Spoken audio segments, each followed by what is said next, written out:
Blah. Oh my gosh. I hit go live and then I immediately started sneezing all over the place. I'm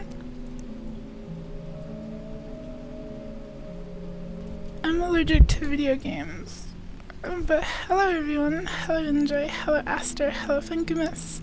Hello Neo. Hello Grimy Moose. Hi Steffi. Hello Zolkova. Welcome, welcome.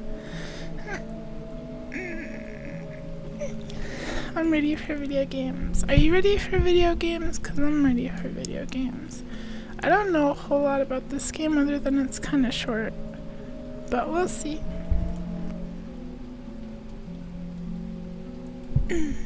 Okay. But hello, I hope everyone's having a very comfy, cozy night. Dear reader. Allow me to introduce you to my book. Nice book. Though it might at first appear like many books you've come across. What? You could fall, you could fall, you could fall, you could fall. You could fall, you could fall. Thank you so much for the Prime Sabine. Thank you, thank you. You may, therefore, have some misunderstandings about its nature. I have no misunderstandings about your book. The story that awaits you has not been fully told. What? In fact, its conclusion is not yet known, even to myself. What? It is in that way that my book is special. What? It is in that way that you are special. What? Without you, there is no story. Chapter 1. Normal isn't what it used to be. This game is really cute. This is a story about change. Nestled in a shallow valley is the town of Beacon Pines. Far from the town square, across the river, past the neglected welcome sign, a young boy walks alone at dawn. It's me. His name is Luca Van Horn, and like you, dear reader, I'm Luca Van Horn. Beacon Pines Mead Bays. Yeah, Beacon Pines. Hi, Sheena. Is that bad? Do you know, like, Beacon Pines? I've never played it before. I've never even seen anything about it. But thank you so much for the subby. 26 months. Hi, Sheena. Why is he here? Oh, you love this game. Okay, heck yeah. Hey, Dad. How are things going? Today's the first day of summer vacation.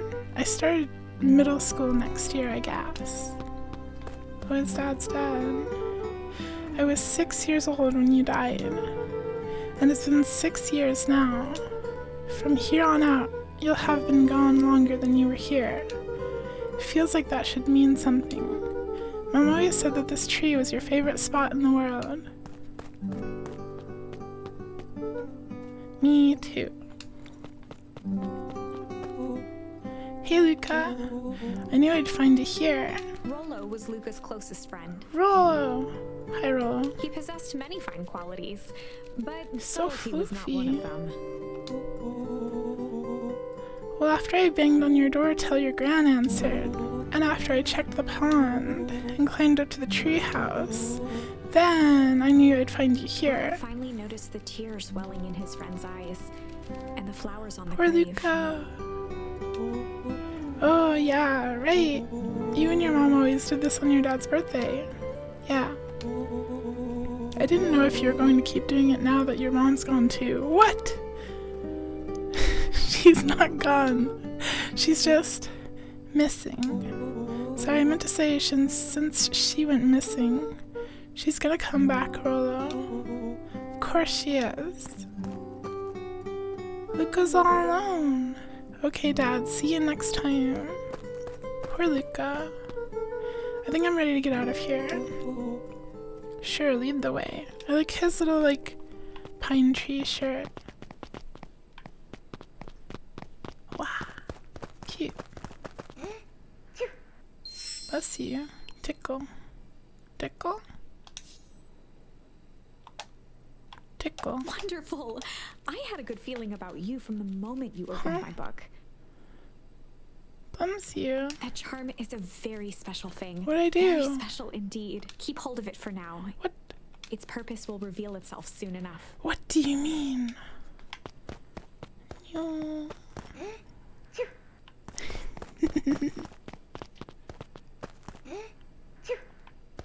Bless you. Oh yeah, I almost forgot. The whole reason I was looking for you. I was wondering if you'd ever get to that. I found the perfect way to start our summer. How's that? Willow looked to the side suspiciously. Not here. They might be watching. They who? Shh, not so loud. We need to do this in a secure location. Mission control. Alright, I just have to tell Gran, and then we can head out. What are you gonna tell her? I don't know, think of something. If it's all the same to you, I'll meet you at the welcome sign. Your Gran still kind of wigs me out. Wigs. I don't do well with new people. She moved in like half a year ago. Just meet me at the sign when you're done. Suit yourself, I won't be long. Tell Gran before heading out with Rollo. Okay. Got it. Telling Dear Gran. reader, forgive me for this interlude. Hi. Remember that charm you found in the dandelion patch? Yeah. There are more of those special charms to discover throughout Beacon Pines. They've been known to reveal themselves to those who are willing. Willing what? Some of them can be found in this very house. We gotta find the charms. Hello. Since Gran had moved in, the house was more peaceful, more orderly, and more covered in flowery fabric. But what about the charms?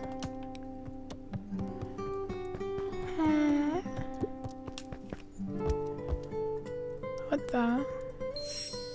Ponder. Heck yeah, we got another charm. Ponder acquired. Gran had already lit the fire. Thanks, Gran. She kept a warm house, as if by grandmotherly obligation. Grandmotherly obligation. What do the charms do? Just some dusty knickknacks. Hmm. An array of prepared meals crowded the refrigerator, each labeled with the day of the week. Foob. A pair of dull scissors, a broken can opener, a most What about fancy the bottle of beer, and some charms? loose string. Oh, heck yeah. Junk charm. Junk charm. Junk The charm. only piece of furniture Gran had brought when she moved in was an old hutch. What's a hutch? Isn't that just a cabinet? What about the backyard? Oh my! This is quite exciting! Oh, Pug, it's I Grandma. am now certain that you are the one I've been waiting for all these Cabinet years. for old people. You'll A recall I was hutch. a bit coy regarding the use of charms earlier. Tell me about the use of charms. Excuse me. I tend to have a flair for the dramatic. You are about to encounter your first turning point. Oh, There are certain times in this tale when everything hinges on a single word. Whoa. Step forth, dear reader. what? Young Luca would spend hours hiding in Whoa. the bushes, waiting for a chance to jump out and startle his mother. She always enjoyed humoring him by feigning terror. A beginner's guide to gardening laid open on the bench. Beginner. She is like a pro. Look at this garden. Hello. Hey, Gran, I'm gonna go. For Pete's sake, go change out of your pajamas before you say another word. I'm not in my pajamas, but nothing. Inside clothes are for inside, and outside clothes are for outside. Luca stared at his feet and muttered under his breath. Mom always let me wear my pajamas in the garden. Well, Eleanor isn't here, is she? Now go upstairs, change, and then we'll talk. What the? Right, of course. My I pajamas. forgot about the pajamas. My pajamas. Hi, sparkly hyena. This game is very cute so far. I'm enjoying it. Luca paused at his parents' bedroom door. He just wasn't ready to go in yet. Gran had commandeered the upstairs closet when she moved in. Commandeered the upstairs Some things closet. need shelter from a young boy's mischief, What she the- said.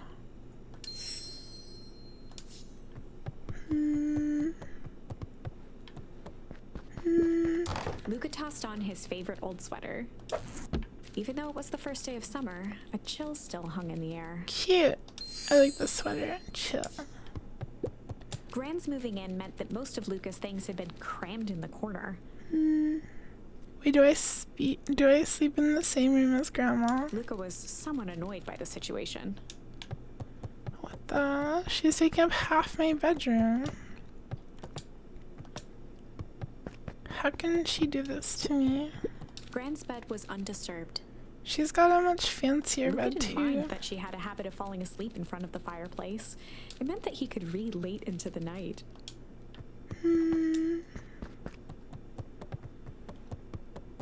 Yeah. So we've got chill, hide, junk, ponder, and tickle. We're becoming more powerful by the minute. You're a tech skipper, but you got into this cute game. Heck yeah. It's nice to play a good story game once in a while. Okay, I'm gonna go hang with Rollo for the day. See you later. Hold up now. Where are you and Rollo headed exactly? Oh, nowhere The special. less Gran knew, the better for everyone involved. Oh. We were just gonna go heart for the day. Gonna go ponder for the day. Hide for the day. We're gonna go we're gonna hide for the day. We were just gonna go hide for the Hide. day. Yeah. We're just gonna go hide for the day. Hide. Traditionally, when one is trying to hide something, they avoid literally using the Ponder word my hide. orb. Pondering.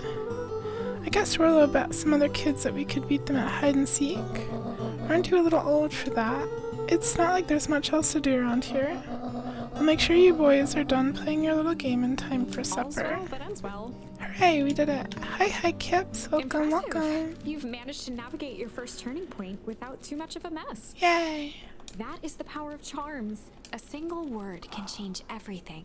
I think it's time to introduce you to the Chronicle. The Chronicle. The Chronicle is a record of the decisions you've made. You can see the turning point, which has been revealed. At any time, you can use the Chronicle to go back and invoke different charms, creating new branches. Oh, Luckily for us, this is the one and only turning point where the charms won't dramatically alter fate. okay. It's the perfect opportunity to experiment with rewriting things. Okay, well, I mean, I don't really think I need to. You're gonna force me to. We're going to go ponder for the day. We're just gonna go Ponder. Hi, Cloxy. Welcome, welcome. It's nice to see you. We were just gonna go ponder for the day. Oh, really? What are you boys going to ponder on such a lovely day exactly? This was Luca's chance to sell his alibi. Oh, you know, big stuff, small stuff, medium, mostly medium pondering. Nailed it. Well, make sure you don't overburden yourself with a preponderance of pondering. Huh? Oh, forget it. Off with you now. Okay, bye. I guess we're pondering. We're gonna stick with the pondering charm.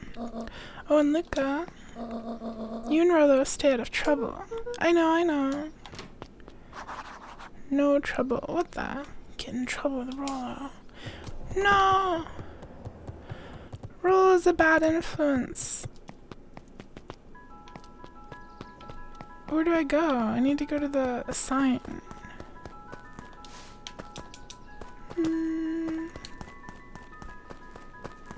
Yeah. Oh, it's right there. Come on. Woo! Dang it, Rollo. For a town that saw few visitors, the welcome was perhaps more grand than necessary. Beacon Pines. We gotta keep an eye out for charmers. You have to get in trouble. The story demands it. The cat crimes must be performed. You know the drill. Don't let anyone discover our secret path. How do I do that? Chapter 2. Welcome to Beacon Pines. For many years, this valley had been a small mining outpost. It wasn't until Sharper Valentine built his fertilizer company that Beacon Pines was established. Over the next 30 years, the town had grown and prospered. Prosperous Until the Beacon foul Pines. harvest and his sudden death. What? The foul In the harvest? 6 years since, everyone was simply trying to get by. Huh? Wait, 6 years ago, that's when Dad died. Hey, Mr. Kerr.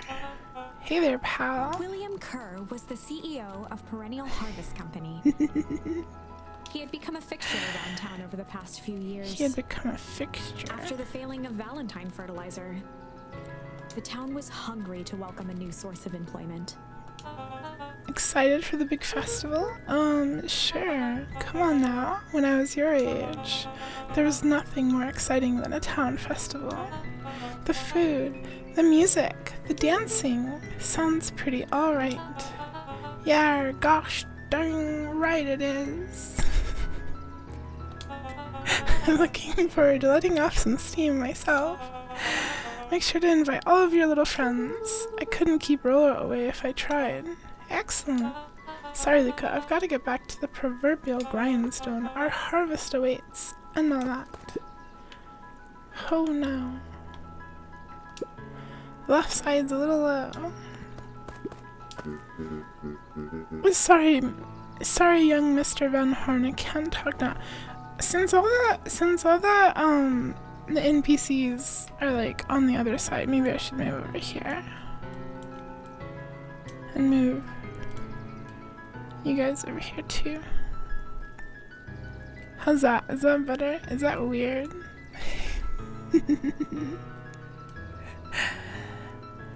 But you're in there. And then you can see the things. Very busy with preparations. Augustus Valentine was not busy. Oh, sorry, Gus. How many times do I? It's Mayor Valen. Sigh. Flustered, Sigh. Gus instinctively loosened his tie. Goodbye, Gus. Keep up the good work. I must briefly attend to a concerned citizen. Huh? It's nothing. Keep at it. Alright, what can the mayor of Beacon Pines do for you today? Oh, just saying hi, I guess. Well, good day to you too, young Mr. Van Horn. Young Mr. Van Horn. Hi, Snoozy. Cool. Really cool. And true, Snoozy. You wouldn't want to get blocked, would you? Zee. Hey, Mr. Sinclair. Mr. Sinclair continued snoring and lifted one eyelid just enough to see who it was, a tactic he often used to avoid undesirable conversation. What the? Mr. Sinclair doesn't want to talk to us. Yoo-hoo, Mr. Sinclair. Bah, don't you see I'm sleeping, boy? How's the napping today? Crummy as always. Used to have a perfectly nice view from here. Till Perennial Harvest put that monstrosity of a building in the way.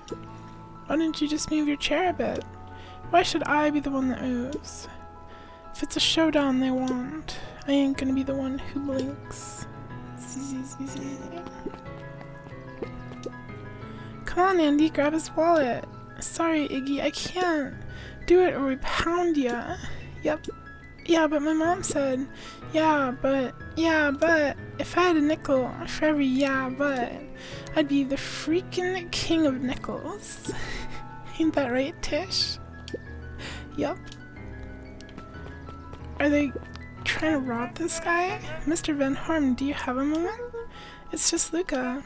Golly, I'm sorry, it's my first week at Perennial Harvest. He pulled a pen from the pocket of his sweater vest and began to frantically jot something down on a clipboard. Oh, wonderful, it won't happen again. Hi, Pluto. If we are going to be on a first name basis, then you can call me Pete. Oh, nice to meet you, Pete. Sorry, what are you writing? Oh, just documenting. gosh, it's exciting to be part of something so darn special. You know, it's not just about new foundations and phone booths. We're gonna change the world. And it all starts here in Beacon Pines. What does he mean by phone booths?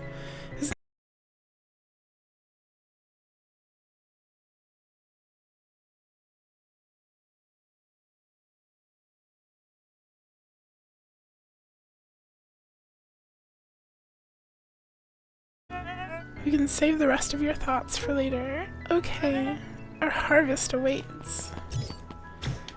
He's like a website fingerprinting you for YouTube searching stuff. What? Are we back? What do you mean? Alright, Rola's waiting up at the treehouse. Are we back? That's not Rola. Hey Jetson. Is the line playing any tunes today? No bites this morning, I'm afraid. The stream froze for 30 seconds. I don't have any dropped frames. My internet seems fine. I don't know. Come to think of it, I can't remember the last time I reeled one in. But hey, it was never about the catch. This is where I come to think. Yeah, that's what my dad used to do here. That reminds me, if you ever want his chair back, I've taken to standing recently. Keeps me from falling asleep at the reel. If you don't mind, I think it should stay. Not at all. An empty chair makes for a great listener. Whenever Luca saw his dad's chair by the pond, It even did the not like this guy. Huh. it reminded him of the days they'd pack up a couple of sandwiches and fish until sundown. I don't know. I would blame... Oh, it's Dad. I would blame... Twitch. Luca opened the tackle box and picked the perfect bait.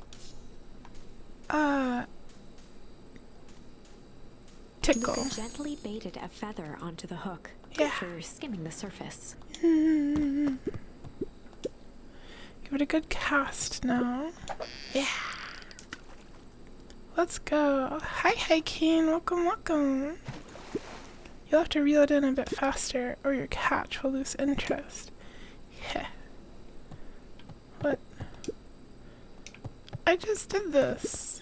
But welcome, Kane. I hope you're having a nice, comfy night. Yeah, this game on your wish list. It's a very cute game. Oh, I have to do this. Okay. I don't understand how to fish. Easy there, buckaroo. You don't know your own strength. I'm not sure what to do. Luca gently at first.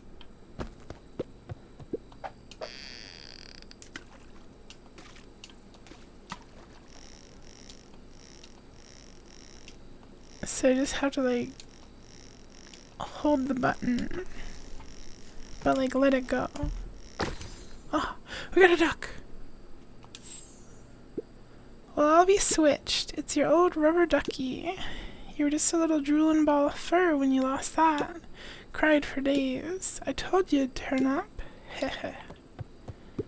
My duck. My duck. Are we not done fishing? Luca tied a shoestring to the hook. What fish could resist a nice shoestring? True. Getting ready to lay down? Heck yeah. I hope you get some nice good rest, Keen. Appreciate you coming by and listening. This is a comfy game. Good to fall asleep to. Oh, boot. Where do you think the other one is? Hard to say. Sometimes things drift away. That's not fair. No, it's not. Well, wherever it is, I hope that other boot at least has a sock to keep it company. Okay, we've already... Luca gently but first. We've already... Oh wait, looks like we could use some new bait. What do you say we head out and find some more? True?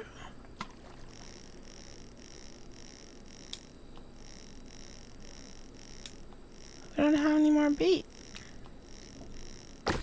Wow, duck again. Duck again. Are we supposed to, like, leave? Oh, okay. Mission control, authorized personnel only.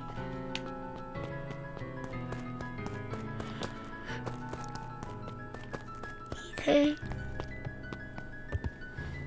Whoa, cool treehouse. The boys had a good thing going, as long as they kept old Jeff happy. Who's They Jeff? had an endless source of precious materials to add to the treehouse. Who's Jeff?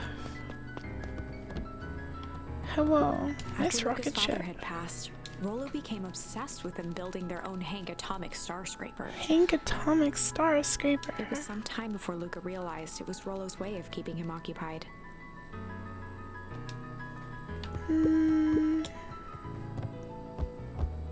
Comfy.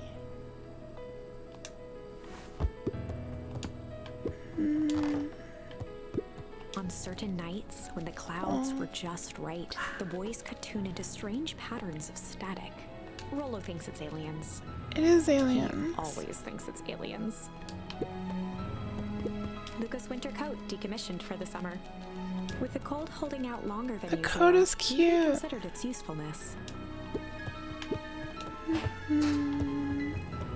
Luca looked up at the satellite dish. Rollo nearly killed himself putting that What up into the- the tree.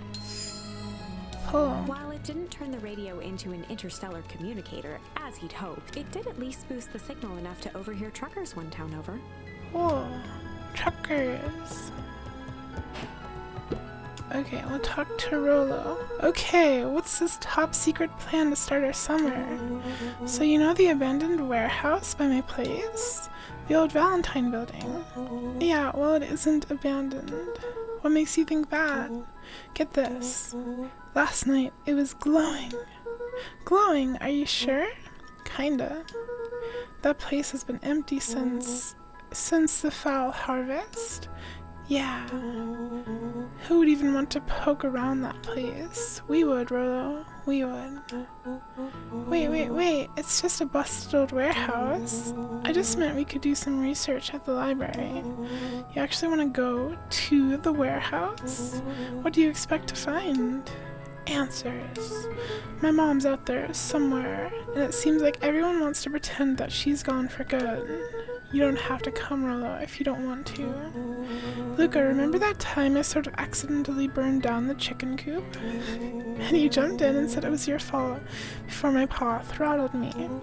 This is a flaming chicken coop sort of deal. I've got your back. Thanks, Rollo. Now that I think about it, poking around a decrepit fertilizer warehouse is exactly how I want to spend the first day of summer. Let's go! We love decrepit fertilizer warehouses. I guess. Maybe.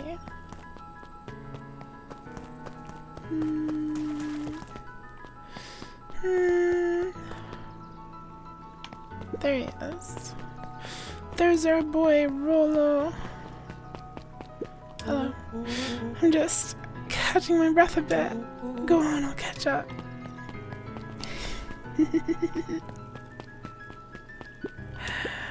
The town is cute. Hey, Mrs. Nelson. Morning, Luca. Any big plans for summer? Not really. Heard anything about the old fertilizer warehouse? Any strange happenings? Can't say I have. Either way, a dusty old warehouse is no place for a young boy. You be safe now. No. Luca could see the morning No. regulars nestled in their booths at the early bean. The early bean. Miss Hatch could often be found near the fountain, She's like a too crocodile. absorbed in a book to be distracted. The two wandered down the wooded path, unaware of the danger ahead. Oh, this is getting good. Holden Wilder ran the local paper of record, the Beacon. The Beacon. Hey, Mr. Wilder. Morning, Luca. What's the day have in store for you? I was wondering if you heard any news about news. The Beacon knows the news that needs knowing. Any news about the old fertilizer warehouse? Nope. Oh. Rollo thought he saw some lights there last night. Rollo ought to be careful poking around that part of town. The winds of change are blowing, and change is a dangerous animal. Oh. Luca, just the fellow I was looking for. Hey Roxy, what's up? Oh, right. Rendezvous with Roxy. This is an important turning point. It looks like Rollo's mom or older sister. The first time where your charms will change the course of fate. And currently, we only have one suitable charm at our disposal. What? Have no fear, we can always return later using the Chronicle once we find more charms. Well, now I'm just rambling. Where were we? Have you seen my blockhead brother today? He skipped out before breakfast. Well, not really, no. Can't say I have. Can't say or won't say. Roxy, would I lie to you? Luca, wait up, I almost forgot to tell you. Roxy might be lurking around here. This is one of her favorite places to stand around and be useless. Rollo. So we need to make sure she doesn't spot us. Rollo. Why are you doing that turning thing with your body? What, you're not scared, are you? She's harmless. And a chump. And she's right around that corner, isn't she? No, Rollo! Don't mind me, just over here lurking uselessly. Oh, hey sis. Nice weather we're having, eh?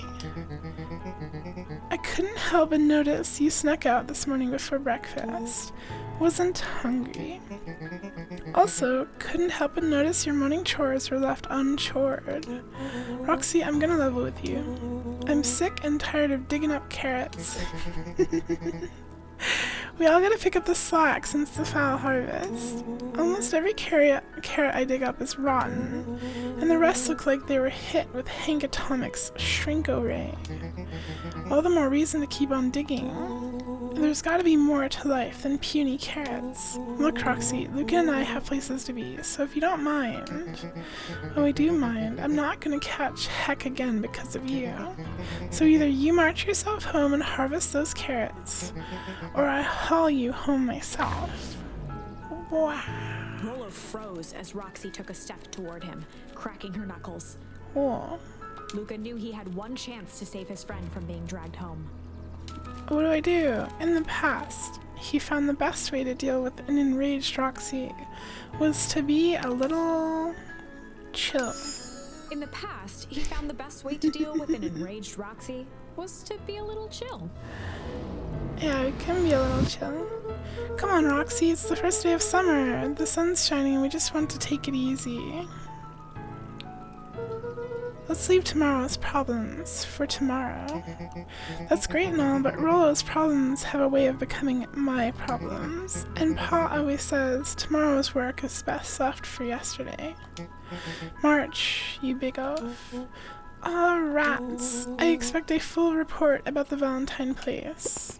A full report! Investigate the Valentine warehouse alone. So, Fitz, what are you up to this lovely day? Nope. Cool, cool, cool. What? Fitz doesn't want to talk to me and she's a cute little squirrel. I want to look around more before we move on. Last chance diner. Let's go to the diner. Oh. There's a little bat. Hey, Dawn. Sorry to wake ya. Yawn. It's so cute. No problem, it comes with the job. Dawn had dreams of becoming a big-time reporter. At night, she searched for the story that could be her big break. She should come with she me. hawked papers at the newsstand. What's up? Rollo said he saw something strange going on at the warehouse. You know anything about that? You might say I've heard some things. I'm working on a story about it right now. So what's going on? Can't say quite yet. I still need to follow up on a few leads. Keep me in the loop, okay? Sure thing. Things seem to be quiet in town today. Yep, everyone is preparing for the festival. Should be back to normal tomorrow. Catch you then. Catch you then. Oh, and Luca? I'm really sorry I haven't been able to find out anything about your mom yet. I'm just grateful that you tried. I'm still keeping my ears up. Ears up, pointed, ready to discover secrets. Hi, Tenpu, and hi, North Prince. Welcome, welcome. I hope you're both having super poggy nights. Guess Mrs. Fratelli is getting ready for the festival. Okay, goodbye. Or so I've heard.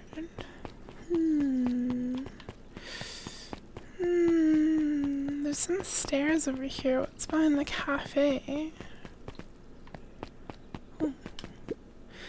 Piper. Oh, hey, Luca, what's up? You know it's summer break, right? Of course. And it's like the morning. Correct. And you're studying? Like they say, the early bird gets the proper education required for a successful and fulfilling career later in life. What a nerd. Hey, Zariel. Hiya, Luca. Could you please tell this lazy butt to help out in the cafe? Lumi, Zariel would like you. Luca, let me give you a little gem of advice. If you never do what you don't love, then you'll never work a day in your life. Wow. You're really setting the kids up for success. Okay. True. Hi, Ginger Cat. I'm doing pretty well tonight. How are you?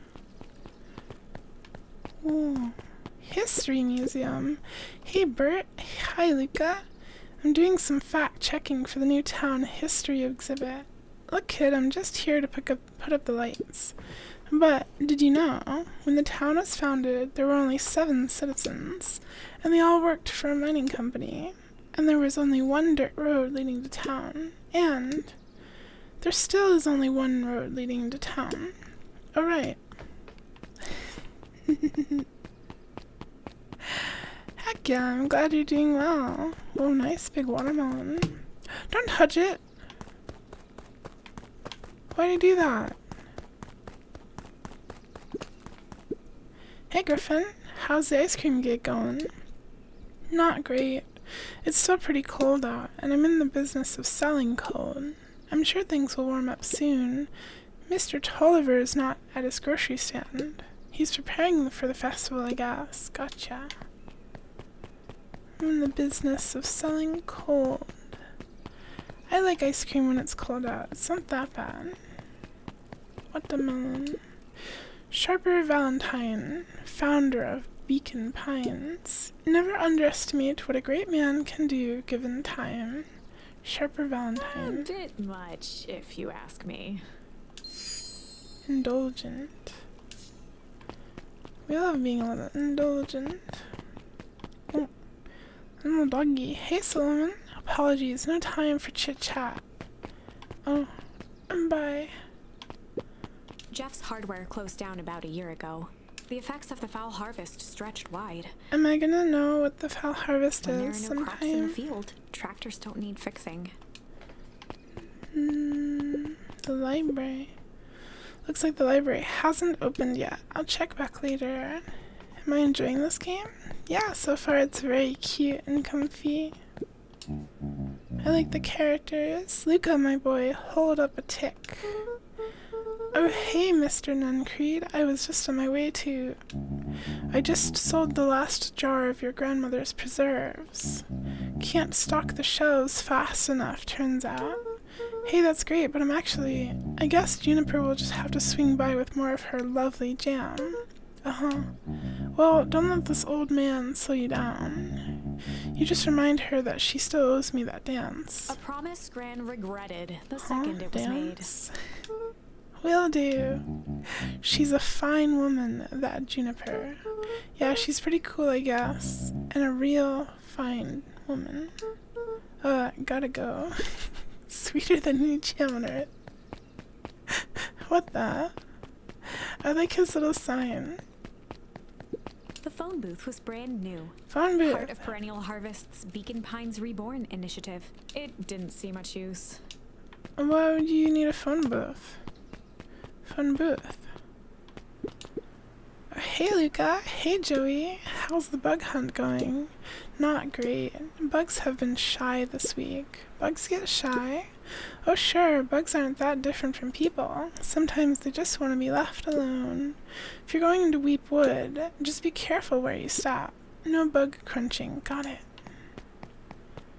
No bug crunching, but there's a bee's nest here. Luca peeked up at the beehive. It appeared to be deserted. That's strange. It's my beehive now. After the foul harvest destroyed their wealth and reputation, the Valentines shuttered off their estate from the rest of town. No, the Valentines. The Valentine mansion loomed over every other building in town. Both figuratively I wanna live and here. literally. Looming mansion.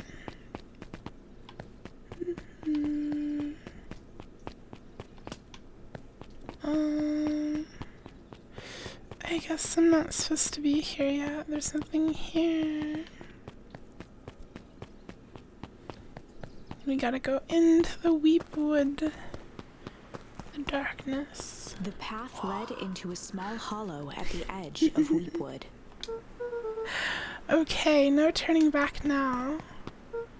There's a little paw. Caution, electrified fence. So, is that sign new? The fence thrummed with a gentle electric buzz. Okay, so what would Rolo do if he was Luca here? often asked himself what Rolo would do, so that he could rule out that option. I'm definitely not touching that thing. Well, we can crawl inside it. Right? Can't we just fit in there? Oh.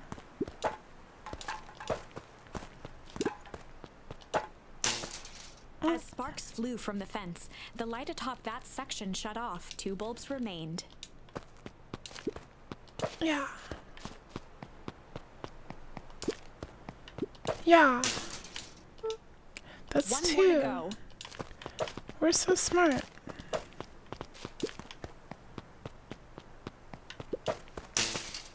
The fence's buzzing gave way to silence. Okay, moment of truth. Hi, Staffy. Every kid in town Hope you're knew having the a old poggy Valentine night. fertilizer building. Long abandoned, the warehouse once served as the industrial heart of Beacon Pines. Industrial heart. Now, it stood only as a reminder of things left behind. It looks spooky. The dormant building showed strange signs of life. Okay, so Rolo wasn't exaggerating for once.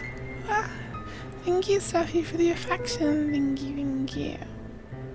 What's going on There was here? only one way to find out. Wow, that smells awful. Too bad Rolo's not here. He'd have no problem poking around in there. The hose emitted a subtle sound. It was actively draining some kind of liquid.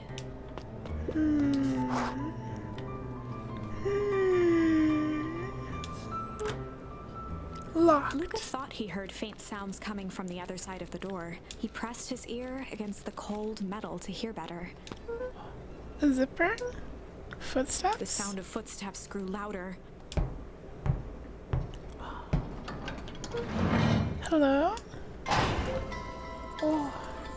What the? It's an alien. What? Huh? The heavy steel door knocked Luca to the ground. Disoriented, he looked up to see an imposing figure It's an silhouetted in the alien. green glow. It lunged toward him. He tried to scramble away, but felt a gloved hand latch onto his ankle. Luca watched his fingernails leave trails in the dirt as the hand slowly dragged him back through the door, into the lab, into the green light. Oh no.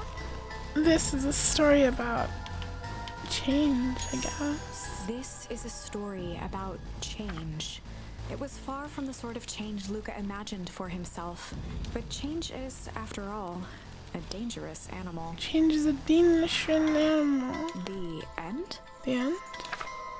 I probably should have warned you about this. What the? We died! We literally died! Hi, Fontaine. Welcome, welcome. There are many paths that our story can take. Most will end in tragedy. What? But don't let that discourage you. We will find the ending that this story deserves. I just know it. We From here died. on out, a charm will have a check mark when it's been used to its full potential at a given turning point. Now, let's try something different. Oh,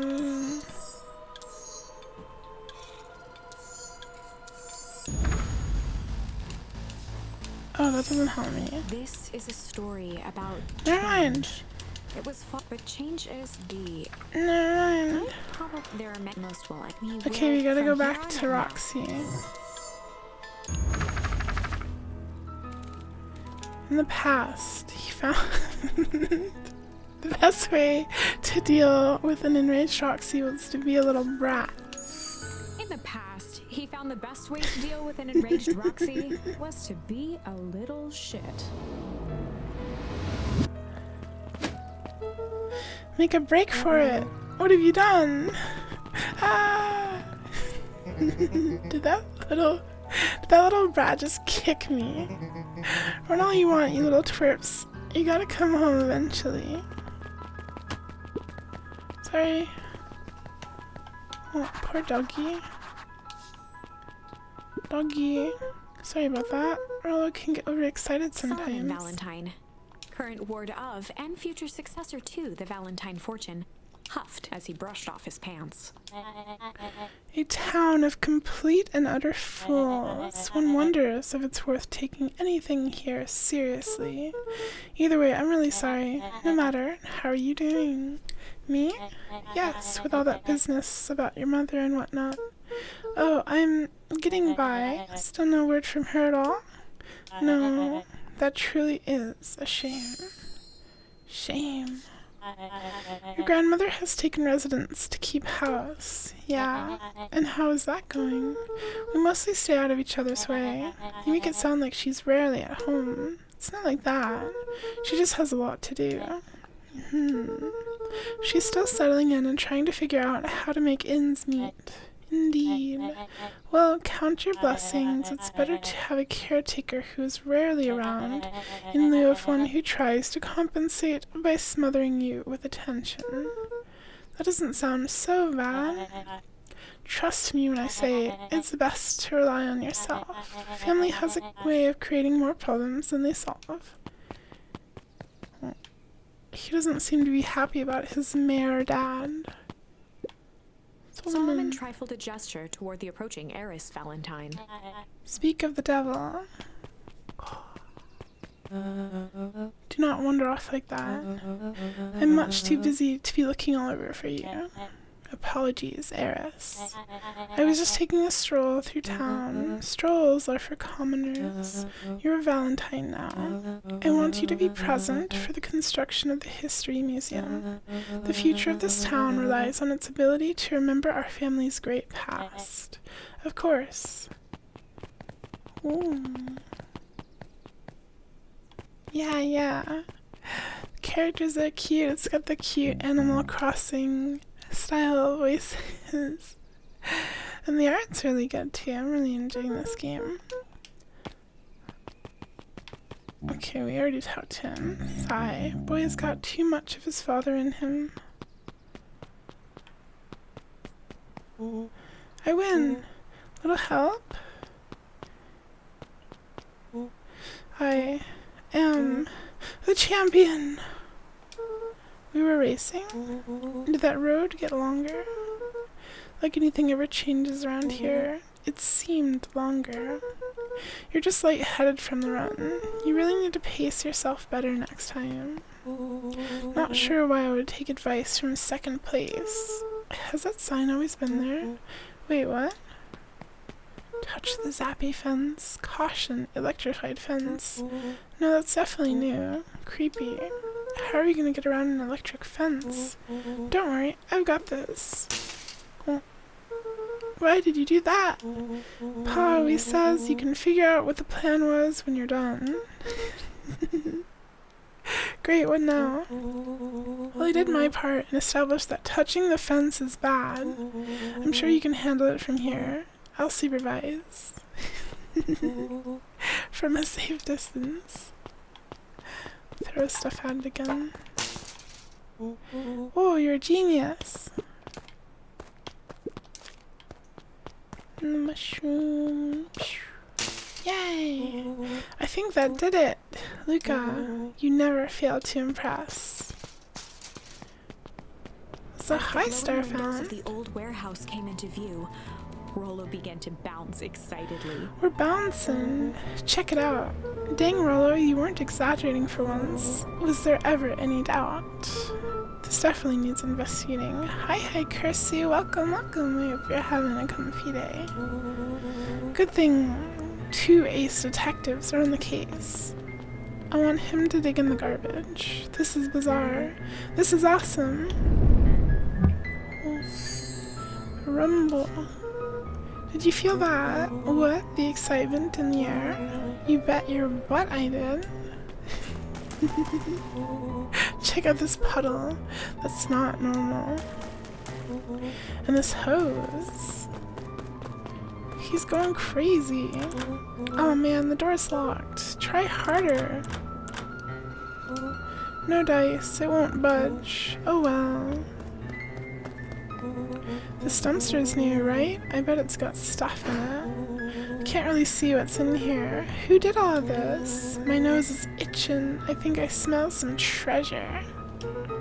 Are you sure that isn't the hazardous waste? Just help me get in. Rollo, it would be my honor to throw you in the trash. Come on, Lady Luck. So what's in there? Let's see. There's a squishy bag of squish. Wow. A good inch of stagnant sludge. Your natural habitat. Wait, hold the phone. Hold 2 phones. Check these bad boys out. Are those walkie-talkies? Just like Hank Atomic communicators. Poggies. Oh, they're gross. Do these actually work? Ground command to Hank Atomic. Hank, do you read me? This is Hank Atomic, ground command. You're coming in 5 by 5. How are your vital readouts, Hank? It's getting a little stuffy in here. Requesting assistance for evac. Help is on the way. Uh-oh. The aliens are coming. What was that? Someone's coming. Give me your hand. I'm trying. My hands are covered in squish. Scoot over. I'm coming in. The alien. He's scary. No! Huh? Already opened the lid. Tell me you saw that. Dude, I don't know what I saw. He's coming back. Get down! Is that a body? What the? They sat petrified under the weight of the bag. Oh god, tell me that's not what I think it is. Luca, do you know what separates run-of-the-mill detectives from ace detectives? A ridiculous hat? When the chips are down, ace detectives dig deeper for clues. Felt around at the large sack which burdened them. It's a body! Aha! Snapped off a tag from just within a small zipper opening in the bag. It's some sort of badge or something. What's it say? Held the badge up to a faint shaft of light within the dumpster. Dr. Prescott, Deep Engineering. It's a name tag. Who would throw away a bag full of slimy old name tags? I think it's just one name tag in a bag full of something else. Okay. I think we should make a break for it. Stay calm, this is no time to panic. I'm not panicking! You're panicking! Rollo, calm down. You don't have to squeeze my hand so hard. Dude, I'm not holding your hand. Quit messing around. What other slime-covered hand would be in here? Ah! Ah! beginning to see the benefits of your run for our lives plan.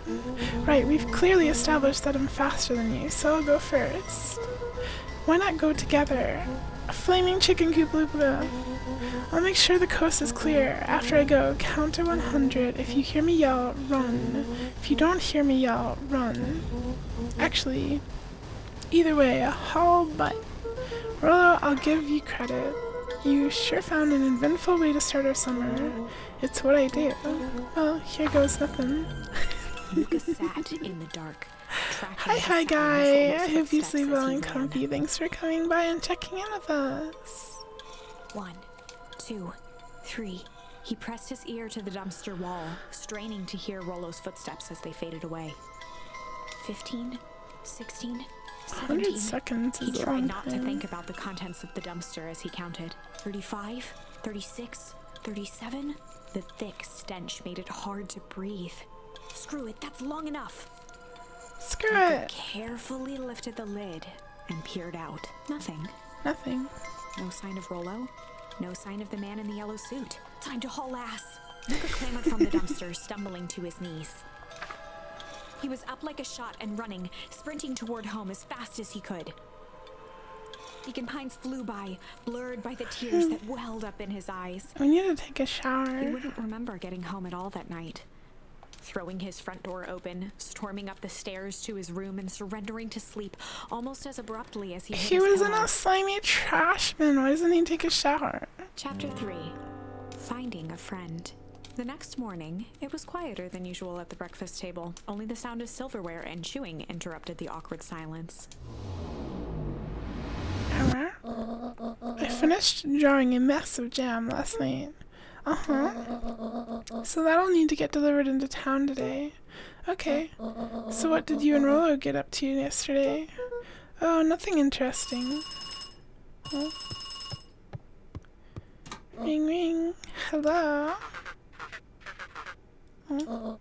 Calm down. No, of course it was the right thing to do. Start gathering folks. I'll be right there. What's going on? Are you sure there isn't anything you want to tell me about yesterday? Anything I want to tell you? Not really, we just sort of ran around a bit. Gran's brow furrowed. She let out a long sigh. Her voice was quiet and even. I have to go take care of something. You were to stay in this house for the day. Under no circumstance are you allowed to leave. What? If I'm not back by dinner, there's stew in the icebox. But nothing. You are to stay here, understood? Yeah. Say it. I'll stay here till you get back. Good. What's going on? Oh, and Luca, you left the icebox open yesterday. We're not made of money, you know. Oh, did I do that? Well, that was strange.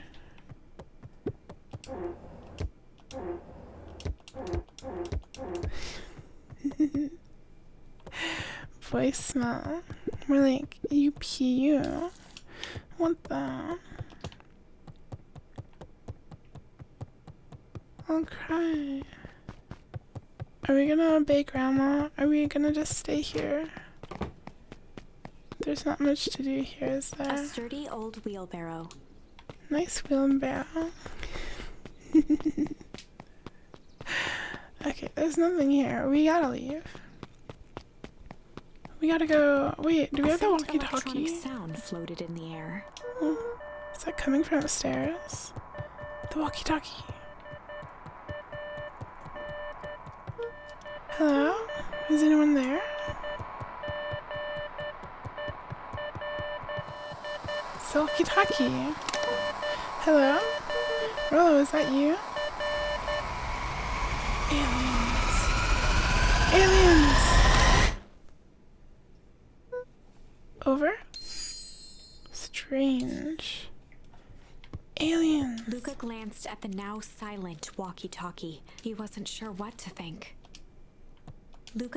He wasn't sure. Huh? It's scary.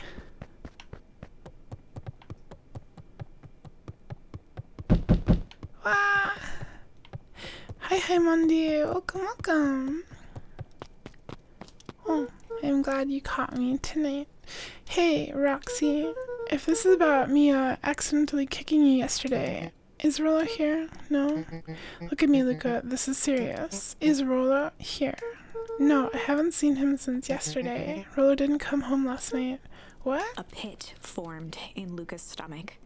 Where was the last place you saw him? We were playing around in Weep Wood, and then it was late and we went home. Weep Wood? If he's alive, I'm going to kill that little creep. Is there anything else? Anything that he said? Luca's mouth felt dry. No, we were just messing around. Okay, I need to go let people know to check the woods. You just stay out of trouble. Go see if he's hiding in the library or something. Luca could feel his heart beating in his throat. Rollo? Where are you? Rollo! Rollo!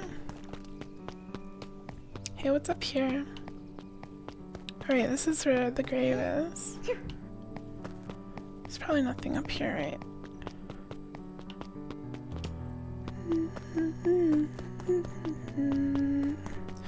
Rollo's not dead. He has to survive. He's an important character. Where's the library? The road leading to Beacon Pines was long and uninspiring. A sort of natural barrier for the impatient. Just like me. Hey Bert, have you seen Rollo? Nope. Though I've mostly been talking to clipboards. They're setting up lots of stuff for the festival. This one said he had to process some answers. I told him that was fine. I'll wait right here until he gets back.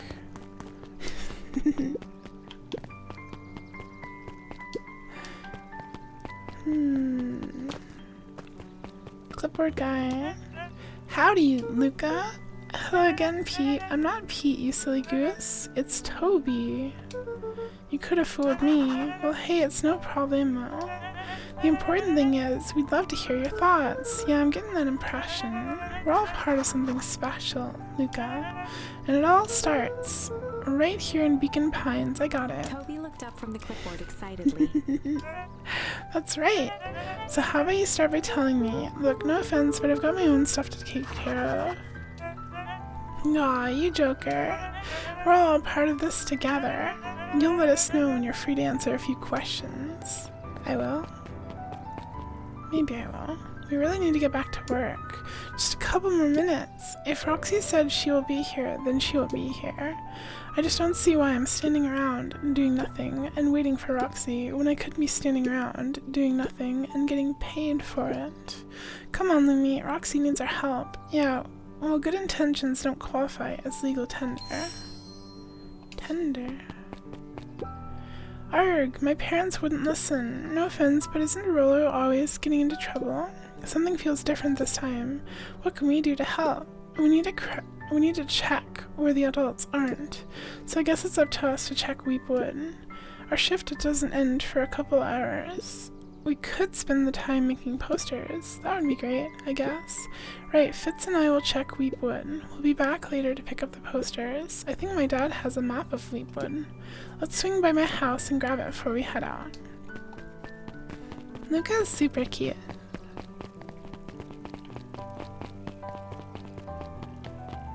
He was wearing a really cute shirt with like 2 pine trees on it at the start, but we put on a sweater. Hi Luca, what's up? You haven't seen Rollo around recently, have you? He doesn't come around here much, not since they made a rule that he can only order decaf. Like me. Like me! What's this about a missing child? I must stress that the situation is completely under control. It just all seems so terrible. And you're sure there's nothing we can do to help? Nonsense. Young Mr. Cotter will turn up safe and sound, I am certain. You just focus on settling in. I trust my sister has supplied you with suitable lodging? Oh yes, Mrs. Valentine has been more than accommodating. We were just telling our daughter Beck that... Now where did she run off to? I don't know where the library is. Let's talk to the bat. Hey, Dawn. Is it true about Rollo? Yeah, he didn't come home last night. I wonder if it's connected. Connected to what? I was checking in on reports about increased activity around town. What sort of activity? Windowless trucks, mechanical noises, strange lights. Your typical shady stuff. Who would be doing all that, and why? Well, I have a few leads. The Valentine family is always suspicious. Perennial Harvest certainly has resources. Do you have any idea where Rollo could be? The best place to start looking is where the trail went cold. Where did you see him last? We were in Weepwood, right by Valentine's fertilizer. I'll check out Weepwood when my shift ends. I do my best work at night. True. So true. His eyes went wide in disbelief. What do you mean, vanished? That's impossible. Oh my. He doesn't even see the danger he's in.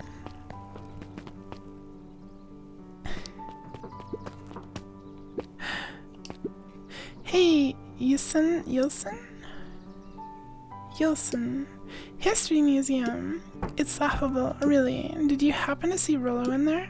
No, just the shadow of a family, clinging onto a town, clinging onto the past. Feel free to check for yourself, but don't expect to have your mind blown. Hey Griffin, has Rollo been by?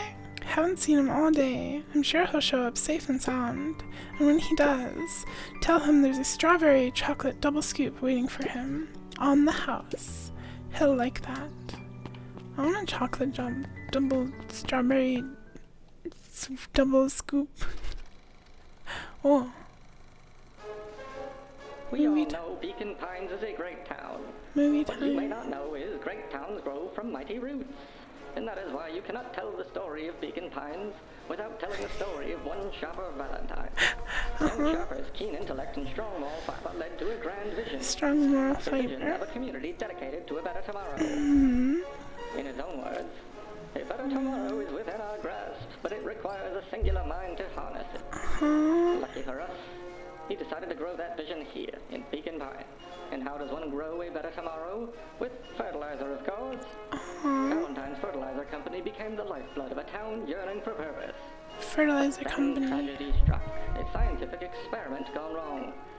An accident which took Shopper away from us far too soon. To Is this that day, the we foul still pick up the harvest? pieces. But one foul harvest isn't enough to stop the people of Beacon Pines. The spirit of Shopper Valentine lives on. Yeah. It lives in the hearts of everyone with a dream for a better tomorrow. Yeah. Together we will follow his example and grow a bountiful future. Yeah. Paid for by the Valentine family and the Valentine Fertilizer Company Remembrance Fund. Okay. The Remembrance Fund. That was unhelpful. True. I don't know where the library is.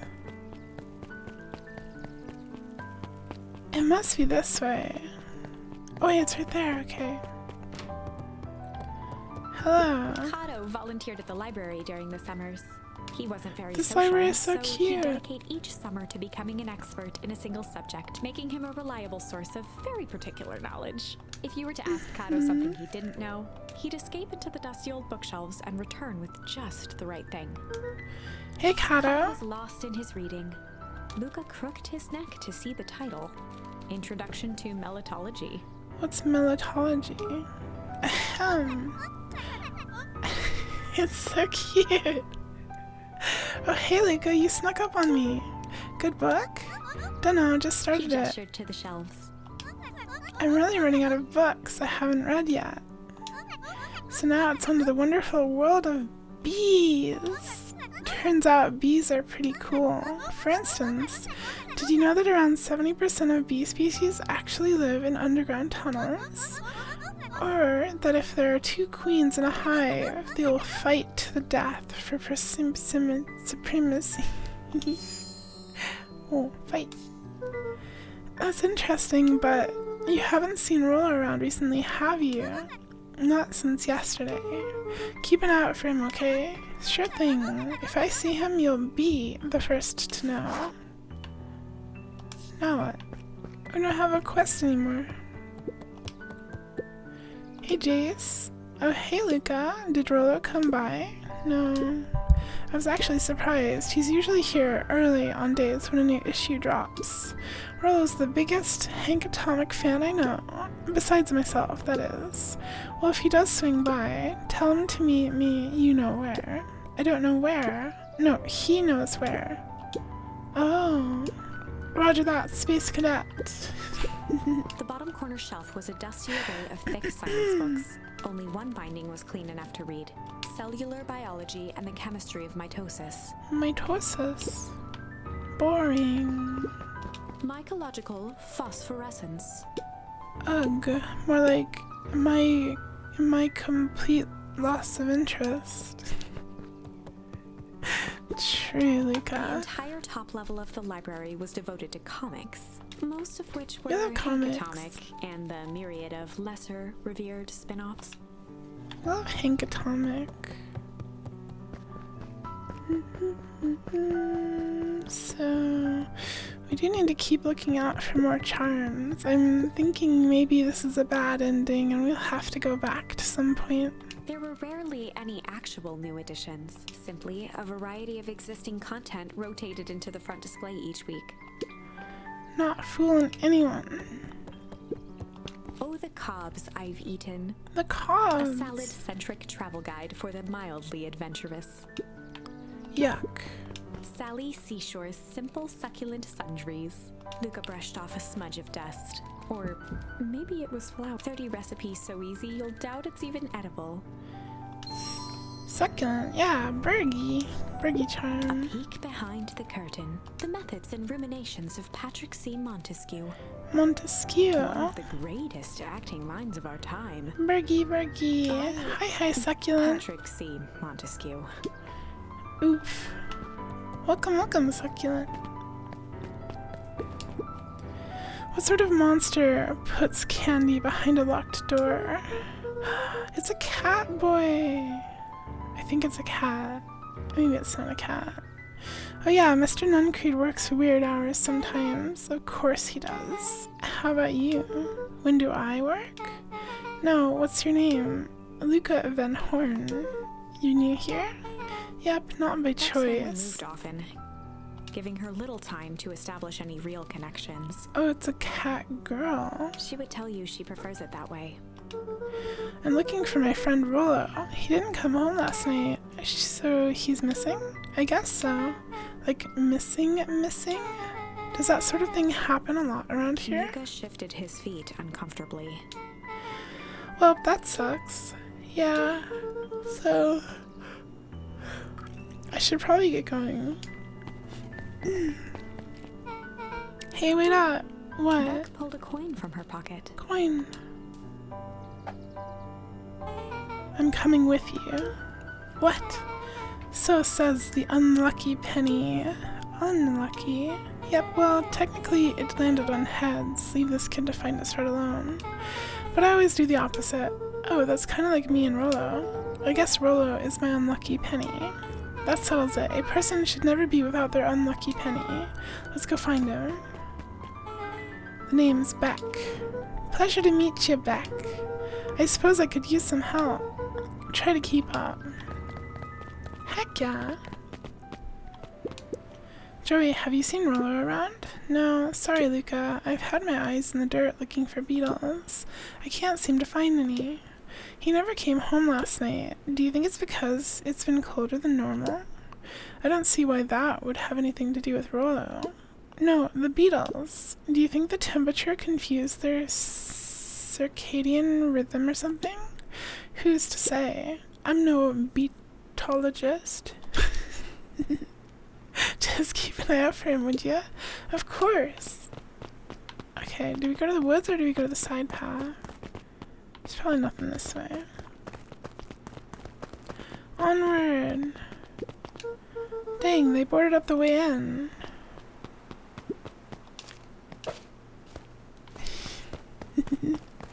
Dr. doctor in beetology.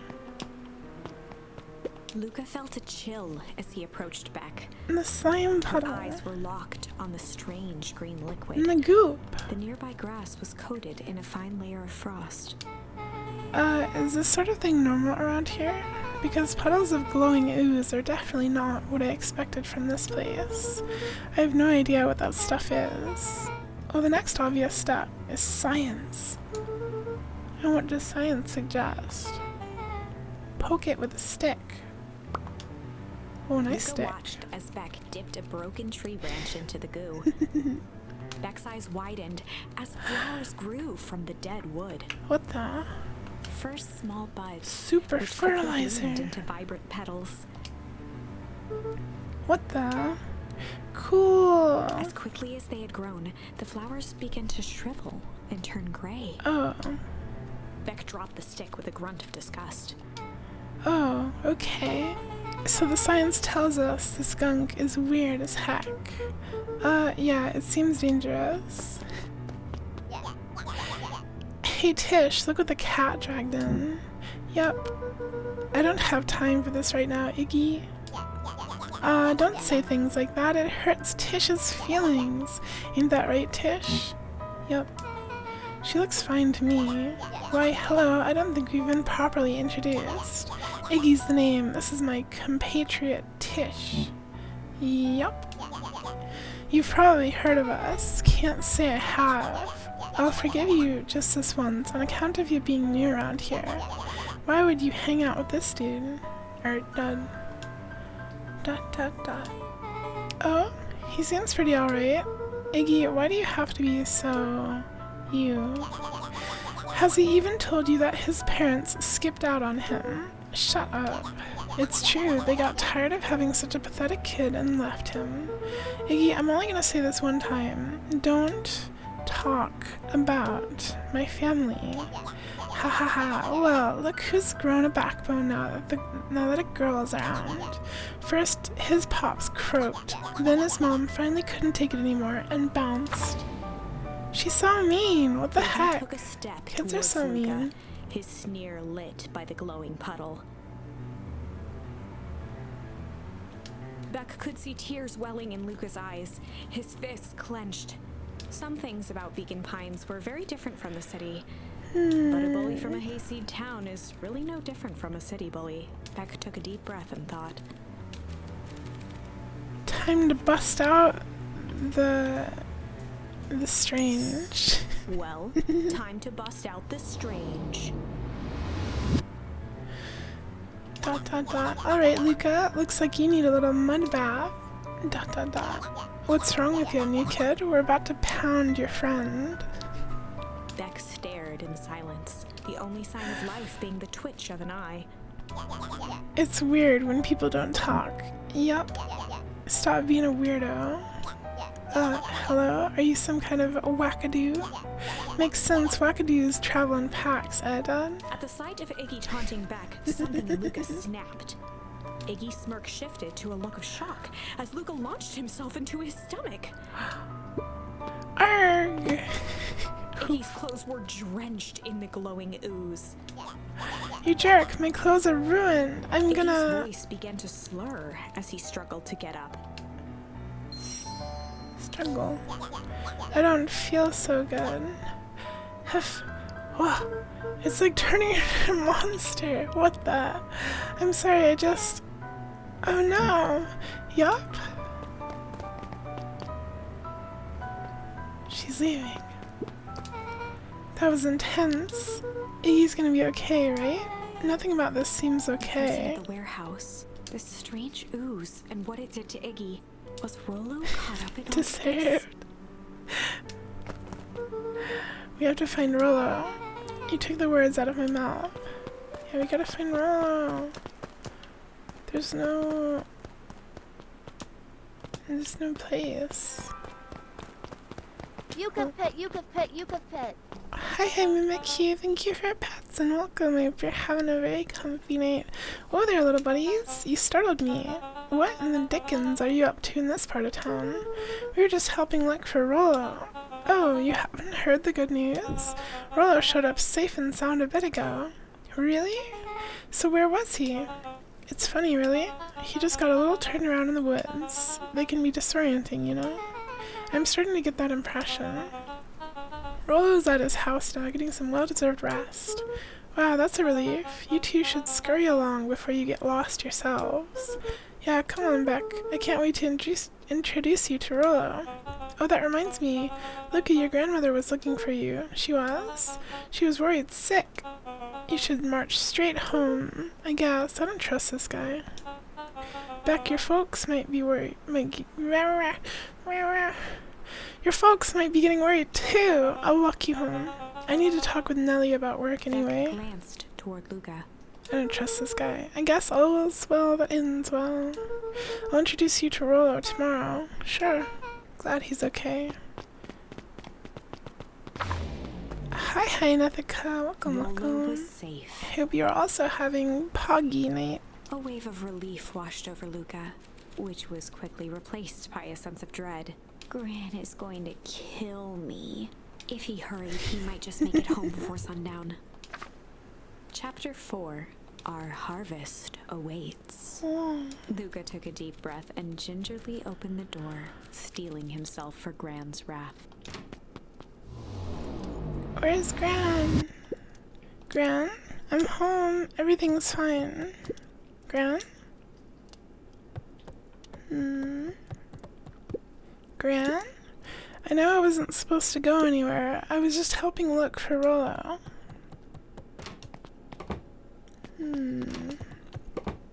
Gran, Roxy came over. She was worried about him, so I figured you wouldn't mind if I helped look for him. Turns out Rollo is safe and sound.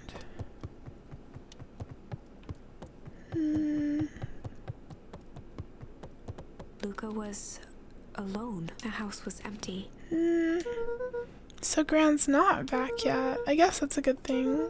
Nothing to do now but sleep, I guess. Huh? But the hyena Luca was sitting by lied. the pond, listening to small waves lap against a rock. His father sat in a folding chair in front of him. Without turning, he spoke. "Why don't you grab me some nice bait?" "Sure thing, Dad." Luca hopped over to the tackle box and popped open the lid. Inside was a rolling, buzzing mass. "We're fishing with bees?" Bees. Luca's father gave a warm chuckle.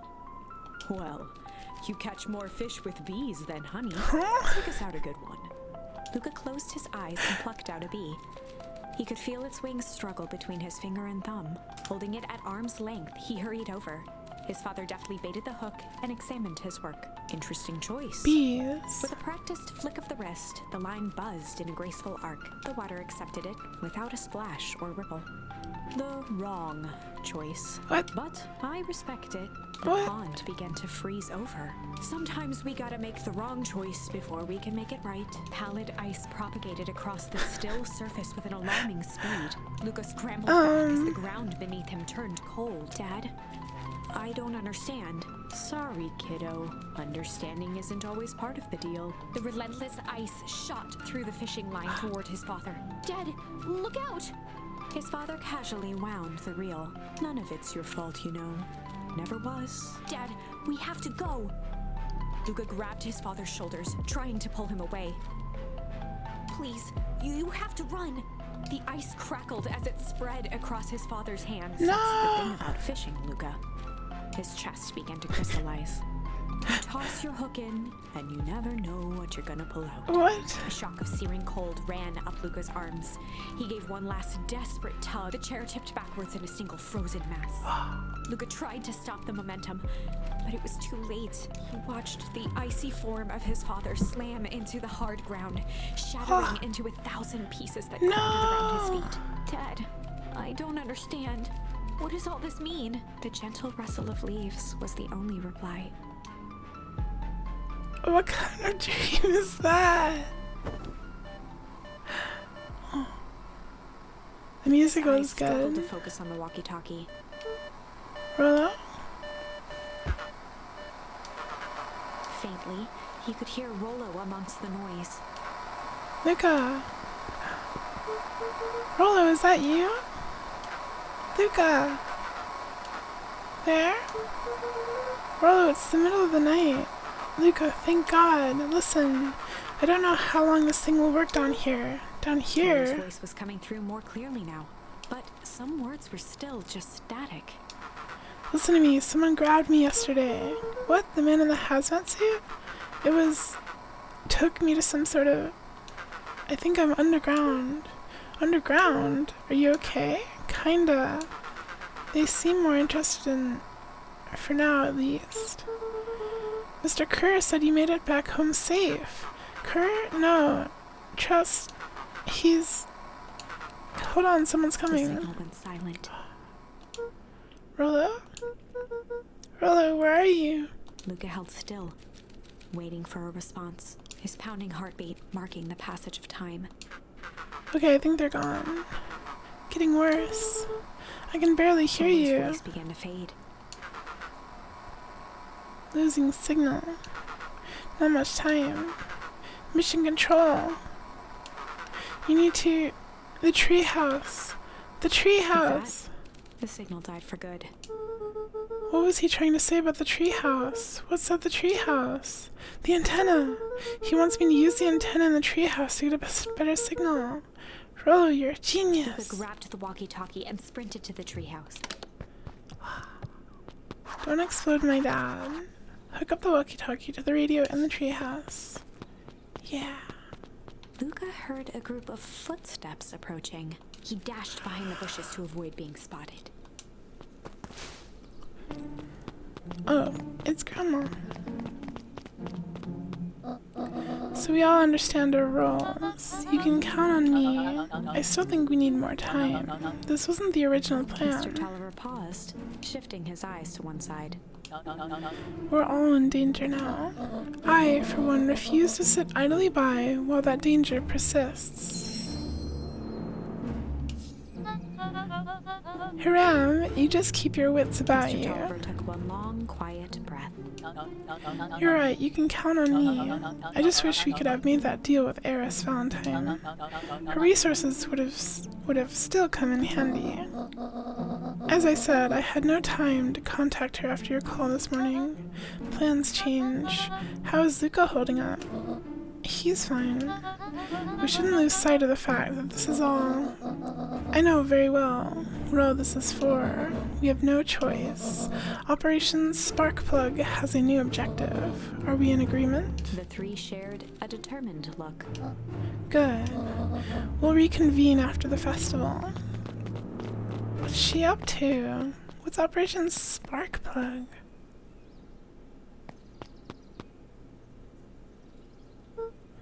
Gran, why are you meeting with Miss Fratelli and Mr. Tolliver late at night? Hey, Luke. Gah! Dawn, you scared me. How long have you been there? Oh, just a few minutes. Earlier today, I saw Mr. Tolliver and your Gran enter the diner together. When my shift at the newsstand was over, they still hadn't left, so I used the greatest tool of any investigative reporter. Time. When they left, I tailed them here. What do you think they're up to? Whatever it is, they seem organized and determined. They mentioned the festival. Yeah, I heard that too. Has your Gran been doing anything different recently? Anything strange? She got a phone call this morning and rushed out the door. A call from Hiram Tolliver, it seems. She was either furious or terrified, or both. Luca, be careful out there. I think we might be in the middle of the scoop of a lifetime. I will. The scoop of a lifetime. Aren't you coming out? No, I'm gonna stay out here for a bit longer. See ya, Luca. Hi, Ryan. Yuku says yef yef. Yef yef. Maybe. I say a lot of things. I did it. I changed the design. Splendid. Did anyone see you? I don't believe so. You were right. It was simple enough to just rearrange the letters. Odd choice for a prank, though. In situations such as these, odd is The two good. boys shared a mischievous grin. What did they do to the sign? What sign? I can't wait for everyone to see the big reveal. It should be quite memorable. Let's make ourselves scarce for now. What sign? Did they change the festival sign? It says this festival. Hi, Pasta. Welcome. Have you ever seen this game before, Pasta? I'd better hurry up to the treehouse. Oh yeah, it's this way. No, Pasta. To mission control. The radio. I wonder if there's anything else we can interact with while we're here.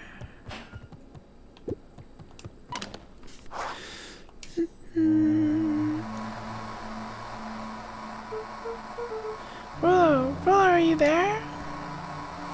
You thought this was an Animal Crossing? It's got Animal Crossing characters basically, but it seems to be pretty much just a visual novel type game. You've never seen this before. I saw it a bunch when it came out, but I never saw like a full, like I never watched like a full video or a full stream of it. But it's been really good so far. It's really interesting and the characters are really cute. I'm at the treehouse now, Rollo. Mr. Kerr said you were alright. What happened out there?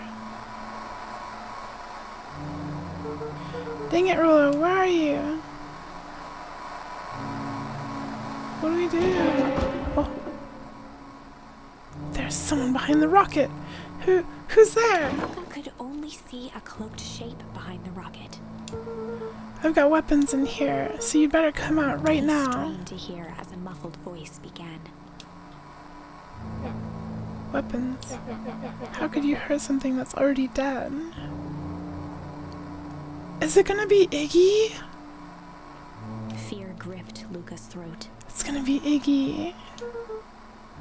Who are you?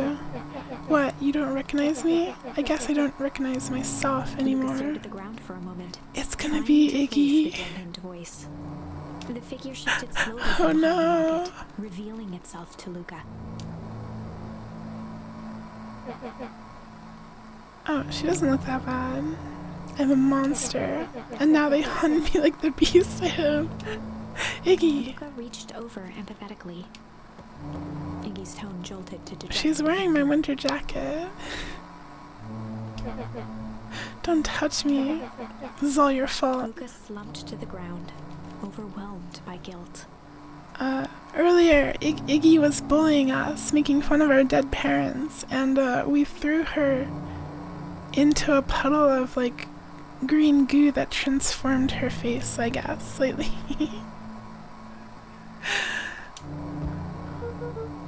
I'm so sorry. I didn't mean to. I lost control. So you couldn't control yourself for a second. And I get to be like this forever. There must be a way to fix this. Oh, you're gonna be my savior. Perfect little Luca saves the day with his positive attitude and the power of friendship. None of this matters. There's no time. They're after me. They chased me all through Weep Wood. I only came in here to hide. Hide from who? Who's after you? Luca! Rollo! It's not safe, Luca! Rollo, where are you? The treehouse! I'm at the treehouse, Rollo. Where are you? No, Luca, the treehouse isn't safe. They said they were going to the treehouse. I was trying to tell you to stay away from the treehouse. Who said they're going to the treehouse? The clipboards! What did I tell ya? Those perennial harvest wacknews are after me. They've been chasing me, yelling questions at me. What sort of questions? They were saying the same stuff they always do, but it's different now. Less asking, more threatening. We're gonna figure this out, Iggy. Yeah, well, thanks. Hello? Is anyone present at in this arboreal domicile? Crap, they found me. Luca, what's happening? Don't panic. You stay here and I'll see what they want. Hi, Brian. Welcome home. Oh, there's a lot of them. But hi, Brian. Well, hello, Mr. Van Horn. We would love to hear your thoughts. Do you have time for an informal chat? We will be brief. Your time is valuable to us. Be down in just a second. Of course. We have a problem. Luca, you gotta get out of there. Who's out there? Is it them? Yeah, it's the clipboards. A bunch of them. How many? Maybe all of them? And yeah, you were right. They are saying the same stuff, but with the creepy knob cranked to 10.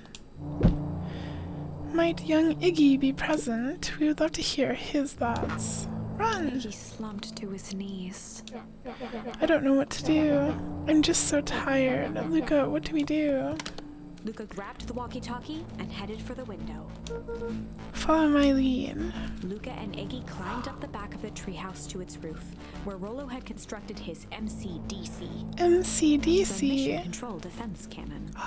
We're gonna blast them. Behind the crowd of clipboards, William Kerr strode forward, a warm smile on his face.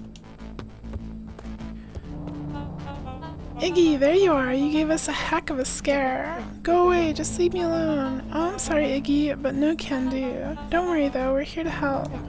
Help? Then why were you chasing me? Luca, can you talk some sense into your pal here? Just look at him. He's not well. What's wrong with him? What did that gunk do to him? Well, that's a pretty honkin' big question, Luca. All you need to know is that he's sick. He's real sick, Luca. I just need you to let us up there and take care of him. You told me Rollo was okay, that he was back at his place, resting. He is. Poor fella just got a little lost. That's a lie. That is a hurtful thing to say, Luca. I thought we were buddies. Why? Because he lets you ramble on like a wackadoo? Nobody likes you, you creep. Kerr's smile faltered. Oh. Why don't you pop him down here so we can have face-to-face? Yelling like this is gonna give us all a heck of a sore throat. And who wants Luca's that? grip tightened on the MCDC. What did you do to Rollo, you liar? Well, shucks, Luca. The only teeny tiny fib I told you was that he was home. He is resting. He is perfectly safe. For now, at least. What happens to him next is up to you, Luca. Look around. You're in quite the pickle, and I am the only person in the whole wide world who can help you. You get to decide how soon. Luca's mind raced. He was caught in a trap. What do you do when there's no hope? Iggy wiped his cheeks with a sleeve. What are you gonna do, Luca? Luca drew himself up and decided to take the only option they had left. Oh, we only have one option. Fight! Luca drew himself up and decided to take the only option they had left. Fight. He swung the Mission Control Defense Cannon around, aiming it confidently at the smirking face of William Kerr. Blast him! Hey, Mr. Kerr! Assumed his most insolent demeanor. Rollo sends his regards.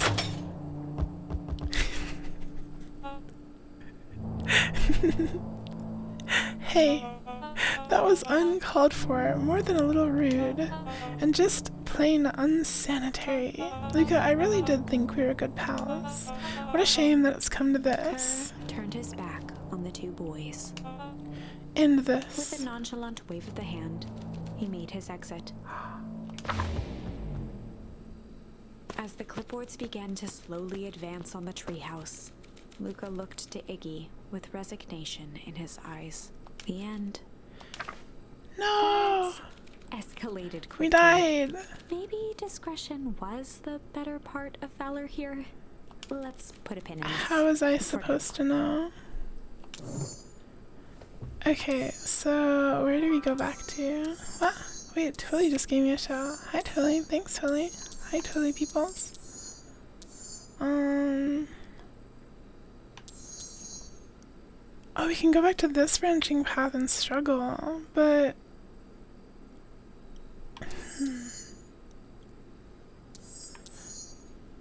Yeah, we can choose to not throw Iggy in the puddle of goop. Thank you for the follow. Thank you for the follow, Ing Shiro and STKTJ.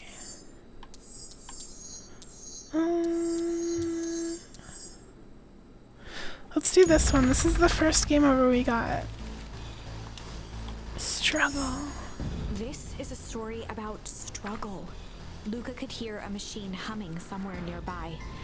He felt around wildly, searching for something, anything that could help. His hands found a hard object, maybe a tile? Kill the alien. He yanked it free, lifting the cold stone. Let me go! Luca swung the tile as hard as he could at the shape that still held fast to his leg. He heard the crack of glass as the stone hit the assailant's mask. With a muffled yelp, the hand let go. Luca was free and scrambled to the door. He never looked back once on the long run home. Chapter 3. Everything's fine. The next morning, it was quieter than usual at the breakfast table. Only the sound of silverware and chewing interrupted the awkward silence. Okay. I finished drawing a mess of jam. Okay, so now we're back to the next day. But Rollo shouldn't be gone now.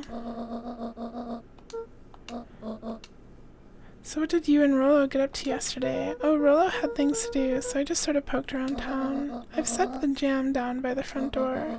There's 2 batches to drop off. One for Mr. Tulliver at the Bag and Wag. Another for Mrs. Fratelli at the diner. Oh, and Mr. Nuncreed. He said he wanted some more. I suspected as much. Yes, he seems to have taken a particular interest in my jam. Hello! Hi, Twilly. Welcome. Thank you so much for the read. There are some extras in the basket for that enthusiastic gentleman.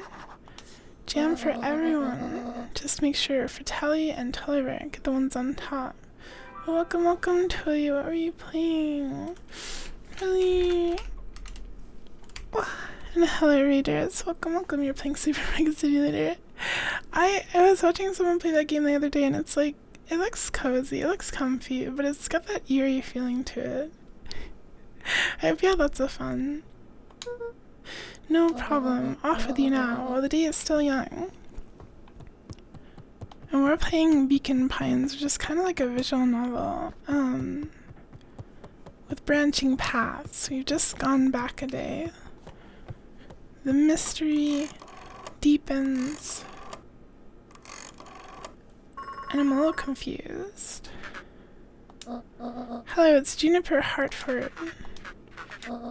Before you hang up, just hear me out. I have a business proposition. The simple matter is we both have the same problem that needs solving. Very well, we can meet tonight. The conspiracy of Grandma's business. Oh, it's actually gonna make us carry the jam. Okay, sorry about yesterday. Roxy can be so annoying. But good news, no more boring chores for me today. Did you make it to the old Valentine warehouse? So, what did you find? Give me the dirt. Something happened. There was someone else there. What? Who was it? Was it aliens? Yeah, it was aliens. It was totally aliens. Also, thank you, Dream Yume-chan, for the follow. No. Zombies. No. Alien zombies. What else could it possibly be? Rollo, I've got to deliver these into town first. We can catch up after. Ooh, is it a whole thing? It sounds like a whole thing. Yeah, we shouldn't talk about it here. Meet me at the treehouse tonight. I'm not sure what this treehouse is that you speak of. Sigh. Meet me at Mission Control. Roger that, Space Cadet. Okay, we gotta go to the diner and the Bag and Wag. I don't think we've ever been there. Hey, it's the bug boy. Wait, watch your step. Oh, sorry. There was a whole family of beetles here. They've gone missing. I thought they just sort of wandered around. Everyone has a home, Luca. Even beetles. Luca checked the soles of his sandals.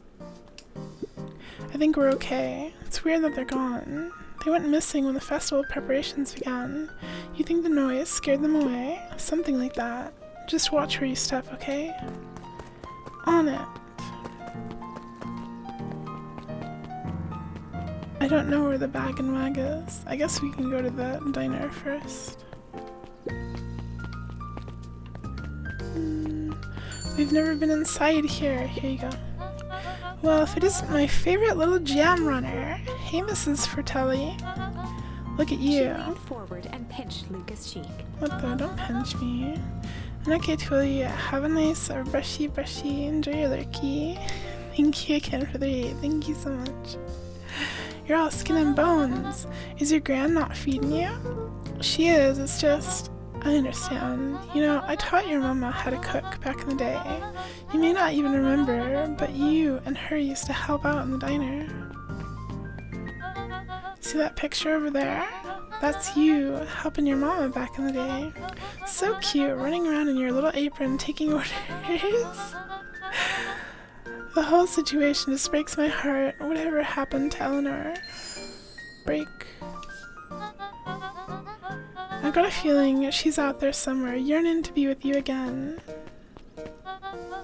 Few things in this world can keep a mother from her Luca son. shifted the basket uncomfortably. Oh yes, let's see Mrs. here. Fratelli lifted the cloth and inspected the jam. Ah, they even have my name on them. How She thoughtful. carefully lifted out her jars of jam. You tell your gran hello for me, Luca? Will do. Luca squinted at the faded photo of him and his mom at the diner. Memories of that day came flooding back. Oh. Oh. It's little Luca.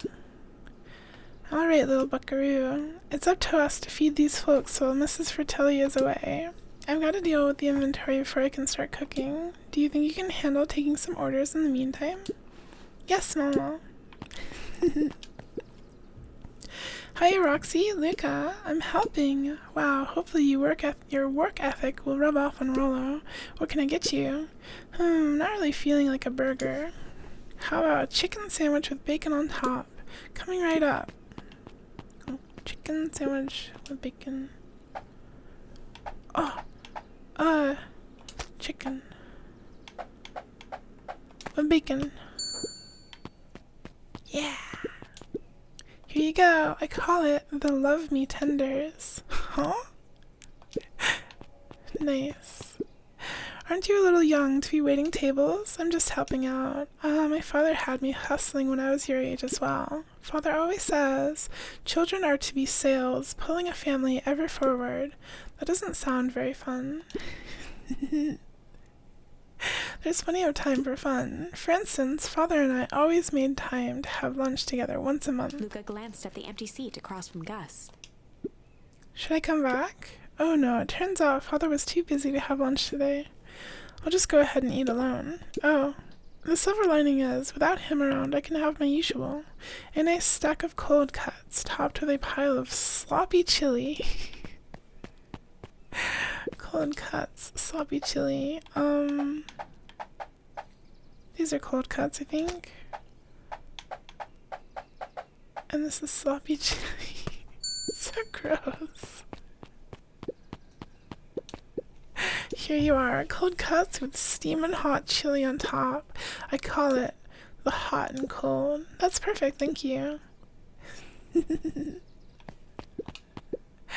Gadzooks, they've shrunk the wait staff. Jeff slapped the table and gave Luca a toothy grin. Oh, it's the hardware store guy. How's your pops doing? He's been pretty busy these days. I know the feeling. Tell him that fishing rod he ordered should be ready next week, will ya? Sure thing. I've been in the mood for something sweet. You got a burger that can satisfy a sweet tooth? A sweet burger? Yeah, and top it off with some grilled cactus. Grilled cactus?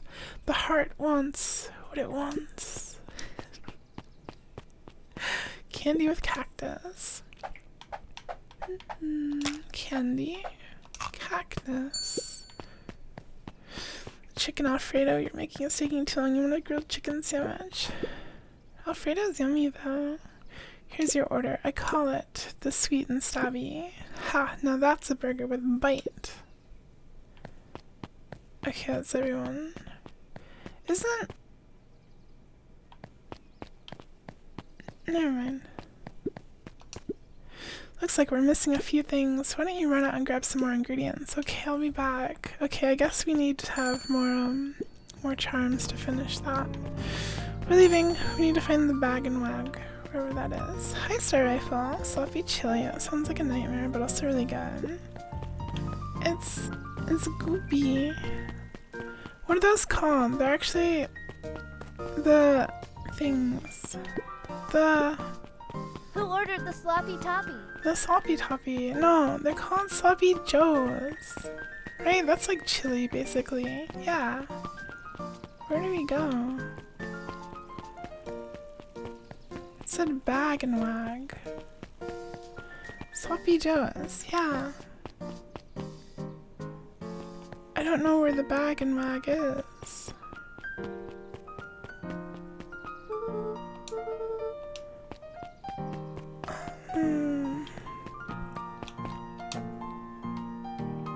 Tulliver. I don't know where Tulliver is. Sloppy, toppy, joppy, floppy. Was there another way out here? Wait, aren't you Tulliver? Huddled at his counter, Hiram Tulliver was meticulously Yeah, shining yeah, apples. yeah. More accurately, Hiram Tulliver was meticulously shining one apple. Hello? Eat. With a yelp, Mr. Tulliver fumbled the apple, flailing at the air as it fell. Oh, sorry. No bother, no bother. He leaned forward and lowered his voice. You remember your first time you ate a sloppy joe, you cried because it all fell out. Oh no. God, I had them when I was a kid, but I haven't had them in like years and years. And it sounds yummy though. We get a little sloppy with our sloppy toppies. I see you have something for me. Yeah, Gran had some jam I'm supposed to give He you. leaned in a bit further. Jam? Yeah, these ones on top. She wrote your name on Mr. them. Tulliver leaned back, speaking loud enough for anyone to hear. Ah, yes, the jam. Thank you so much for delivering this jam to He me. reached forward and snapped up the jars of jam, giving Luca a little wink. I shall put it on my store shelves post haste. Okay, I should finish my deliveries. Of course, of He course, leaned in for a final whisper. of course. What kind of sneaky stuff are they doing? It's kind of suspicious. You had one just a week ago. How was it, pasta? How was your sloppy toppy? Got some jam for you, Mr. Nuncreed. Luca, you seem chipper. Who was Joe and how sloppy was he to get a food named after him? The world will never know. Well, aside from being on delivery duty, it's a nice day. Creed eyed Luca for a moment, then nodded in agreement. I suppose it is. So, do you want your jam? Oh, right. Usually Juniper drops those off herself. I guess she's busy today. Anyway, this is my last delivery for the day. Oh, in that Creed case, snatched the basket from Luca. I'll hold onto the basket until the next time I see your gran. The old doggy boy likes our grandma. Hey you, anchovies or pineapple? What? Don't think, just answer. Pineapple. Why? How old are you? 12. Perfect, follow me. Who are you? Anyone ever tell you you ask too many questions? Just try to keep up, okay? What just happened? Well, we gotta follow the cat girl. Hey, what a crazy coincidence. Here's my new friend I was just telling you about. Oh, that's wonderful. Yep, we just hit it off. Oh, really? Get this, his favorite pizza topping in the whole world is pineapple. Oh, and what is your new little friend's name? Beck locked eyes with Luca. The look on her face was equal parts expectant and desperate. Luca Van Horn, nice to meet you. I'm Nellie, and this is Ilona. We're Beck's parents. Beck gave Luca a quick nudge. Beck gave Luca a quick nudge. Oh yeah, Beck told me all about you. Already feels like we've known each other for years. So you both can stop obsessing about me making friends. Oh darling, we never doubted you. It's just that, for children with fewer than 5 close friends, the probability of a stunted development doubles. Well, 1 down, 4 to go, I guess. What Nellie means is that we just want this move to be as easy on you as possible. You can relax. A friend has been friended. This calls for a celebration. Luca, you must join us for dinner tonight. Dinner? Wow, another coincidence. I actually asked him already and he said he would love to. It's just wonderful. In that case, we should pick up some groceries. You two don't get into too much trouble now. I want to get into trouble. Good news, it took a week, but you successfully failed your 50-50. That's not good news, is it? You gotta farm up 70 more rolls now. Wow, I can't believe that worked. Thanks a ton. You're welcome. I owe you one. My moms are great and all, but they can be a bit much sometimes. Our house is the little cottage next to that big mansion place. Wait, you live on the Valentine's estate? Yeah, that's the spot. Meet me by the big creepy gate. Don't be late, or I'm back to square one on this whole friend grift. Great, see you there.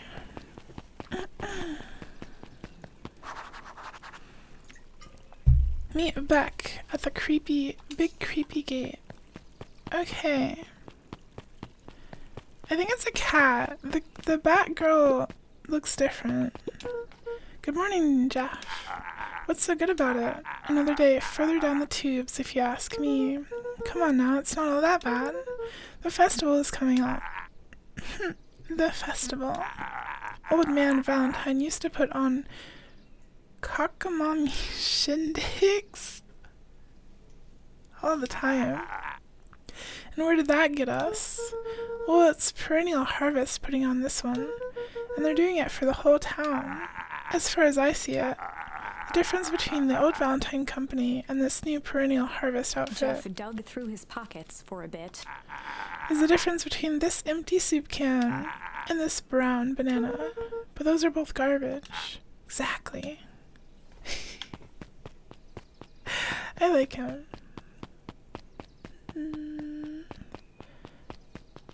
He said cockamamie shindig. Cockamamie. So who all lives in that house? Eris and Gus Valentine grew up there, and Solomon moved in a few years back.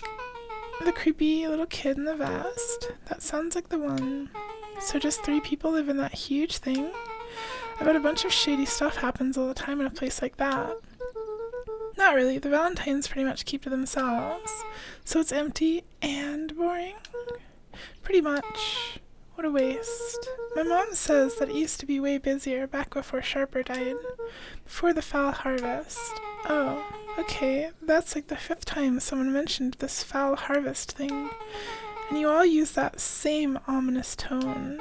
Eventually you're going to explain to me how that harvest got all fouled up.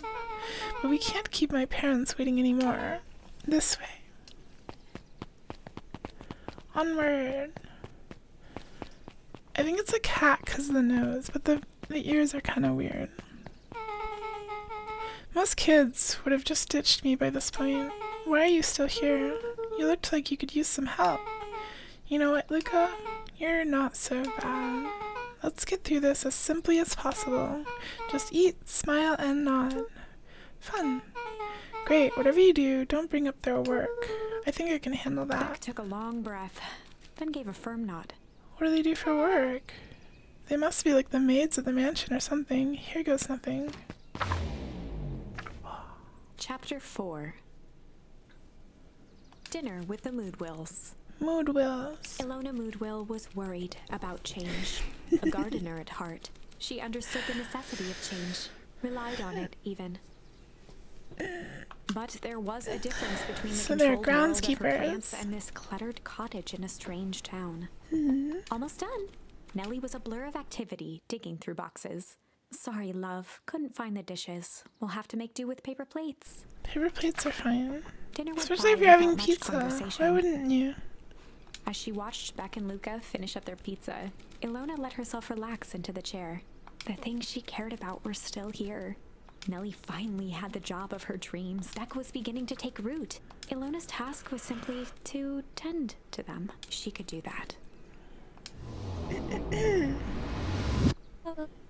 So Luca, tell us a bit about yourself. Where do you live? Oh, I live with my grandma, over on the other side of the river.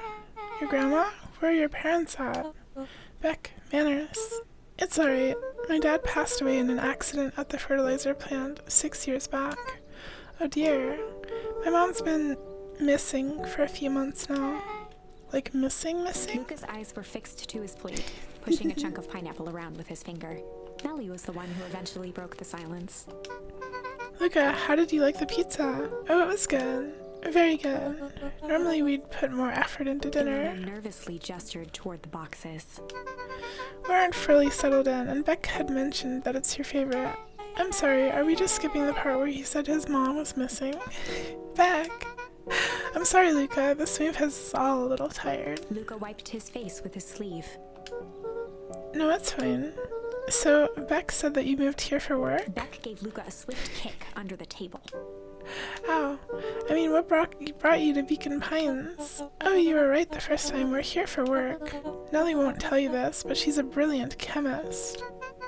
I don't know about brilliant, but I do love it. She's brilliant. Perennial Harvest just made her their newest lead research of deep engineering. Wait, I haven't... Wait. So in one of the other timelines, we went to the fertilizer factory, and the alien guy in the suit dropped a body bag on us, and it said, lead researcher of deep engineering. She died. She was killed by them in the other timeline. She makes it sound more impressive than it is. I'm just happy that I get to make a difference in the world. Perennial Harvest is at the forefront of evolving agriculture. It is something more useful than sprinkling water and excrement on the ground. Luca glanced over to Beck. She seemed to be holding her breath. This game is like darker than it appears. What Nellie means, Luca, is that there are different ways to grow plants. Yes, some people talk to their plants and hope for the best, and some people happily leave their job to allow a loved one to pursue their dream. You swore you didn't. Beck slammed her fist into the table, perhaps harder than she intended. Hey Luca, how about some dessert? I actually have to meet my friend Rollo soon. Luca glanced outside to gauge the time. The sky was darker than he expected, filled with ominous clouds. I feel like something bad's gonna happen. Looks like there's a storm brewing. I should get going. Oh, I didn't think there was any rain in the almanac. Yeah, almanacs aren't that useful around Luca here. wiped his mouth one last time with his napkin and started to get up. Thank you all for the pizza. It was really good. See you at the festival, Beck. The unlucky penny. Wait up. I'll walk you home. Surprised, Luca turned around. He knew Rollo could be prickly around new people. But Beck seemed cool. Rollo would warm up to her eventually. Probably. Maybe.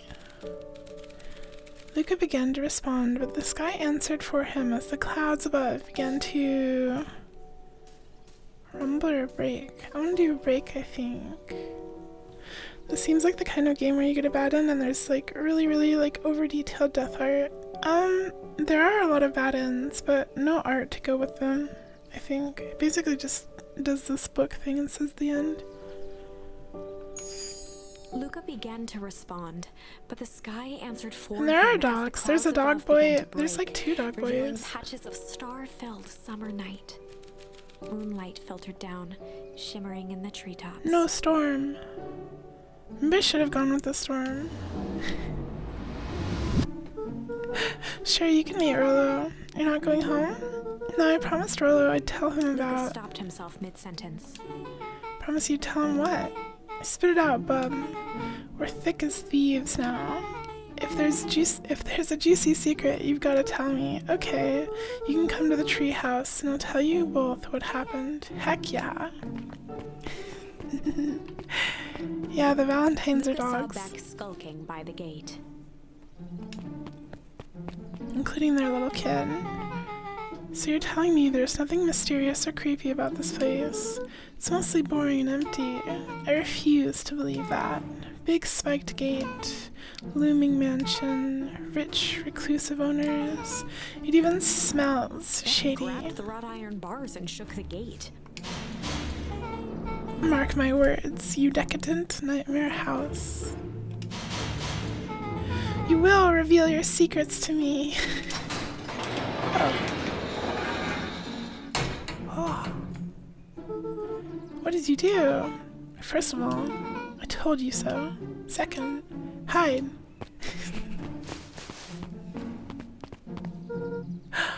They're with the hazmat person. That's Eris Valentine. Who's that she's talking to? Shh. I expect you to return that suit in working order. Of course. As long as everything proceeds as planned, there's nothing to worry about.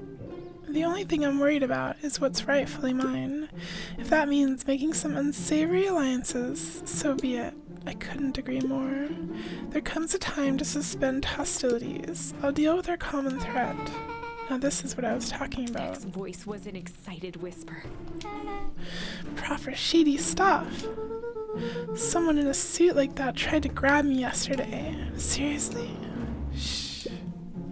You do understand that when this all inevitably fails, I will deny everything. I wouldn't expect any less of you.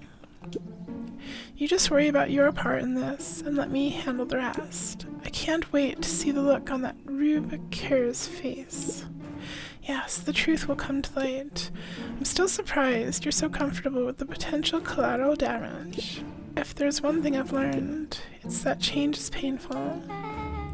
Wow, I was expecting shady, but that's just flat-out supervillain talk. If you don't mind me asking, why?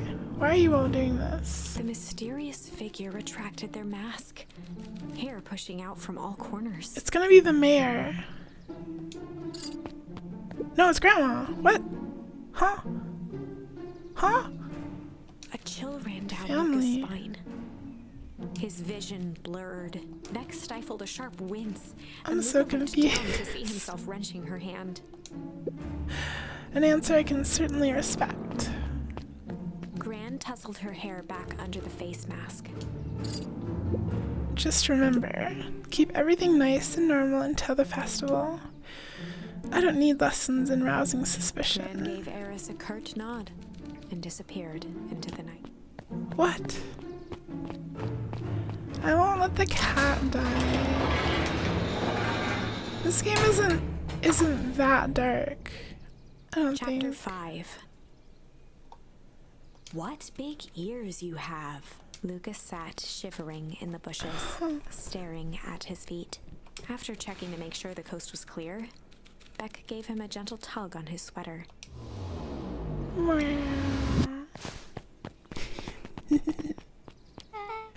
What's wrong? You look like you've seen a ghost. Why were you so scared of that old lady in the hazmat suit? That was my gran. That was your gran? Yeah. Okay, well, I'm sure there is a perfectly reasonable explanation for all of this. Let's just get to the tree house and figure things out there. Lead the way. What does that mean? So Gran's tied up with a bunch of things. She's like doing weird stuff with the grocery people and the diner people. She's doing stuff with the old fertilizer factory. For the last time, there's nothing to worry about. Of course, we're not The worried. clipboard finished writing with a scratchy flourish and looked up. Just dotting our I's and crossing our T's. Well, maybe try minding your P's and Q's. Mr. Nuncreed, arms crossed over his paunch, gave an exhausted sigh. If there's anything you need to know, if you need knowing, you'll know it. Absolutely. If you'll just sign here, acknowledging everything is accurate, we'll be out of your hair in a flash. Oh, for the love of... He snatched the pad and scribbled his name so hard the pen nearly snapped. There. Would you like my eternal soul as well? Clipboards looked at each other for a moment, almost pondering the possibility, then broke into laughter as they walked away. Ha, ha, ha.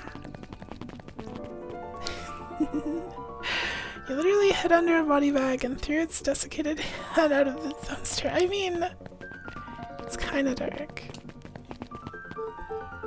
Hi, Mr. Nuncreed. Luca, let me give you some advice. The next time someone you don't know asks to hear your thoughts, give him a good hard bop right in the kisser. Oh, Gran tells me to just keep away from the clipboards. That's good, that's good. Your Gran is a smart lady, Luca. Speaking of which, you'd better run along home now. Too dark to be out wandering on your own.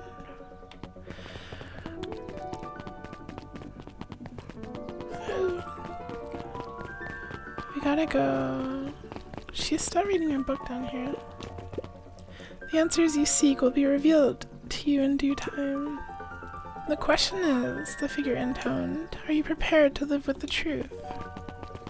I don't know. Another day, another dollar. See you tomorrow, Z.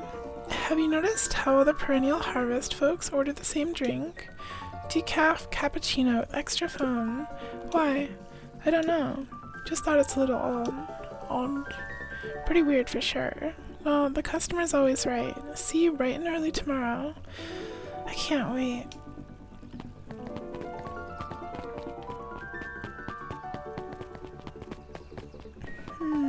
Do we want to talk to these people? It's the mayor and the hyena. William Kerr and Gus Valentine proudly surveyed the half-covered festival banner. It's all coming together quite nicely. Couldn't have done it without The mayor you. gave a half-hearted shrug. He looks so depressed. I'm not so sure about that. Nonsense. That reminds me, I wasn't able to thank your sister for her contributions. Yes, she has been indisposed of late. What does that mean? She doesn't much like me, does she? Oh no, that's not it at all. She's just been busy. Of course. Regardless, I would be forever grateful if you could pass on my thanks to her. The History Museum adds a real air of import to the whole affair, and we couldn't very well celebrate the story of Beacon Pines without including the Valentines. My father was a great man. You're darn tootin' he was. Kerr locked his arm on Gus's shoulder. But I mean the entire Valentine family. Present company included. Can I ask you something, Mr. Kerr? Call me William. Ask away. William, why are you doing all this? Gosh, I've never felt one needed a compelling reason to throw a party. Not just the festival. All of this. There's gotta be 100 down in their luck towns out there. Why is Perennial Harvest so interested in helping Beacon Pines? You know what I love most about the agriculture business? Seeds. Seeds. Yep, little bundles of potential. With a glimmer in his eye, Kerr gestured grandly toward the horizon. You treat a seed right, nurture it, feed it, and it can grow into something truly special. You see potential here? Undoubtedly. The seed of greatness is already under our feet. All it needs is a little nudge, and the right leadership, of course. Oh, good night, Mayor Valentine. Are they just gonna ignore us?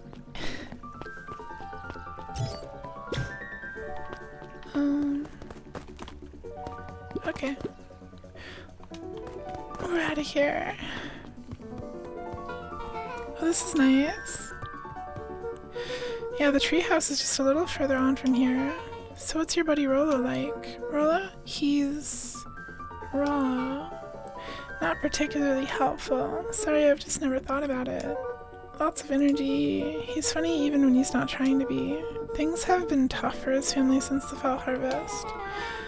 It's about dang time you tell me what this fall harvest thingy is. It's kinda a long story. Hit me with the headlights. Or highlights. Headlights.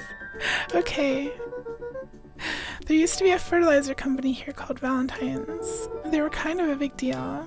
Ooh, big deal fertilizer. It was a big deal to us. Their stuff really worked. Farmers loved it. So Valentine's grew and grew. Beacon Pines pretty much grew around it. Most everyone in town either worked for Sharper Valentine or used his fertilizer. things were good. I'm sensing a big but. Around 6 years ago, Sharper Valentine suddenly died, and something changed. Changed how? Could have been a bad batch. Maybe it was in the water, or air, or soil. Nobody knows. But all the crops died, and everyone blamed the Valentines. The foul harvest. Yeah. Valentine's fertilizer went out of business. Half the town lost their jobs. Sheesh. The next year, the crops came back, but something was different. You plant a crop, do everything right, and it's sort of a crapshoot what happens. And nobody knows why. Nope. I take it Rolo's farm got the short end of the stick.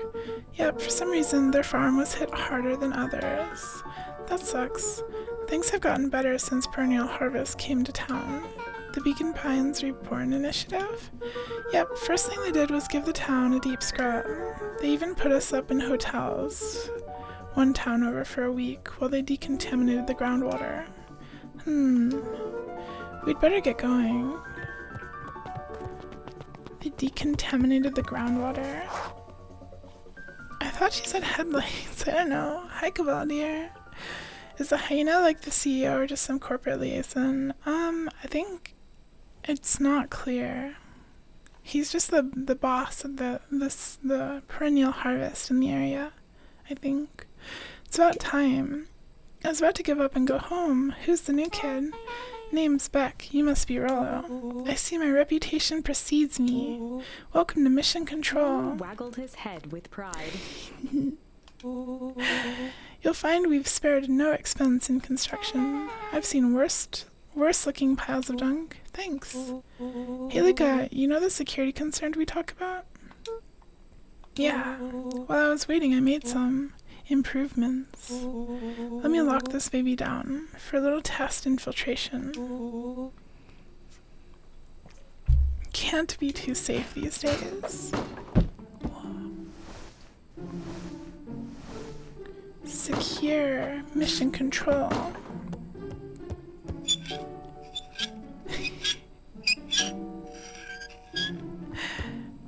Very nice. Oh. What the? He goes all out, doesn't he?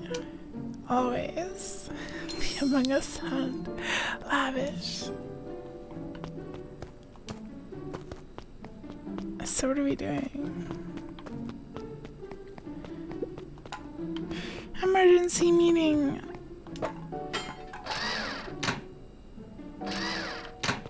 Is this what I'm supposed to do?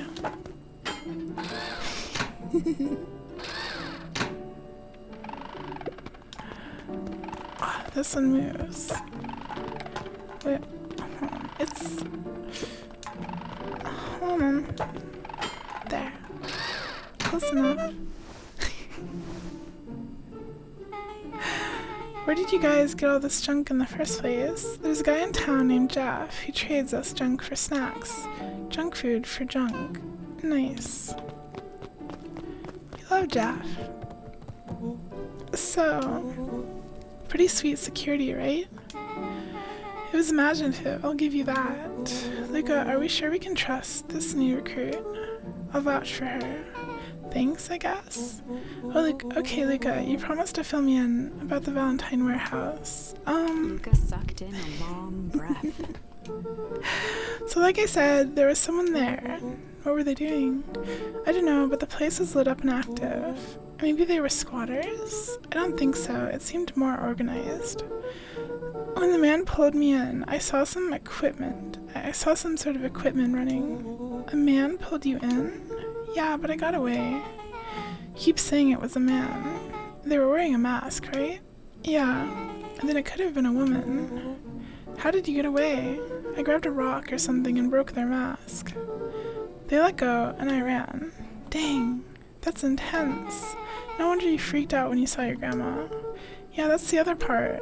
On our way here, Beck and I saw Eris Valentine meeting with Gran, wearing the same sort of hazmat suit. Let out a low whistle. And they weren't there for idle chit-chat. It was a proper clandestine meetup. So let me get this straight. There's an operation in full swing at the Valentine warehouse.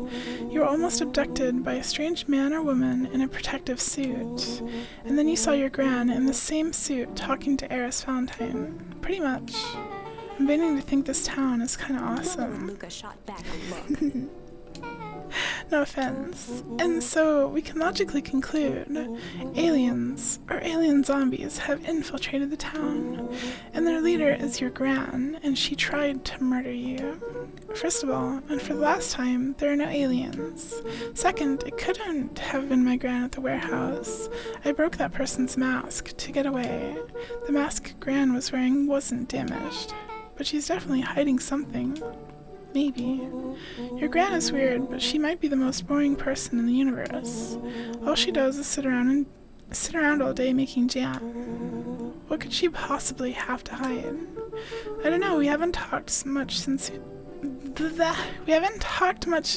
she moved in. Moved in? Your gran isn't from here? No, she came a few months back to take care of me after his mom went missing. Did you know your gran before? Not really, no. It's been years since I'd seen her. Luca, don't take this the wrong way, but are we sure your gran is on the up and up? Luca gazed out the window. What if gran isn't gran? I'm just saying, it sounds like strange stuff has been happening since she showed up. We could say the same thing about your family. But you're right. Luca, your gran is hiding something. And Pa always says, folks only bury stuff worth digging up. We need to investigate your house. If my gran really is hiding something, don't you think I would have noticed by now? That's kind of the whole point of hiding something. I guess you're right. Gran's been leaving the house for hours at a time this week. I'll call you two tomorrow when the coast is clear, and we can start getting to the bottom of this. I'm always game for a good snoop. You can count me in. I remember at the start of the game they said Grandma commandeered the closet upstairs, and we weren't allowed in there. Secret lair. Summer forged ahead, but the nights only seemed to grow colder. Luca walked home slowly under the pale starlight, cautious to avoid any more surprises lurking in the shadows. Reaching home, he slipped quietly into bed, half dreading what they might discover the next day.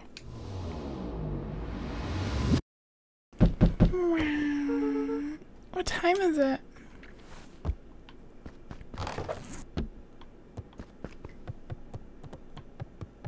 Hello? Hello? Rollo, what on the earth is that? That ridiculous thing on your head. Oh, this? It helps me think. You're gonna need a lot more of those. Choke all you want. We'll see who's laughing when I crack this case wide open. The coast is clear? Yep, whatever she's been up to this week, it's been keeping her busy most of the day. Very well. The game is afoot.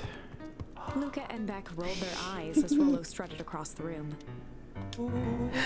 If I were a gran, where would I hide my deepest, darkest secrets? Perhaps where you might least expect it.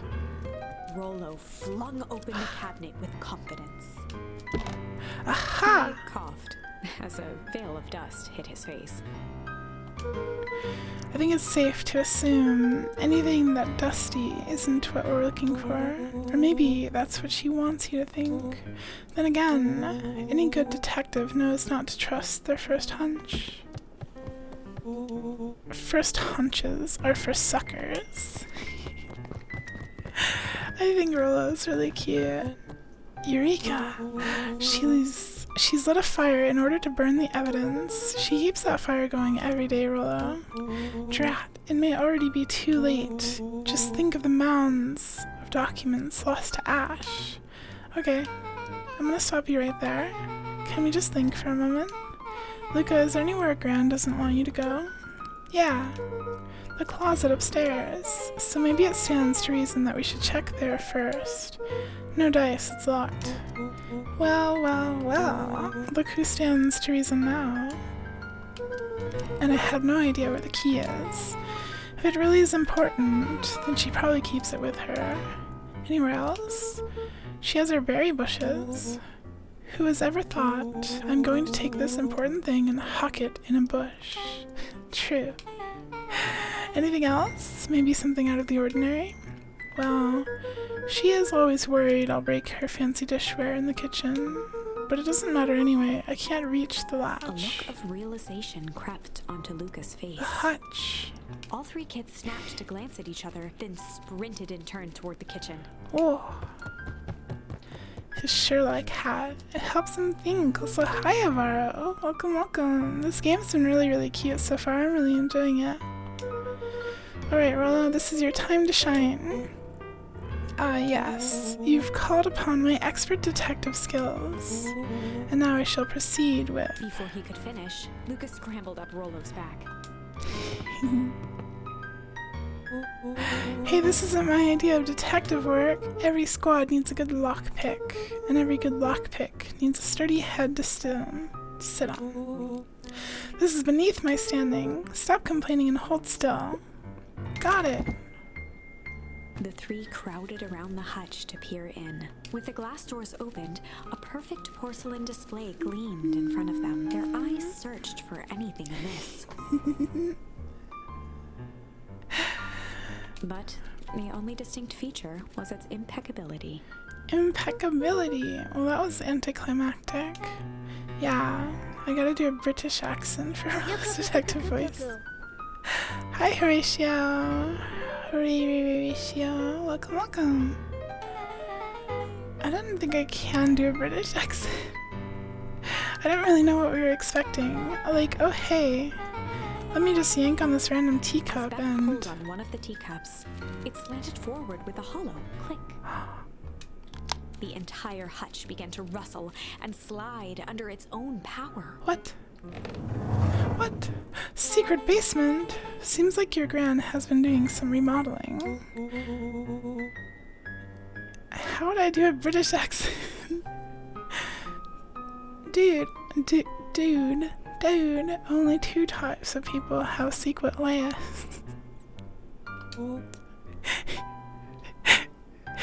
Evil masterminds and superheroes. So which one do you think she is? We're about to find out. No, British, I can't. I refuse. Okay, so more of an unhinged conspiracist vibe. Oh wow. Yeah, this cannot be good. We need to look around before jumping to conclusions. Luca jostled each cabinet drawer in turn. Only one was unlocked. He fingered through the filing cabinet, pausing at a bulging folder labeled Walter. Walter. For a long moment, he just stared at it. Who's Walter? What do you got there? It's my dad. Looks like some of his old medical files. Your dad was a doctor? Luca nodded and caressed the label with his thumb. Wait, I didn't know his dad was a doctor. Well, are you gonna read it? Here, let me help. Rollo swiped the folder from the drawer and began leafing through the pages. Accents are hard. He whistled to himself, barely looking at the text. How about you actually read some of it? One sec. Dense documents such as this are a lot like a cheeseburger. It's best to skip straight to the middle. That's where all the meaty bits live. Burger reference. Well, I had no idea we were in the presence of the preeminent scholar in dense documents and cheeseburgers. By all means, proceed. He stopped at a page and mimed, holding up a monocle. Here we are. Follow-up examination of Terence Wilby. Patient shows further signs of paleness and malaise. Body temperature continues to drop. He now describes soreness of muscles and joints. This is similar to the symptoms exhibited by Mrs. Wilby just a few days past. Still waiting on lab results from Joseph. Rollo looked up with heightened surprise. See? Creepy. Yeah, that's kind of disturbing. Who's Joseph? That's Mr. Nuncreed's name. Wait. Rolo's finger traced across the page. There's more scribbled in the margins. Could it be contagious? Mr. Wilby claims the tap water at his home has been contaminated. Perhaps environmental? Lab results only raise more questions. It's like he came back to this report later and made those notes. So it might be related to something Rolo else. scanned through several more pages. Huge burger stand. We love burgers. So does Rolo. Here, the writing looks shaky. I just couldn't help her. This disease, or whatever it is, progresses so fast. And with his wife's passing, Terran's condition follows close behind, exacerbated by the loss. Enough is enough. I need to take matters into my own hands. Luca, staring blankly at the cabinet this whole time, spoke softly. What does it say next? Rolo rustled the folder, trying to loose more pages. That's where it ends. What? There has to be Luca more. frantically shoved the remaining cabinet folders, trying to find another labeled Walter. Luca, I think that's the only one. It's alphabetical, see? What did he mean, enough is enough? How did he take matters into his own hands? This is Luca BS. slammed the drawer shut. A spider web of string connected photos of people from the town, interspersed with hastily scrawled notes. Well, she sure has kept herself busy. Is your gran a serial killer? Because I'm starting to get a vibe. Don't be ridiculous. Sure, she's just tracking the movements of everyone in town, out of the kindness of her heart. She put little symbols by some of them. Yeah, Mr. Nuncreed has a check mark. The clipboards are all inside of a big circle. My mom's are both on here. Both with question marks. Gus Valentine has a question mark. Eris has a question mark that's been crossed out. Mr. Kerr has a bullseye. The killer has chosen her next victim. We don't know what any of this means. Whatever it means, it's probably not good. Good. We're gonna kill Kerr. What the? Why is there a speed bag?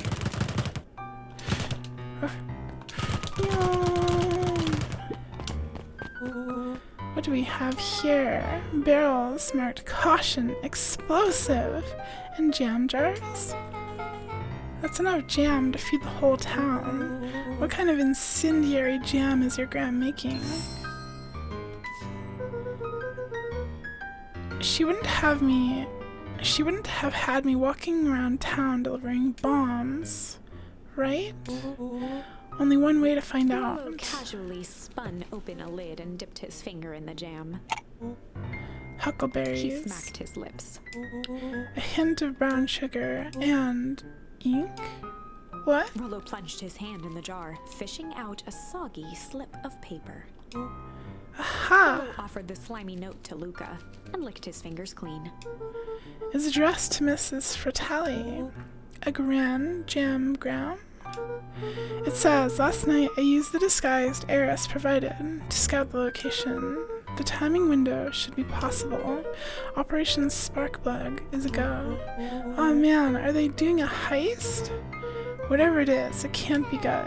So more bombshell than bomb, am I right? You're new here, so I'll let it slide, but I'm the bad joke guy around here. This is interesting. Something like that seems to be an achievement to be unlocked. Like the punching bag thingy. We'll punch it a little more. Cool, this looks like a treasure map. Not every old map is a treasure map, Rolo. Yeah, but every treasure map is an old map. Can't fault that logic. Look, there's even a pathway drawn on it. It starts at the entrance to town. And if we follow it, carefully traced the path with his finger. it leads right He to jabbed down at the end point. Town Square. This is the fountain in the middle of town. What a weird place to hide treasure. Well, that doesn't look like treasure to me. the end of the path on that map has the same symbol as these explosives over there. So it's not hiding treasure. A real bummer. Rolo, what's the thing you've been excited about for the past month? The festival. Gulp. Did you just say gulp? This feels like a gulp kind of situation. Everyone will be gathered near the center of town. She's gonna blow up the festival! Not if we stop her. What was that? Luca looked up from the map.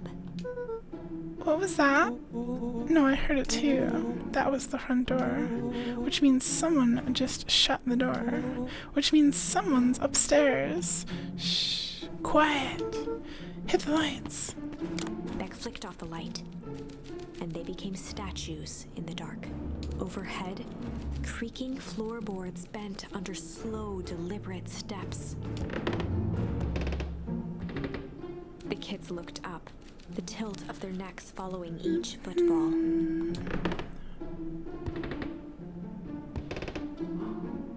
Then suddenly, it stopped. Without realizing, they'd been holding their breath. All three exhaled shakily and glanced at each other. A muffled male voice broke the silence. Huh? Oh, it's, A final Charlie, few or whatever his footsteps name reached is. the entrance above them, and the voice now echoed down the stairs. Anyone down there? The three kids shuffled to the corners without a peep. As he began to descend the stairs, the man's voice punctuated every new step. Thump. Yoo-hoo! I'm not here to hurt anyone. I'm just here to help. Just... At the bottom step, the man paused, squinting to search the room for signs of life. Huh. Guess it's nothing. Shifted suddenly.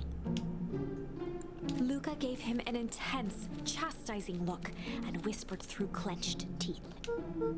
Rolo, don't. It was too late. Rolo was already inching toward the stairway. He screeched as he charged toward the shadowy Rolo, what are you doing? Flaming chicken coop! With all his weight, Rolo tackled the man to the ground. Rolo? Mysterious, creepy man. Anyone there? From the dark corner, they saw something move. Well, I didn't know if I had it in me, but there was only one way to find out. Holy crap, Rolo, that was awesome. Wait, did you just kill that person? Luca scrambled to the hunched figure on the ground. Pressing his fingers to the man's neck, he sighed with relief. You sure clobbered him good, Rolo. He's knocked out As cold. Beck flicked back on the light, Luca and Rolo both gasped in stereo. Mr. Tolliver! Chapter 7. The Interrogation of Hiram Tolliver. Still unconscious, Mr. Tolliver slumped getting heavily so in a interesting. shabby old chair. His hands were bound with rope, his feet tied with some loose string. The kids huddled in a circle, discussing their plan. One thing was certain, they couldn't just let Mr. Tolliver go. They needed to know what he was doing in Luca's house. After some deliberation, it was decided. They'd run the classic good cop, blink cop interrogation. Good cop, chill cop. They'd run the classic good cop, chill cop interrogation. Can't be a bad cop. Sad. I'll handle this, just gotta play it cool. Luca walked calmly to the light switch, flicking it off and on a few times. Mr. Tolliver shook his head, gathering his wits. Golly, I sure got my bell He wrong. looked over to find Luca, who returned a calming grin. Sorry, Mr. Tolliver. This is all a big mistake. Luca, what's going on here? Why do you have me strapped down? No one's fault, really. Rolo just got a little startled. Rolo's here? Rolo and Beck emerged from hiding to give a timid wave. Well, alright. Mistakes happen. You kids gave old Hiram a good scare. Let's just get me out of these ropes and call it even. Luca glanced over to Rolo and Beck, who replied with skeptical looks. Mr. Tolliver, why are you in my grand's basement? I'm here to help, of course. Help with what? What's my gran up to? If you just cut me loose, I can show you. How do I know we can trust you? Mr. Tolliver exhaled with disappointment. Luca, have I ever done wrong by you? No. And since your gran moved to town, haven't I been nothing but welcoming? Yeah. So why would I turn my back on your family now? It's just... all this stuff seems pretty weird. A board with names of people from town, an archive of my dad's old disturbing patient notes. Luca gestured to the corner. Welcome, Booberator. Welcome, welcome. I hope you're having a nice comfy night. Barrels of explosives. I can explain everything. You just need to untie me. You kids deserve an explanation. Luca looked again to Rollo and Beck. I don't trust him. This time they shrugged. Luca began to slowly loosen the bindings. Shibari Squirrel, he just showed up at the house, and, he was climbing down the stairs to the basement when Rollo tackled him. And now we're interrogating him. I don't trust Tolliver. Rubbed his wrists. That's a good lad. This all makes sense in time. Imperceptibly toward the stairs. He's gonna run. You see, this town has secrets, Luca. A very dark past, indeed. Before the kids had even noticed his movement, Mr. Tolliver was at the light switch. A past that must be wrought He to... punctuated his final words by flicking the switch and rushing up the stairs. Light! Son of Beck a... darted to the wall and turned back on the lights. It was too late. Rollo confirmed what they all heard. He just locked us down here. Mr. Tolliver's muffled voice came from behind the door. I wasn't lying, you know. This is for your own good. You kids just keep tight down there and let the adults handle They this. looked bewildered at each other. Play it cool, huh? Not now, I'm back. Should have killed him. They heard the staccato thump of quick steps exiting the house. I really want to know what the other options for that branching path are. The kids looked down. I think this is probably a game resignation. over. This isn't how it goes in Hank Atomic. For some reason, they'd always assumed it was up to them to save their town. Luca opened his mouth, hoping to conjure some magical words to make this right. Only a hollow croak escaped. The end. No! Well, we certainly aren't going to find a grand resolution to our tale locked in a basement. Back to the drawing board. Okay,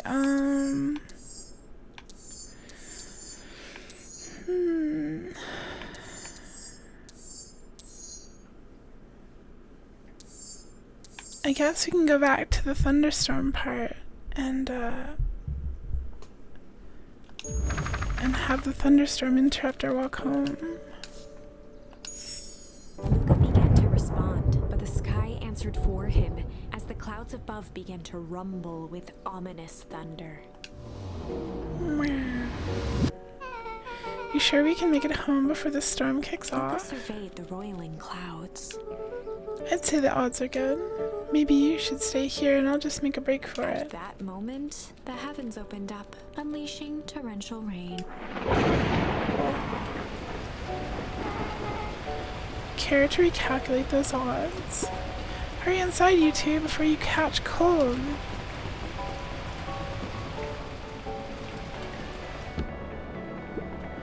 Luca, Nellie will keep trying to reach your gran on the phone. In the meantime, you two hold tight. Sorry, not much to do up here. Most of my stuff is still in the boxes. Mind if I poke around? Be my guest. Luca squinted into the eye hole of the microscope.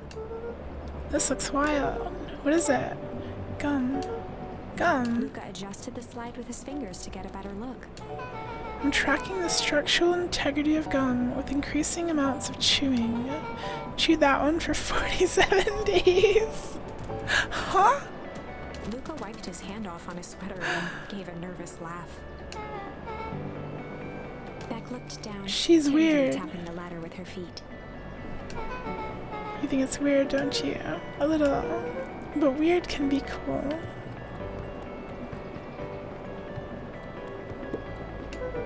Oh wow! Rollo and I have a radio just like this at the treehouse. Probably not exactly like this one. My mom and I tore the whole thing down to the bolts. Fitted it with some state-of-the-art vacuum tubes. She seems pretty awesome. She gets carried away sometimes. I think she feels guilty for working too much, so when she does have time for me, she showers me with high-tech overcompensation. Luca flicked at one of the toggles. I bet you can get all sorts of stations on this. Not out here in the boonies. You wouldn't believe the stuff I could pick up back in the city. But around here, it's all farm reports and static. Ah, shucks. Luca bent down to examine the bouquet of wilting flowers. Judging by the odor, they were well past their prime. Pungent. He flipped open the attached card. Happy trails from Coach Walker and all the Fairview Condors. Boy, you weren't kidding about poking around, huh? Oh, sorry. Was this from your old school? The most recent one, yeah. Some schools gave me going away cards. Some did flowers. When they're really trying to feel good about themselves, they do both. So you've moved a lot. Yeah, that's the thing with having a brilliant parent. There's always a better job somewhere else. Aww. These flowers would last longer if you put them in some water. That's the sort of thing I would do if I cared. Well, you cared enough to keep them, is all. Luca, can I ask you something? Of course. Dang, didn't that hurt? I'll be honest. That hurt more than I expected. Well, at least you looked cool doing it. Beck took a moment to watch the rivulets of water running down the window. Do you ever feel alone? Like, even when people are around? Well, Rollo can be pretty absent-minded sometimes. I'm serious. Does it ever feel like your family doesn't care what you want? It didn't used to feel that way. I know Gran loves me, but sometimes when she looks at me, it's like she's looking at a problem. Luca took a deep breath, exhaling slowly. Aww. I know the feeling. Hi, Pharaoh. This game's super cute. I'm really enjoying it. Well, welcome. I hope you're having a comfy night. I feel like this is kind of like Ice. Summon Nim foes with the benching stories. I've heard of that game, but I haven't seen anything about it. How do you deal with that? I guess I haven't yet. But one thing my dad told me when I was little, don't hold a grudge, especially against yourself. If you try to hold it all in, you're gonna pop. So then, what do you do when you don't know what to do? Dad never got to that part. Something I've figured out on my own, though. You gotta do something. Anything. Here. Oh, we're gonna break out! Heck yeah! What are you doing? I don't know. Something. We're gonna register our complaints with the storm. Listen here, you miserable universe. Stop jerking me around. I just want things to go back to the way they were. Everyone tells me it's gonna be alright. That things are gonna change. Thank you for the follow, Kiku.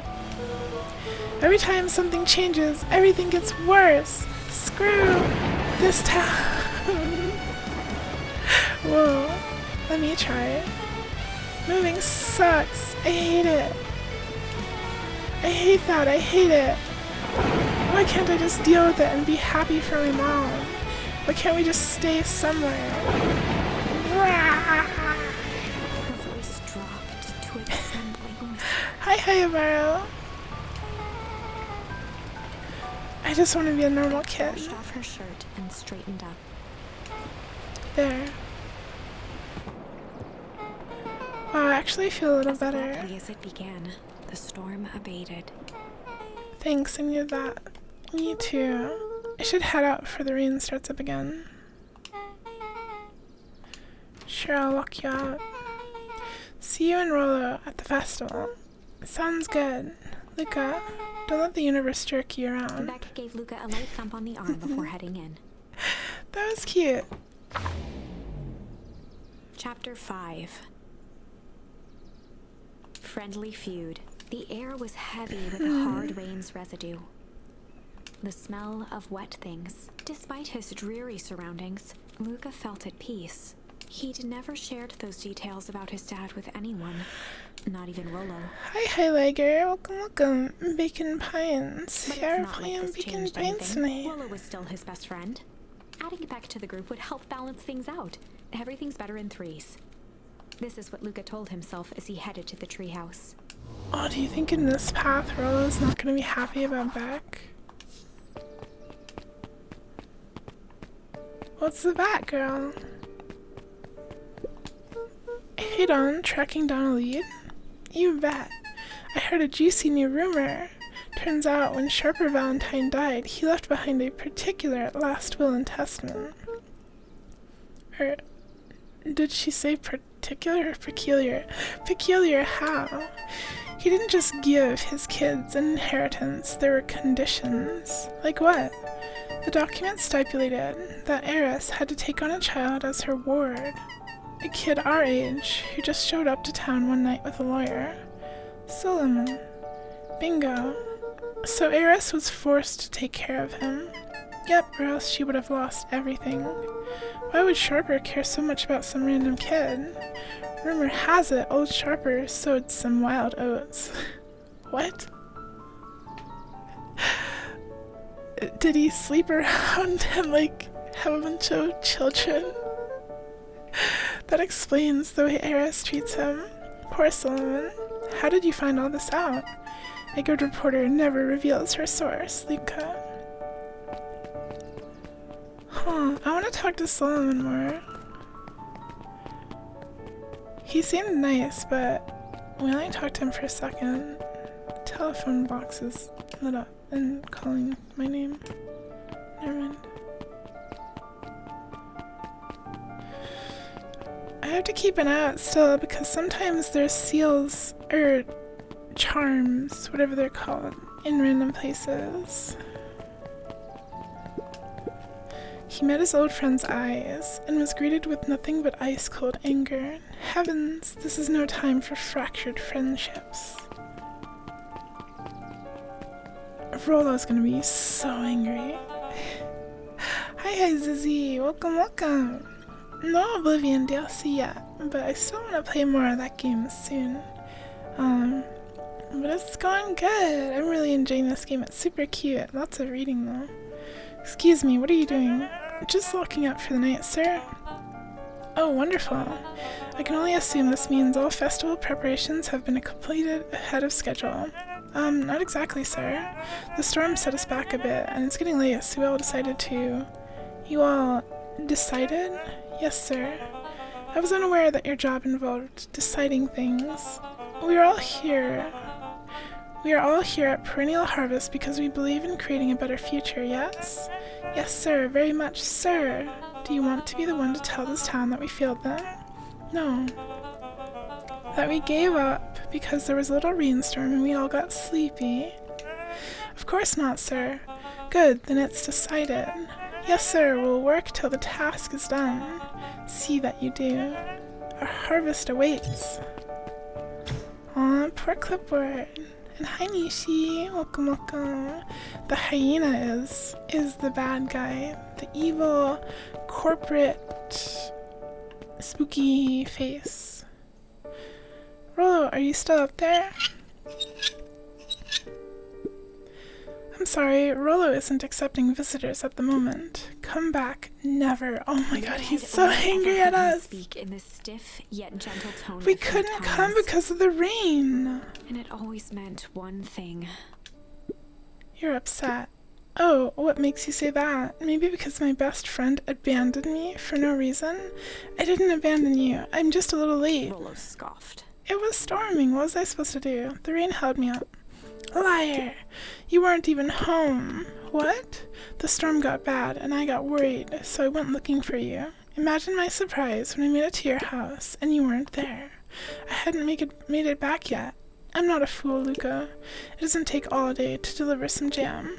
No, that storm rolled in out of nowhere, and I got stuck after dinner at Beck's. Luca stumbled on his words, knowing he'd said too much. Beck! Dinner! What the heck is a Beck? She's a new kid in town.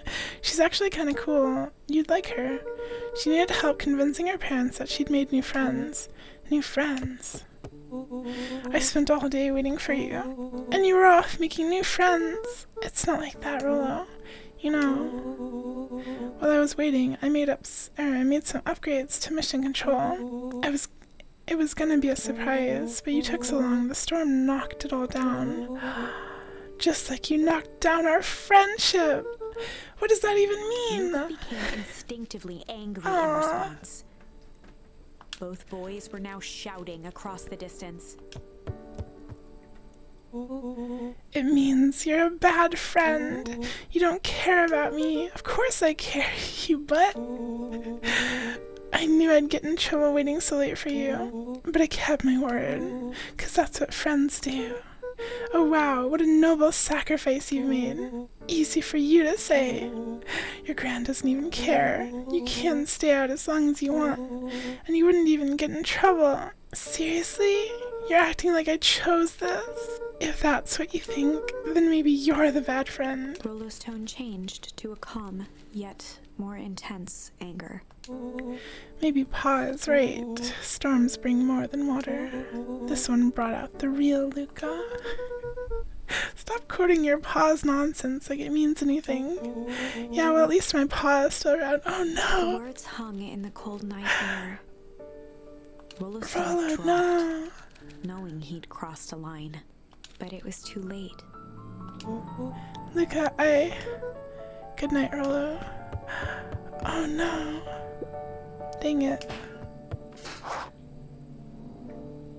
This is just gonna end on a bad ending. I assume, I would hope.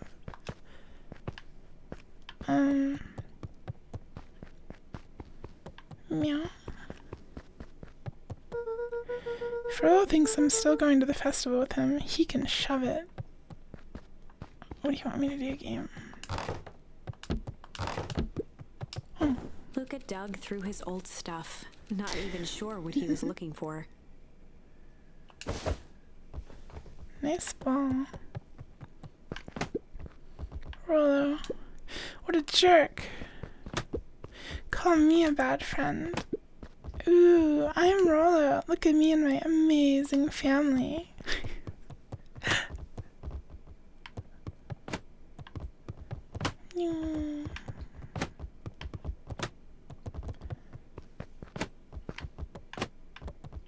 I'm kicking it like crazy. Okay, it's bedtime. I guess I'm just never supposed to make new friends. Poor Luca. Luca? Gran cooed gently from the hallway. You slept straight through breakfast. Luca, are you alright? I'm fine. Just don't feel like getting up yet. Okay, I'll leave this oatmeal by the door. I've got to run out and take care of some things. Okay. I'll be back later to check in. Sure. Luca just wanted to be alone. He waited to hear the sound of the front door closing.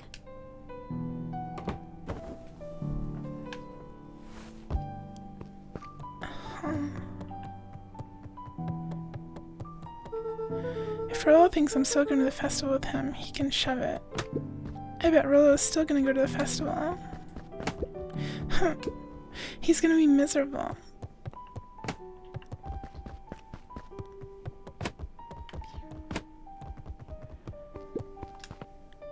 Luca dozed off again. Depression simulator. Luca, I see you didn't eat your oatmeal. Wasn't hungry. Well, just in case you get hungry, I'll leave a sandwich here too. Thanks. Rollo came by. What did he say? He wanted to talk to you. What did you say? I told him you weren't feeling well. Good.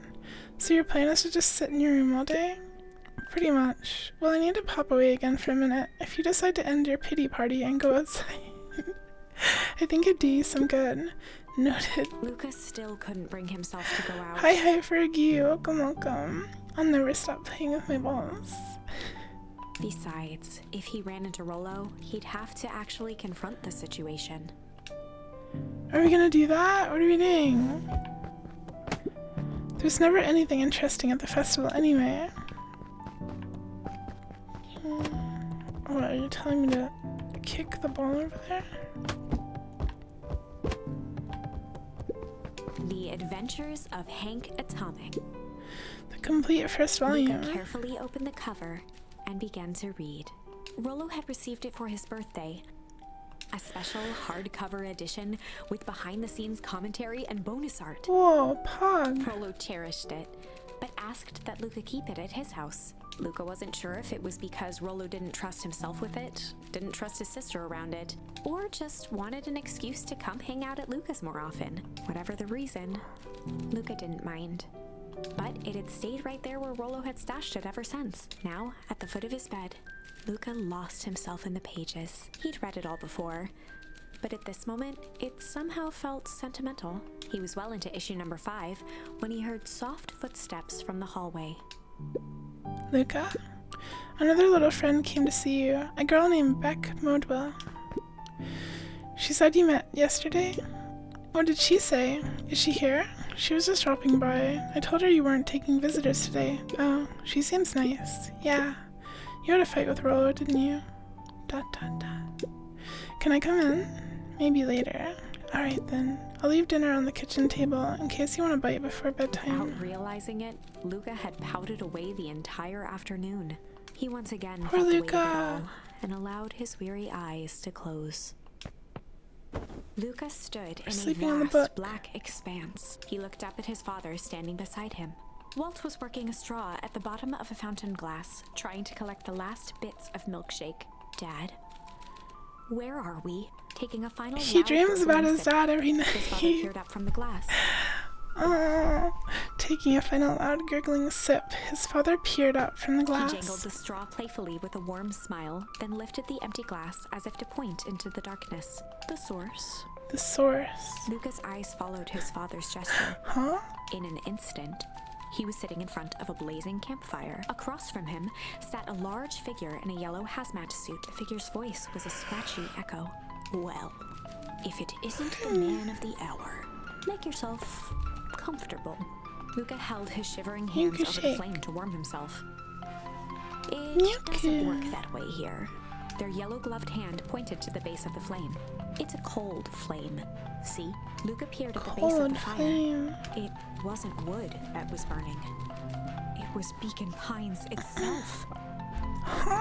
Tiny buildings, freezing and crumbling as they were consumed by flame. Luca could see small shadows moving in the burning city. People. Luca leapt to his feet. We've got to help them! The figure gave a dismissive wave of their hand. Why waste energy helping people who can't even help themselves? The figure bent down to examine the panicked crowd as they desperately tried to stop the flames. They only care about what's right in front of them, not like us.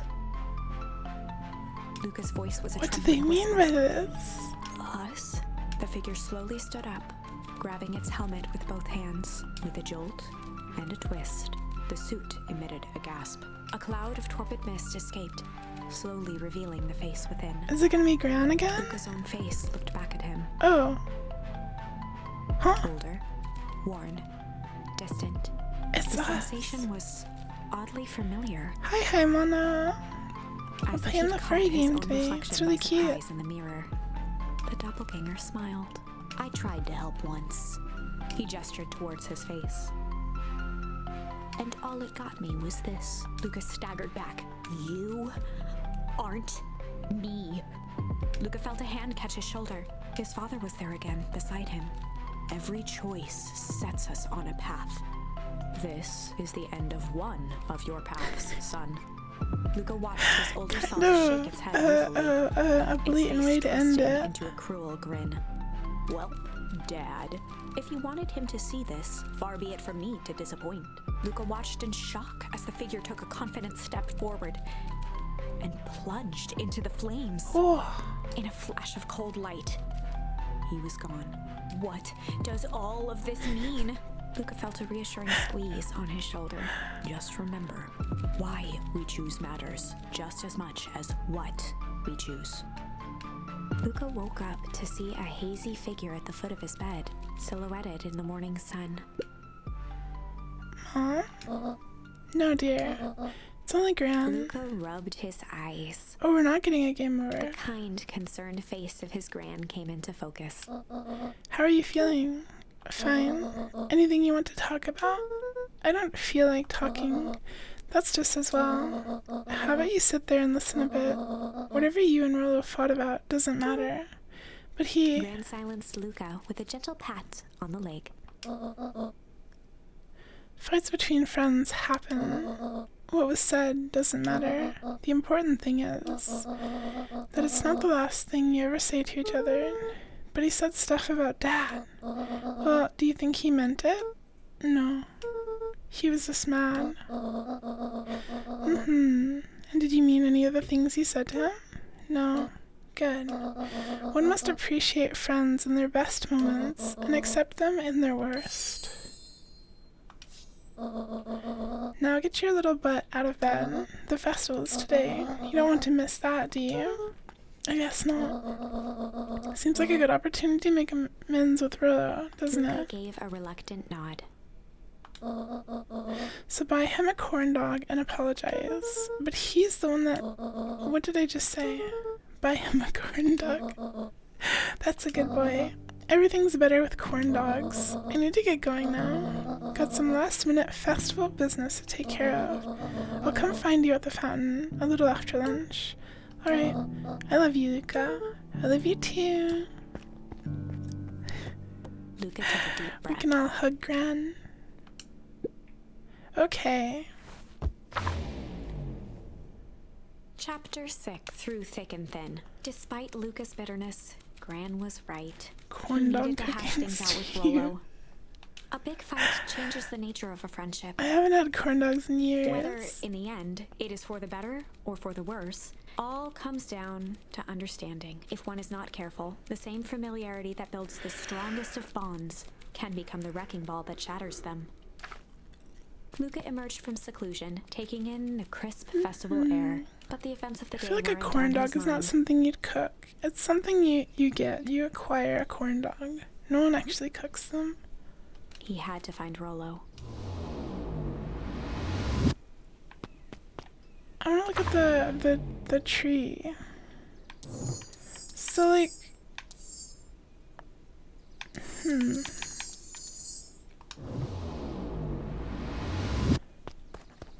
I was pretty sure we were gonna get a game over. There you are. Luca, Rollo wanted me to tell you something. What is it? Roxy rolled her eyes, shaking her head. Sigh. A space adventure, though you needn't buy it. If ye brave, go somewhere quiet. Roxy, I don't... It's a riddle, Luca. My goofy little brother wants you to find Luca him. looked down and kicked at the dirt. Look, I know you two had a fight. The only thing more annoying than my little brother is my little brother without his best friend. So I'm doing this one a favor.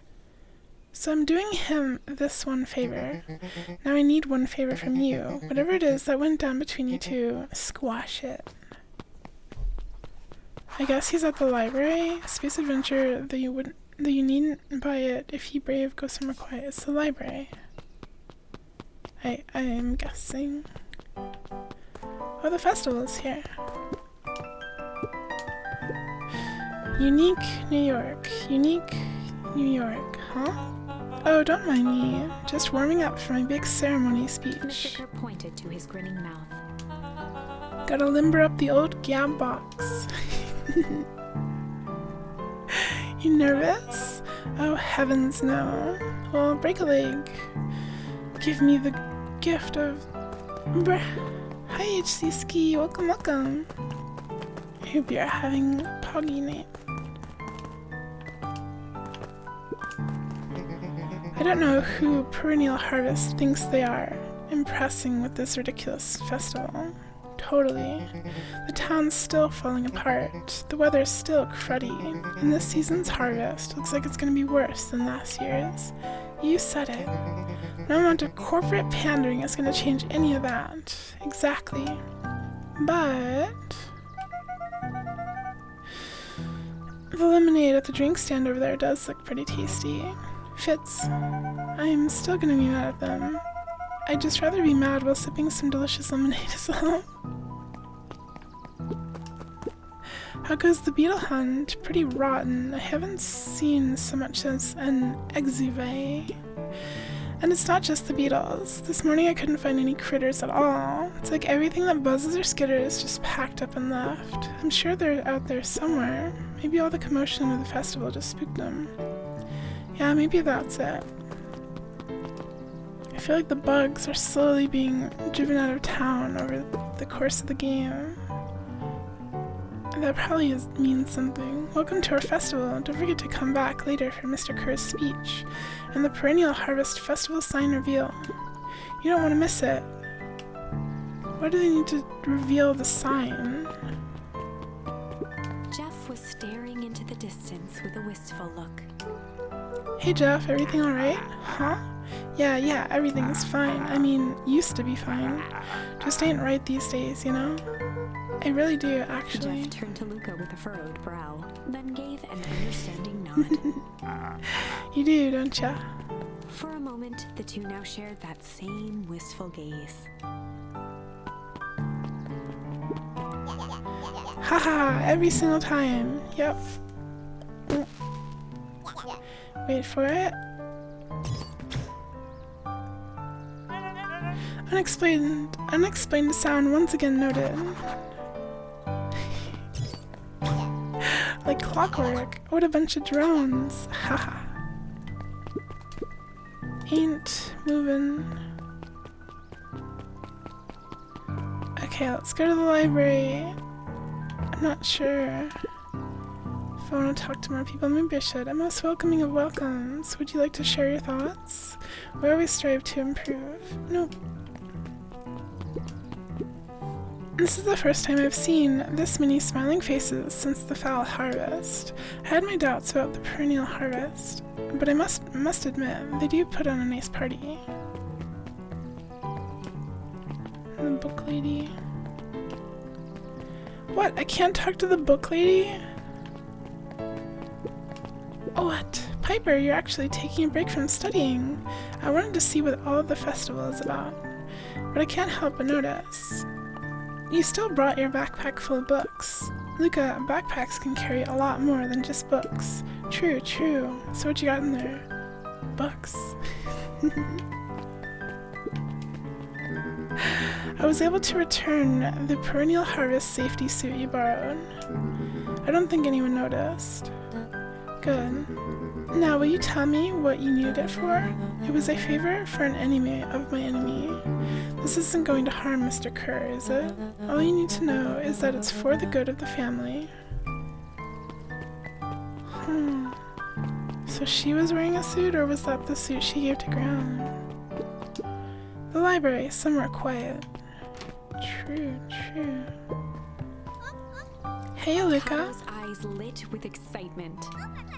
I've been expecting you. Bravo on deciphering the first riddle. Oh god, there's more. The first. Oh, you didn't think that was all, did you?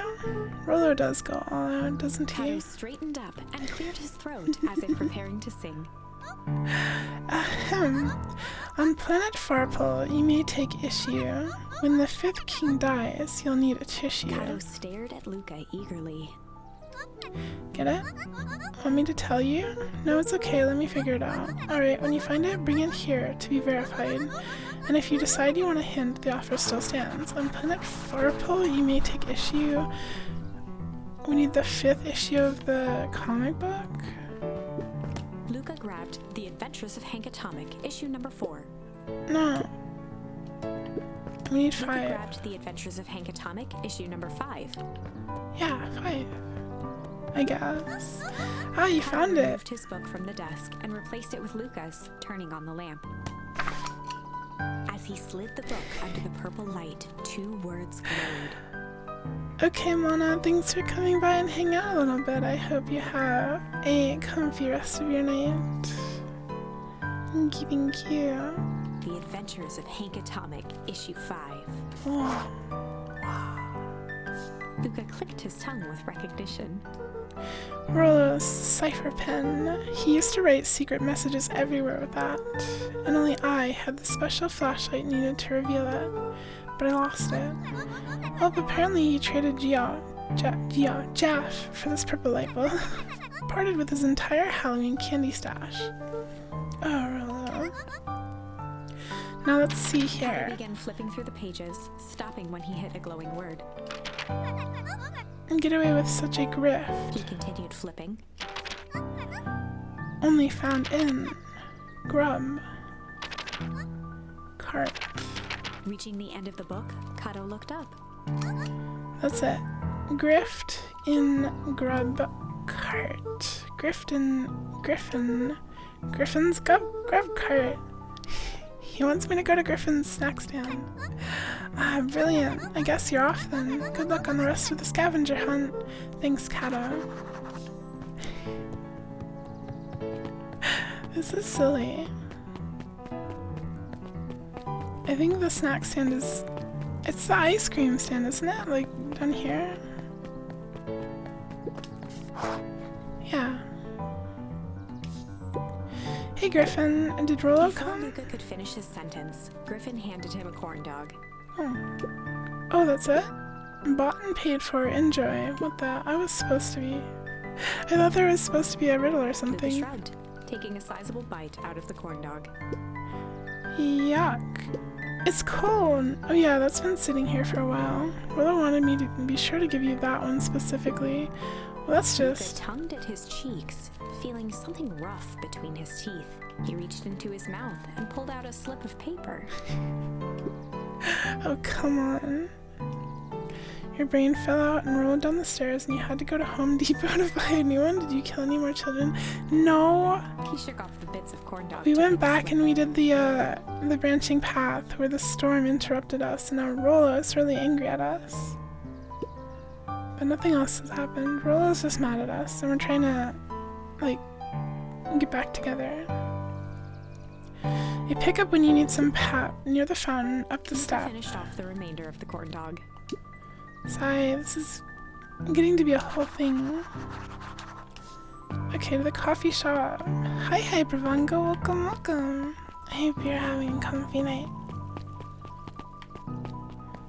Up here, right? Yeah. There you are, Luca. There's no way I'm actually doing this. It's way below my pay grade. Oh, come on, you big stiff. Let the kids have some fun.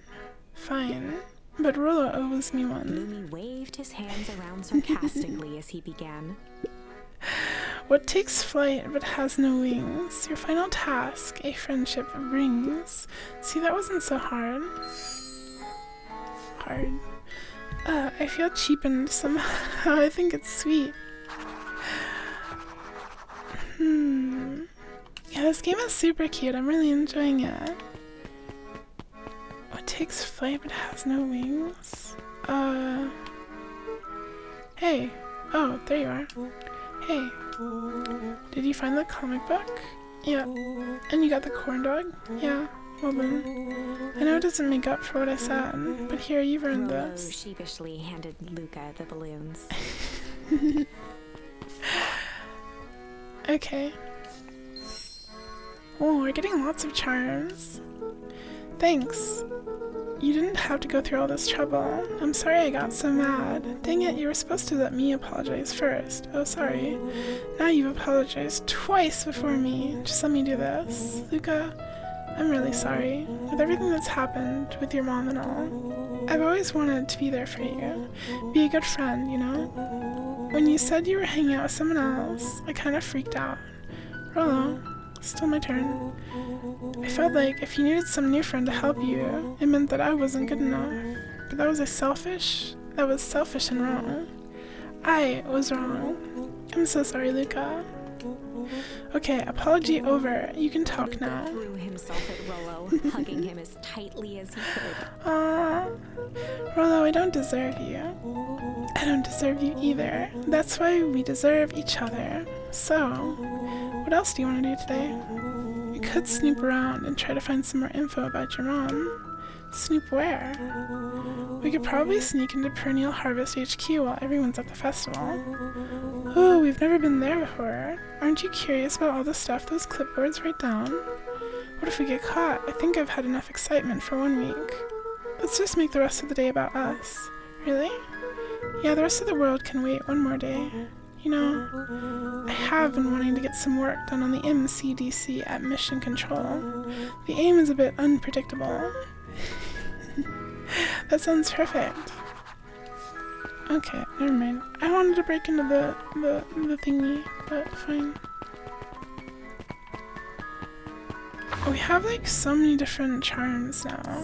We have different options for the interrogation and the flight one we can use here at this one.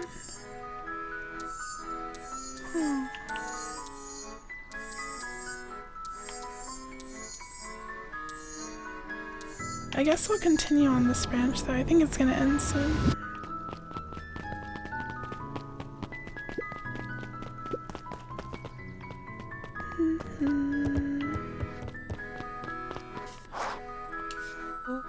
Oh, I almost forgot. I ran into your gran this morning. She asked me to give you this. Rolo handed Luca an unopened letter. I'll wait for you inside if you want to read it now. A letter? Luca, some things are going to happen that might be difficult for you to understand. She's If gonna I'm blow up the honest, festival. I hardly understand them myself, but whatever happens, I need you to know that I love you. None of this is fair to you. You have already lost What's so Gran much. doing? We both have. I wish there was a simpler way forward. But if there is, I haven't thought of it. God knows I've tried.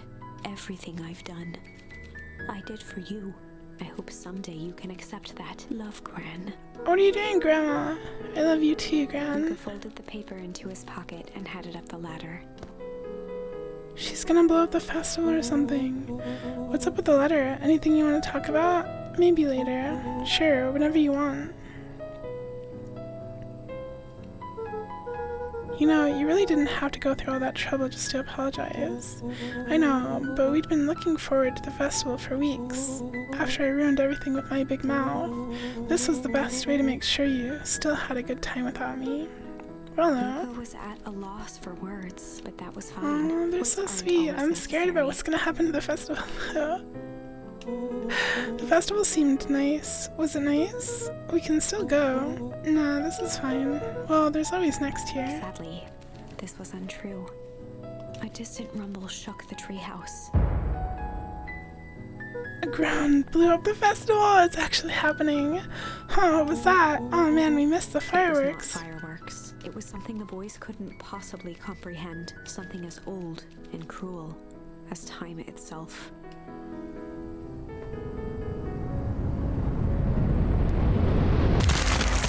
Huh? What?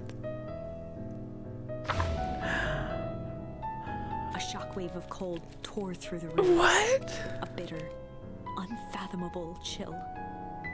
Before they could react, it encased them in ice. Two boys, reunited by friendship, only to be cruelly separated by a malevolence beyond What? reason. And so, our story ends on this melancholy scene. In a silent treehouse turned statuary, a town brought low by its secrets. We gotta figure A out pair of friends why. alone for the rest of time. The end. No, that can't be the ending. It's True. I won't accept it, and I hope you won't either.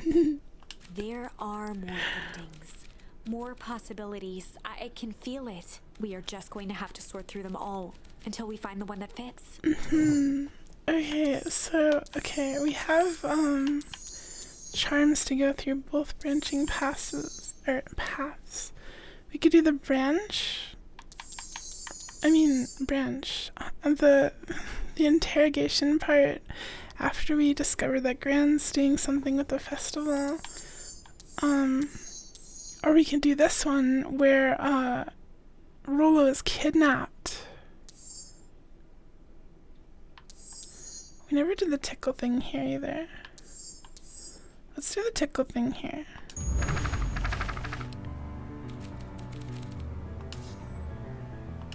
Let's do tickle here. Well, I feel like this is gonna be a bad bust end. out the tickles. The tickles. Hey Tish, wanna see something cool? Yup. Check it. Beck lunged forward and began to tickle under Tish's arms. What? What the Tish? Is she tickling you? Yup. Yup. Hey up. Tears began to form in Tish's eyes as she gasped for breath between gales of laughter. Hey up. Hey up. Hey up. Redoubled her efforts until Tish finally had had enough. Hey up. What just happened? She seemed nice.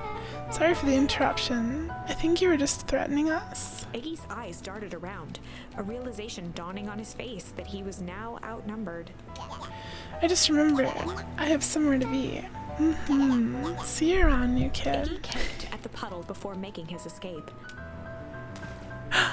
Don't kick the puddle! Whoa. Oh no, it landed on her now.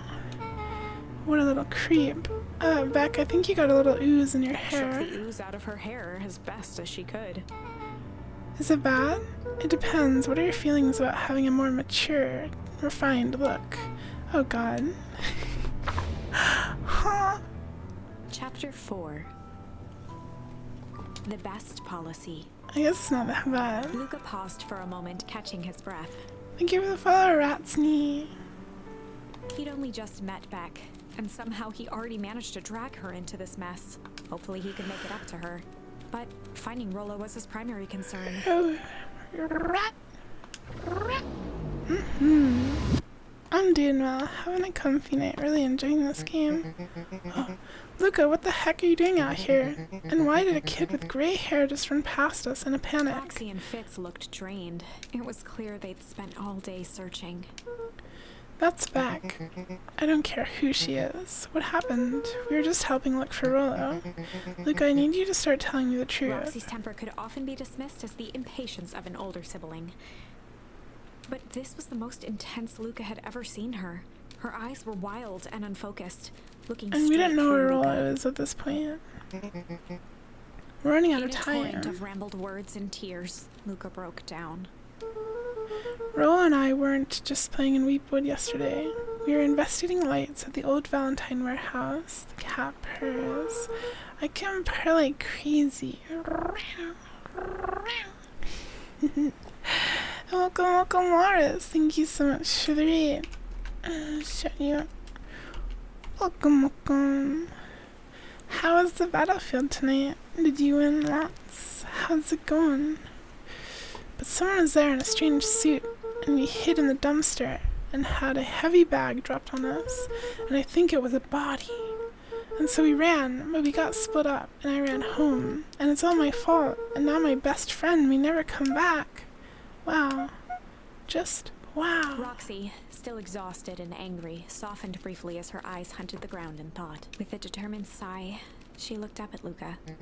It's not your fault, Luca. Rollo's gonna be okay, I Roxy promise. drew herself up. I'm gonna fix this. Luca, go home. But I wanna help. This is too dangerous for a kid. I can't just sit around. I have to do Roxy something. tried to think of the safest place to send Luca. You go back to the little tree house you two like to play in. Wait there in case Rollo shows up. Sound like a Luca plan? wiped his cheeks and gave a quick nod. You did the right thing telling me the truth. Now, scoot. We're scooting. You really believe his story? What other option do we have? Things have been strange around here leading up to the festival. My dad has been acting weird lately. Well, weirder than Looking normal. into the puddle, Roxy rubbed her arms to warm up. Why is it so cold here? This place gives me the willies. We did the tree house in case Rollo shows up. Okay. Good, you were playing with your boyfriend, Ruben Goose. Heck yeah. Sounds like lots of Mr. fun. Huncrey jumped with a start. Bah! Jump scare. Funny old dog jump scare. Whoa, don't sneak up on an old fellow like that. Sorry. I Who were you talking to? What? Luca motioned to the phone booth. Oh, no. I was just checking because I thought I heard it ring. But the dang thing never does, of course. Yeah, I've never seen anyone use it, really. The whole thing's a waste of money if you ask me. Any word from Rollo yet? Not yet. Long time for a boy to lose his way. Rollo knows these woods too well to get lost. I suppose you're right. A silly boy's antics have this whole town worried sick. Why is the music getting all scary? Antics? We all know Rollo likes to play his little pranks. You think this is a prank? What other possible explanation could there be? He's not playing a prank and he didn't get lost. Someone took him. I know it. How would you know that? Unless... Luca, is there something else that you know? Mr. Nuncreed gently placed one of his substantial hands on Luca's shoulder. Dang it, boy. If there's something you know, something that could help your friend, you need to tell folks. Luca peered up at Mr. Nuncreed. Kind eyes warmed a stern I'm face. scared. There was a deeper emotion hiding beneath it all. It was subtle, but Luca could sense something eating away at him. Just dawned on you that Luca putting on his sweater at the very start because it was still cold enough even though it was the first day of summer was foreshadowing all along. Yeah, it's definitely colder than usual. That's why the bugs are gone too and other things. There was another thing too, I forget though. There was a shame lurking behind those eyes. There was a shame lurking behind those eyes. A deep sadness. If Mr. Nuncreed was that worried about Rollo, maybe he could help. Yesterday, Rollo and I were messing around at the old Valentine Mr. warehouse. Nuncreed raised an eyebrow. Both of you? You were with Rollo when he went missing?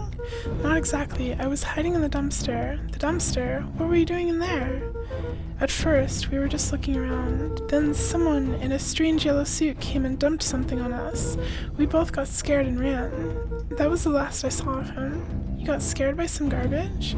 Well, that's why you don't go skulking in someone's dumpster. But it wasn't garbage, I think. I think it was a body.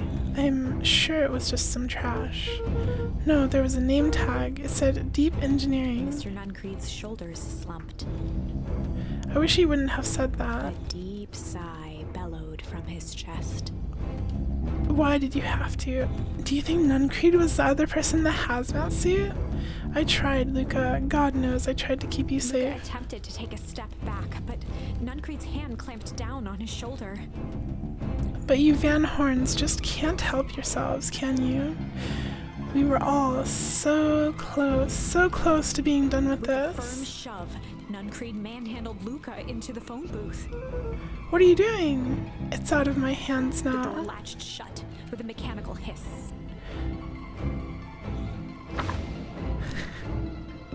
Huh? As Luca pounded the glass, the floor dropped from under his feet. A trap door. The inside of the phone booth was now a loose capsule plummeting at gravity's whim. Luca winced and What? pressed his hands to the walls. As he braced for impact, the capsule hurried to a surprisingly smooth stop. He felt a cold rush of air and opened his eyes with two large figures in hazmat suits occluded his view. I'm so Luca heard confused. the Hi, deep, Ink Slime. resigned voice of Mr. Nuncreed over an intercom. He knows too much. The end. Wait. Huh? That was a weird ending. This isn't the end. I know there's still much more. Somehow this went wrong. Okay, let's try something else. Okay, that was interesting. That was pretty quick. And yeah, Beacon Pines, I remember seeing a bunch of people play it when it first came out, and I've had it in my Steam library for a while, but I haven't really played it before now. It's been really good though. Let's do this part. So, in this branching path, we discover via the walkie-talkies that Rollo was kidnapped, and he's underground somewhere, and Mr. Kerr, the perennial harvest person, is trying to hunt us down. Also, we splashed the goo on Iggy's face, so he's all mutated now.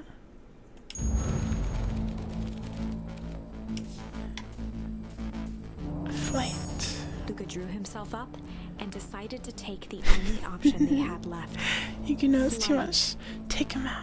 He They'll squinted never down the catch barrel me of the alive. mission-control defense cannon, aiming it through an opening in the dense tree branches. Wow. He looked up with surprise as it struck true and taut. Wow, I can't believe that worked. Hey, Mr. Kerr, we'd love to hear your thoughts, but I'm afraid we have places to be. Come on, Iggy. See ya, jerks. Fine, we know where that leads them. This way, we'll take the tunnels. The tunnels. Luca and Iggy winced as they sprinted through the thicket. The branches clawed at them, reluctant to give passage. After what felt like a marathon, Luca stopped in his tracks as they reached the clearing. What the? What That was the? all he was able to say before Iggy slammed into his back. The boys tumbled down a steep decline and crashed with a wheezing thud on a surface as hard as ice. In fact, it was ice. Ice. Chapter 5. Signs. They stood silently, catching their breath. The sky was like sapphire. With each breath, a plume of steam escaped from Luca's lungs. Let's keep moving. Luca pulled Iggy to his feet as they gazed across a snowy terrain. What the? That was actually pretty cool. Uh-huh. I think we lost them. Are we up in the mountains? I don't think so. If anything, we went downhill. Then what's up with the Winter Wonderland? All I know is there's no going back the way we came. Let's see if we can get our bearings. Follow me. A disc of smooth metal was lightly covered in snow. Oh, Two faint seams bunker. were visible along the surface. A manhole cover? If it is, I've never seen one like it.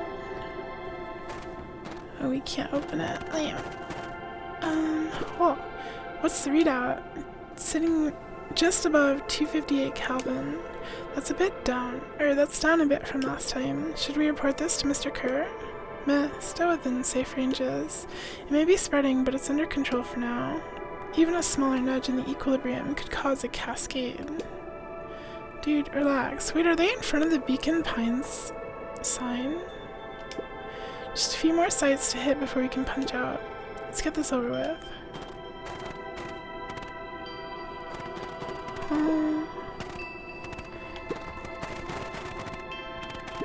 What's all this? Hard to say with all this snow. I think it's a town sign. I can almost make out the letters under there. What town could this even be? There couldn't be another town this deep into Weep Wood. I'm looking at evidence to the contrary. Let's figure out what we're dealing with here. Step 1, snow's gotta go. I'll see what I can do. It's the Beacon Pines sign. Yeah.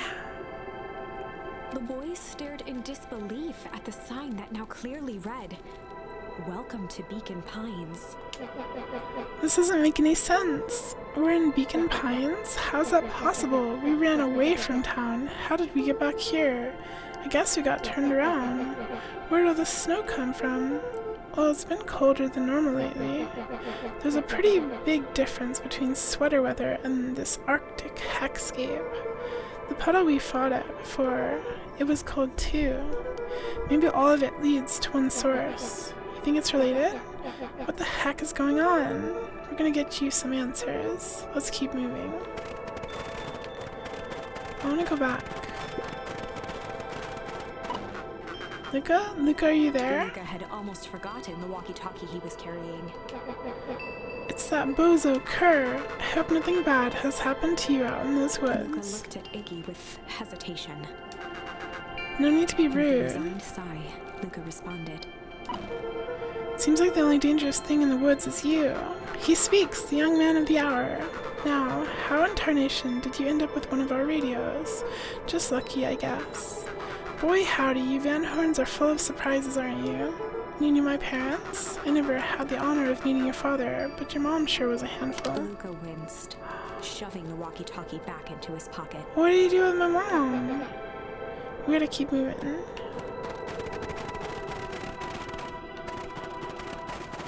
Yeah, I wanted to look around the winter part. I think it ends here. What about over here? What about... Okay, never mind. Okay, we're probably safe to move on to the town. Oh. It's all frozen. Looking down at the frozen stream, Luca could faintly see a school of minnows encased in the ice. Whatever happened here, it happened fast. The fish didn't even have time to run. Or, you know, swim run. Yeah, around there is where our house should have been. The crunching of footsteps trailing Luca went hush. He looked back to see Iggy's face twisted with confusion. Everyone's gone. What? There's nothing here but more snow. There must be an explanation for all this. We have to keep looking. You can look all you want. I quit. Iggy, we have to keep going. You don't get it, do you? This isn't one of your pathetic Hank Atomic stories. We aren't going to save the day. We aren't even going to save ourselves. My face is mangled. The town is destroyed. And everyone we've ever known is gone. We don't know that. You can't just quit and do whatever you want. I'm done. Poor Iggy. Iggy, it's gonna be okay. Luca peered upward at the darkening sky. He let out a long, foggy breath. Faintly, Iggy began to cry. Seeing Iggy in such a pathetic state gave Luca a sense of compassion, and more than a little guilt. It is getting pretty late, I think. Probably not a great idea to stumble around in the dark anyway. Luca allowed himself to collapse next to Iggy. Let's just rest for a The bit. boys huddled together for warmth and comfort. If not for exhaustion, their minds would be racing, trying to make sense of the events of the day. Aww, As it was, all they had energy for was to sit they're in gonna silence, freeze.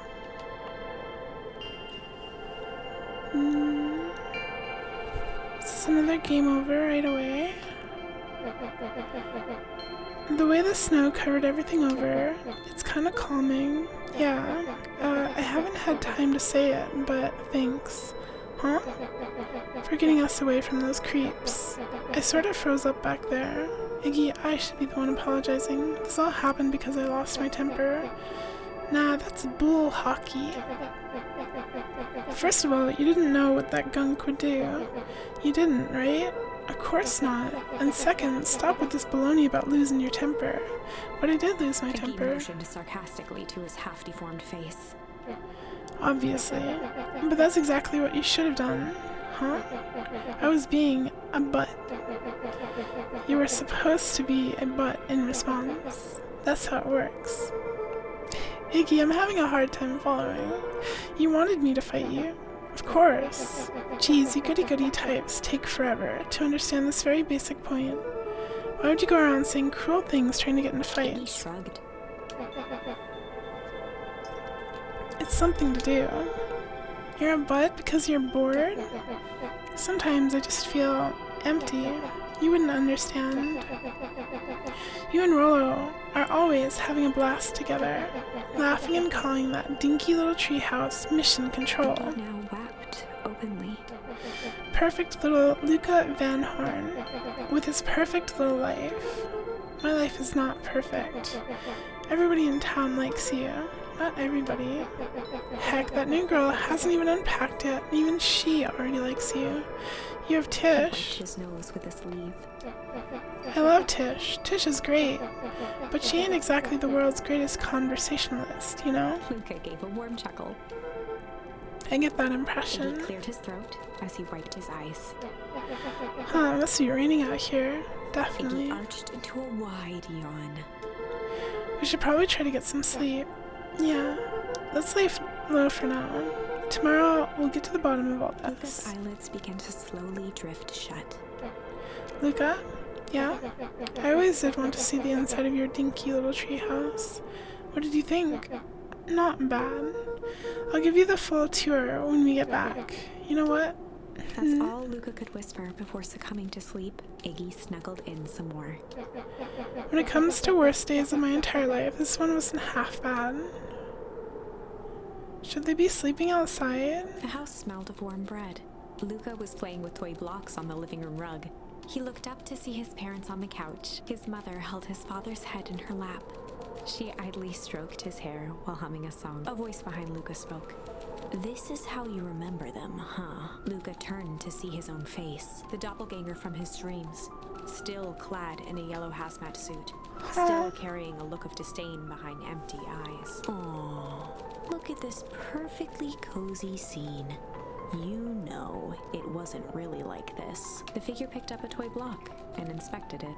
It's amazing the facades that one can build given the right materials. Not that I blame us.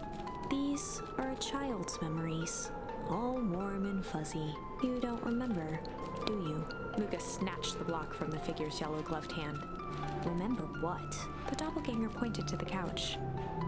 The last day we saw him alive. The day he chose to abandon us. Luca turned to look at his father, still lounging on the couch. That's not true. He didn't abandon us. The doppelganger waved his hand dismissively. Everything is true here. It's just a matter of what we choose to see. Well, let me show you. The world flickered and pulsed. Luca was sitting next to his bed, listening to his heartbeat with one of his dad's stethoscopes. The doppelganger limped into the room. No. We both know that's not how this went. He grabbed Luca's hand and guided the stethoscope to the floor. Luca heard muffled shouting, brought close by the stethoscope. It was his parents, fighting. Do you remember what we did next? Luca gave a slow nod and crept down the hall to peek through the banister. He could see the outline of his mother at the bottom of the stairs. Damn it, Walt. We can't afford to get involved in this. She was scared. His father stepped forward. What am I supposed to do? Just watch? There's a sickness in this town, and we both know who's behind it. I swore an oath to help people. I won't turn my back on them. Luca's mother grabbed Walt. She was crying, pleading. I can't lose you. Walt calmly removed Eleanor's hand from his shoulder. What's right is right, and what's wrong is wrong. So true. I could never live with myself if I let Sharper get away with this. Eleanor raised her voice. Spare me your bullshit platitudes. What about our son? Luca flinched, dropping the stethoscope down the stairs. Walt turned with a panicked smile. Luca? Is that you, buddy? With tears in his eyes, Luca descended the stairs. Mom? Dad? What's going on? Walt dropped to a knee to meet Luca eye to eye. Nothing, buckaroo. Buckaroo. I just got a little overexcited is all. Luca placed the stethoscope against his father's chest. His heart was racing. It sounded like you were going somewhere. Walt gently removed the device from Luca's ears. Listen to me, Luca. I have some business to take care of. I'll be back in time to tuck you in. Luca hugged his father tightly. Promise? Walt stood up and walked to the door. He glanced over his shoulder. I promise. With a wink and a grin, he put on his hat and strode out into the evening sun. Huh. Oh hey, we didn't freeze. Soundlessly from the foggy snowfall. So, our dad went off to stop the Valentines from, I guess the foul harvesting was like intentional or something. And the Valentines are bad, but the perennial harvest people are also bad.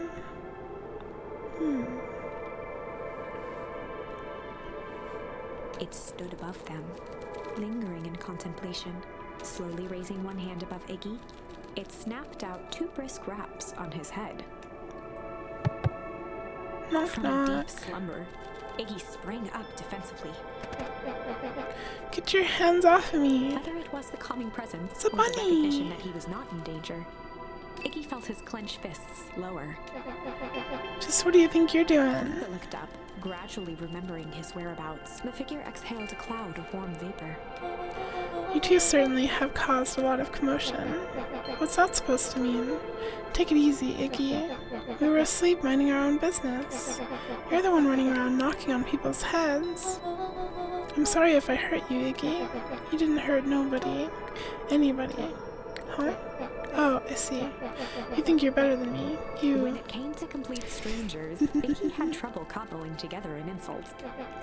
You big-hatted, scarfy-necked furball. Okay, let's lower the temperature a bit here. Interesting choice of words. I mean, let's all just calm down. Who are you? A friend, an observer, a hitchhiker on the infinite expanse of possibility. Great, how about a name? If you must call me something, you can call me Nat. Iggy huffed with gratification. How about you make like a gnat and buzz off? Very well. Nat began to turn away indifferently. Wait, do you live here? Wait, I think she's a mouse actually, because she has like a tail. She kind of looks like a bunny, but I think it's a mouse. You might say that. So you know where we are? You might also say that. Look, pal, we just want to find a safe way out of here. You gonna help us or not? Before knowing how to leave, one must know where they are. Alright, that does it. Luca, I don't know about you, but I'm getting out of here, one way or another. Iggy turned sharply and began to stomp off.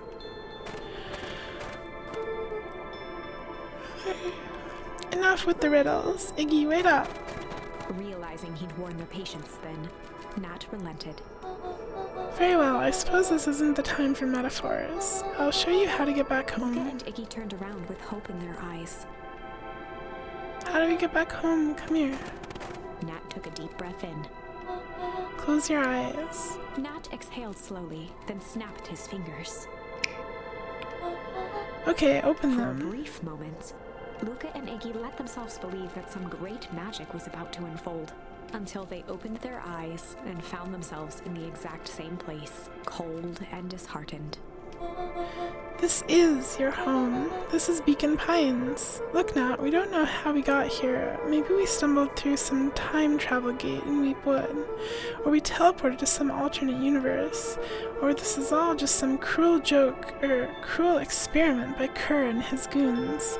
But this is not our home. You're inching closer to the truth. Alas, the reality is much less fanciful. Just give it to us straight. So be it. As I said, this is Beacon Pines, the original true Beacon Pines.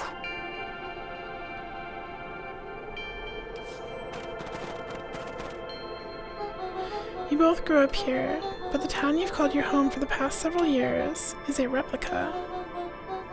A remarkable achievement of engineering, to be fair, but a replica nonetheless. That's impossible. It's too much work. You'd need a whole town to replicate a whole town. Indeed, to pull off such a feat would require immense labor power. That which could be moved would be moved. That which could not would require a precise duplicate. We would have noticed. Someone would have noticed. You'd think so, unless the auditing was impeccable. A mind-numbing attention to detail. As for the innumerable trivialities which complete the tapestry, well, you can leave that to this miraculous thing we call a brain. It has a real aversion to discontinuity, a revulsion, even. The brain has a wonderful way of smoothing out the rough edges, keeping us sane. Luca and Iggy looked around uncomfortably. Why didn't the narrator voice that line? So you're saying that someone made an entire new town and moved us all and no one noticed? Precisely. But why? Why is the one question that can never be answered with certainty. The best one can do is uncover. Nat narrowed his eyes, furrowed his brow, and uttered, And good morning down the toilet. Kern is gooners. No gooning. The source. Why'd you say the source like that? Why Luca indeed? began to laugh uncomfortably. It's all ridiculous. There's no way they He could... looked down at his feet. His eyes started back and forth in contemplation. With a sudden pain, a thought struck him. If this really is home... He sprinted off into the pale distance. As Iggy turned to follow, Nat called out. Iggy, it's not too late to turn back. Simply head west through the Weepwood.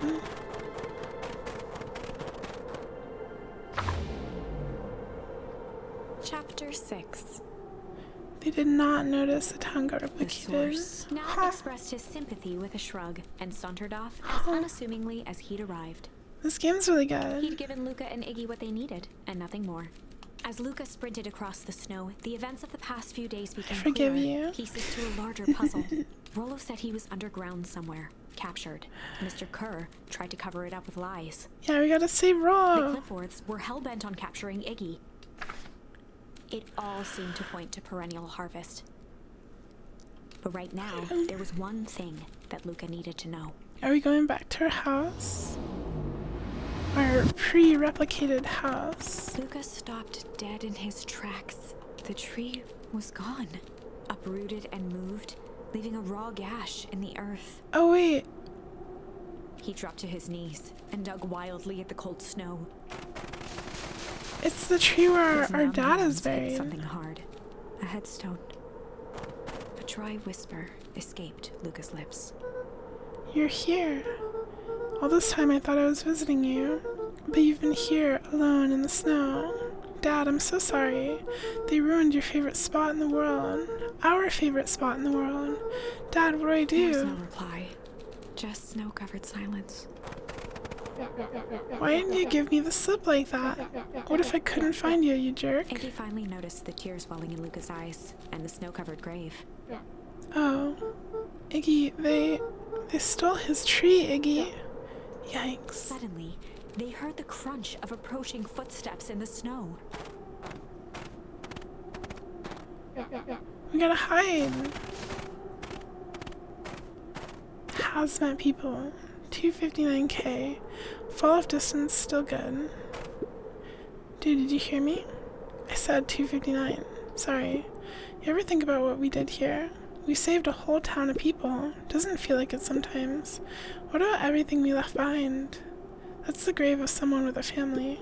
The people who loved them will never know the truth. The truth is He bent overrated. down to scoop up a snowball and lobbed it playfully. What the? Hey, don't be such a downer, dude. We took this job to change the world. Yeah, come on. It's almost lunchtime. Why is he walking like that? Haha, weirdo.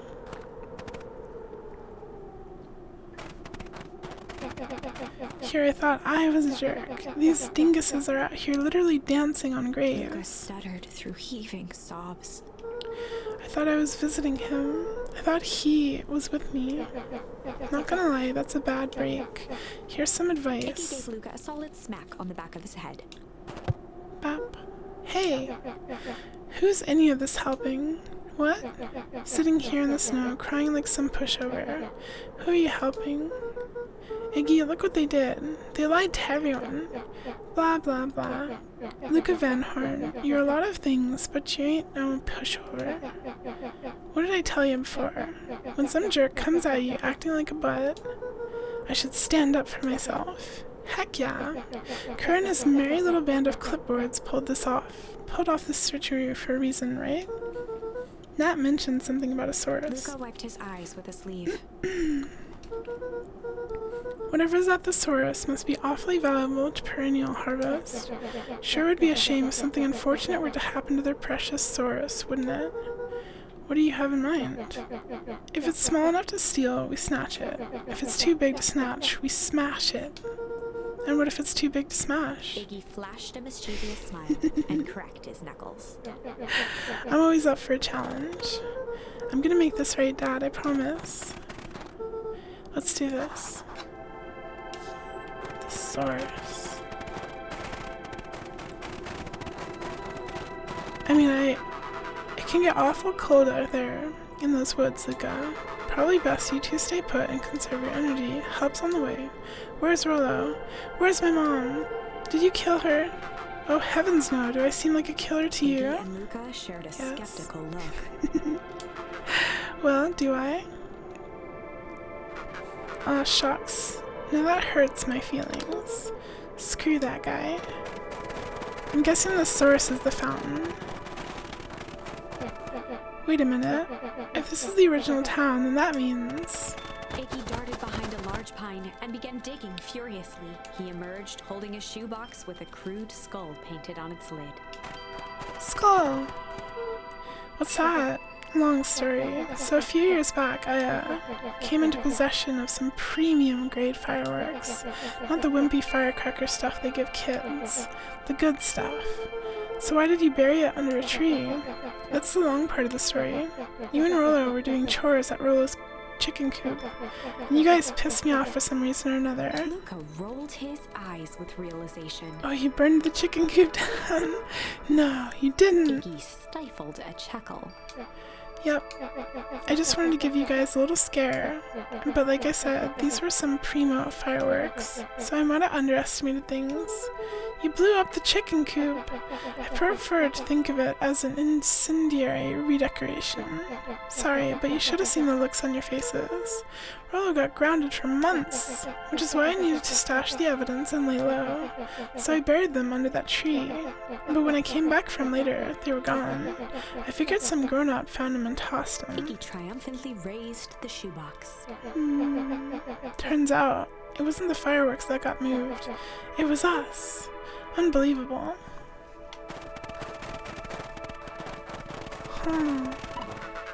Do you think this is a game? Newsflash, boyo. You're not a hero. You're a little brat who is in way over his head. A hero is just someone who refuses to give up. Comics these days are rotting children's brains. Everyone thinks they're a spaceman superhero. I was always partial to Hank Atomic myself. Is that so? Do you really think you have a chance against us? You have no idea how powerful we are. Prepare for blast off, loser. Very base. I knew it. The source. Luca and Iggy inched up to the edge of the hole with bewilderment in their eyes. Arctic air breathed out of the cavern in heaving gusts. Echo, echo, echo, echo. Whoa. I can see why they wanted to move us all out of town now. But why would they dig a giant hole? I think this is it. This is the source? It's a dang hole? How do we smash a hole? And okay, Bravanga, thanks for hanging out. Have a good rest of your night. Kiss, kiss. Wow. How do we smash a hole? Oh, Kerr caught up fast. Oh, it's much more than that, my annoying little friend. Kerr! Where's Rollo? I wasn't lying before. He's safe. Well, safer than you two, at least. How do we smash a hole? Drats, it's cold. You just had to drag me all the way out here, didn't you? Mr. Kerr gazed down the abyss in contemplation. It really is something, isn't it? What did you do to our town? What is all this? Well, that's a doozy of a question. This is the source, where they collect the unrefined, Kerr scratched the back of his head. Honestly, boys, I don't understand any of this well enough to explain it. The fact of the matter is, I'm not paid to know. What do you mean you don't know? Ain't you in charge? Oh heavens no, my role is merely to flash a winning smile and manage various complications. Complications like us. You're a smart boy. His face contorted into a saccharine grin. You've had your hole smashed before. No, Star. Protect your hole. Don't let them smash it. It really is nothing personal.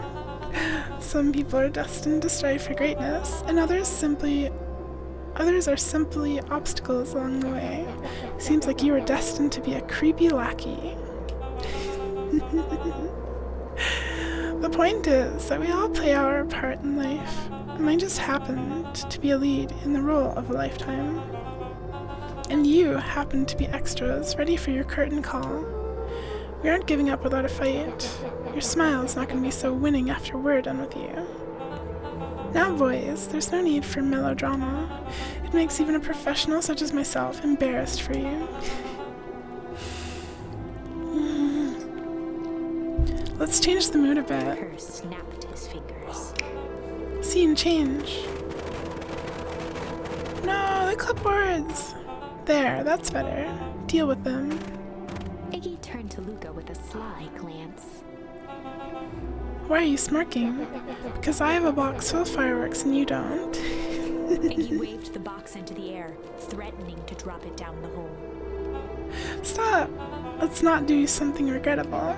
Joke's on you, regret is one of my specialties. Out of curiosity, what would happen if I threw these in your precious hole? Nothing. Nothing at all. You're a terrible liar. I'll have you know, I am an exceptional liar. But, that's far enough. He plucked a single bottle rocket from the box and held it up with reverence. Stop, you fool. Call off your goons. After a long pause, Mr. Kerr flung up his hand with frustration. Very well. You can all head back for the night. It's been a long day. I'll handle these two from here. Mr. Kerr sighed into the frigid air. It's just us now, Iggy. You can put that down. What, like With a this? nonchalant click, Iggy tossed the firework into the hole. Oh, is that gonna... Oh. Ooh. Whoa. With a growl, Kerr leapt at Iggy, crashing through Luca. Oh. Iggy tried to twist away, but in the struggle they both tumbled over the side. Luca dove forward, bracing Iggy's hand just before it slipped. His grip was made precarious by the cold, wet snow. He could see Kerr further down, clinging to Iggy's coat. You reckless child, what have you done? Luca, listen to me. Hold on tight and use the walkie-talkie to call them back.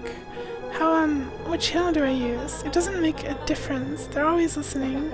If you do that, the clipboards will just haul us up and snag us both. The only way you get out of this is if Kerr is out of the picture. Just let go and save yourself. If he lets go, we both die. I don't want to die, but seeing the look on your face almost makes it worth it. Mr. Kerr, you've had a long life. Why don't you actually do something selfless and just let go? Kerr gasped with insult. Long life? I'll have you know, I can still play 25.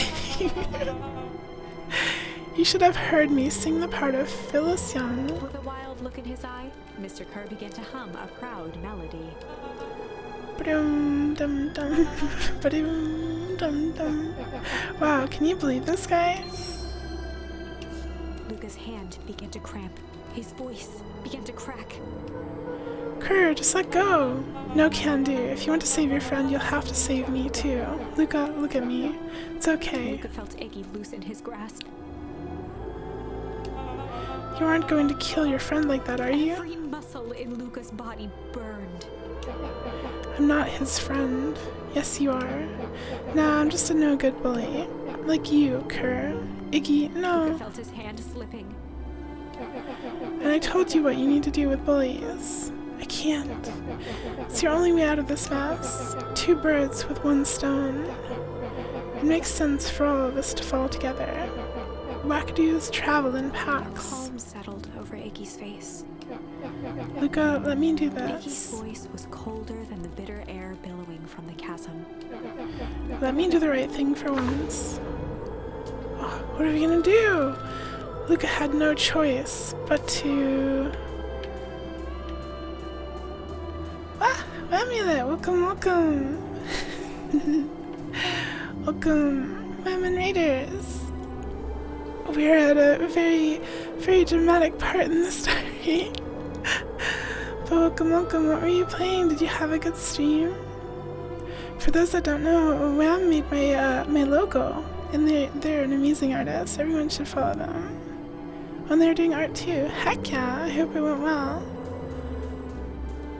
I want to save Iggy. I want to save Iggy. Luca had no choice but to refuse Iggy's request. He tightened his grip and reached for the walkie-talkie in his pocket. You're working on art tonight. It was very fun. Heck yeah! A wild delight crept onto Mr. Kerr's face. That's a good lad. Now, radio for help. Iggy begged Luca with his eyes one last time. What's gonna happen? This has to be a bad ending. We need help. Mr. Kerr is in danger. It wasn't long before Thank you for the once follow, again Strawberry surrounded Mint with Kitty. wolves. Meow meow. Mr. Kerr sighed with relieved frustration. There you are. You really are a worthless lot, aren't you? Mirror, now. A clipboard dutifully produced an ornate ivory hand mirror. Mirror? And Mr. Kerr began preening his tousled hair. What? Ah, that's better. Mr. Van Horn, I applaud your sharp thinking under duress. I'll put in a good word for you with the founder. Take them away. The founder. A swarm of hands overpowered Luca. Hi, Tori. The last thing he saw before a cloth bag was pulled over his head was the defeated look on Iggy's face. The end. I think this was one of those times where doing the right thing was the wrong thing. I guess so. And hi, Tori. Welcome, welcome. I hope you're having a comfy night. So you're playing Beacon Pines when running to play this? I've had this game in my Steam library for a while. It's really, really good. I'm really enjoying it. I think we're getting close to the ending. Though there's quite a few different branching paths. I guess I'll do accept. And that means we'll be letting Iggy die. But that's cringe. Luca had no choice but to accept Iggy's request. With a quiet blink, Luca watched a teardrop sail down into the howling void. As his fingers slowly gave up, he met eyes with Iggy. Good. No. The little sprites just falling is kind of funny though. Oh.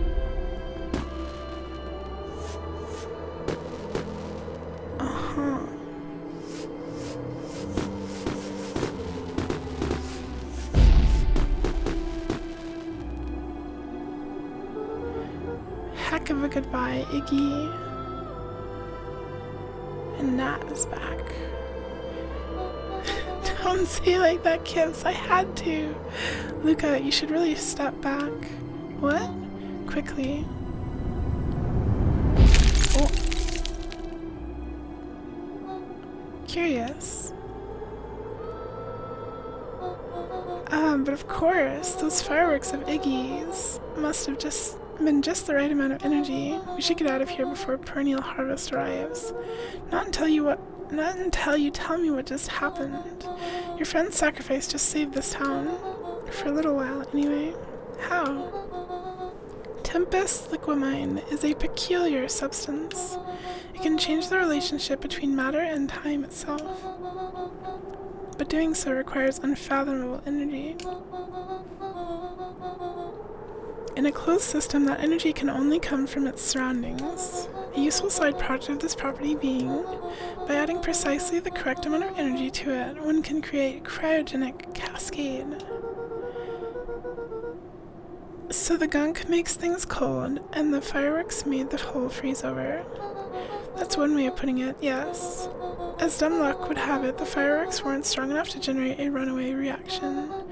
I shudder to think what would have happened in that case. We have some idea what that would look like. It will take them a good while to safely break through and access the source again. If you know all this stuff, why haven't you been helping? I have been, in my way. Each one of us has a role to play. Iggy's role, it turns out, was to buy us precious time. Mine has been to observe and wait. Wait for what? You. Me, why? What's my role? A fierce twinkle flashed in Nat's eyes. Luca Van Horn, you're going to save the world. Huh? With a chuckle, Nat turned and walked What? west. Dumbfounded, Luca followed behind him, trudging through the snow. I thought we were just saving the town. Every step taking him further away from everyone and everything he knew, and closer to destiny. Whoa. To be continued in Beacon Pines, Pines Harder. What? Revenge served cold. Second time's a charm? Okay. Wait, that's it? This ends with a crummy cliffhanger just when it was getting good? I was even starting to like Iggy. No way. I refuse to be associated with some never-ending parade of sequels. Let's go back and find something more definitive. Huh. Okay, Well, we did every choice except for this one, so we're going back to this branch. That was weird. Okay, as a quick catch up for this branch, what did we do in this one? What did we do in this one? We went to the warehouse with Rollo, and wait, no, that was the other one. Hi, Starfound. This is the one where we went to the warehouse alone, and then we punched the hazmat person in the face, and we got away, and then we met Beck, and we discovered our grandma is like behind this conspiracy thing and had a secret basement, and one of Grandma's accomplices came down the basement stairs, and now we're interrogating them. That's basically it. Classic good cop, hard cop interrogation. We're basically trying to figure out Grandma's relation to the Rollo brandished stuff. a steely gaze. I've got this. Read about it 100 times. Rollo swaggered past the chair which propped up the slumping Hiram Tolliver. Without even looking at his captive, he began with a long, blustery drawl. Well, Mr. Tolliver. Mr. Tolliver remained motionless. Rollo spun around to face him. He'd clearly expected to rouse Mr. Tolliver with his booming voice. Mr. Tolliver. Beck and Luca gave each other an unsure glance. Rollo slammed his fist on the table. I said, Mr. Tolliver! He grabbed the table lamp and beamed it onto the unconscious face. Mr. Tolliver groaned and slowly lifted his head. He recoiled with a muddled, weary squint. What in the world? The chair wobbled as he attempted to straighten up. Who's there? Tolliver could only make out rough shapes through the glaring light. With a gruff tone, Rollo hoped to both conceal his voice and intimidate. I'll be asking the questions here, punk. And hi, Trini. I did eat breakfast today. Now hold on, let's just calm down. Oh, I am calm. Calm as a carrot in dirt. As for you, looks like you're The sweating. doubtful expression on Beck and Luca's faces transformed into awe. We can do this my way, or... well, let's just say I've never needed another way. Rollo, hitting his stride, was now channeling every detective trope his memory could recall. He slammed the table again. Now dance! What? I don't Mr. even... Tolliver's voice became desperate. He was nearly in tears. You've tied me down. How on earth could I dance? Dance with your mouth, punk. Spill the beans. What are you doing poking around this house? I'm here to help Juniper, to make sure everything's ready. Oh, so you're in cahoots with Gran? Gran, Mr. Tolliver was in a daze, now more confused than ever. gonna help her blow up the festival, eh? Blow up the festival? Good He lord. shook his head, feeling more and more dizzy. No, you've got it all wrong. Where is she now? She's headed to the source. The source? Where's the source? Or what's the source? It's His where voice faded to a whisper. the town began.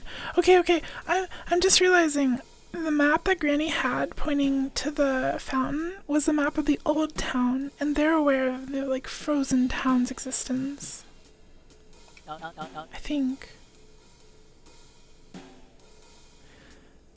The town where it all began.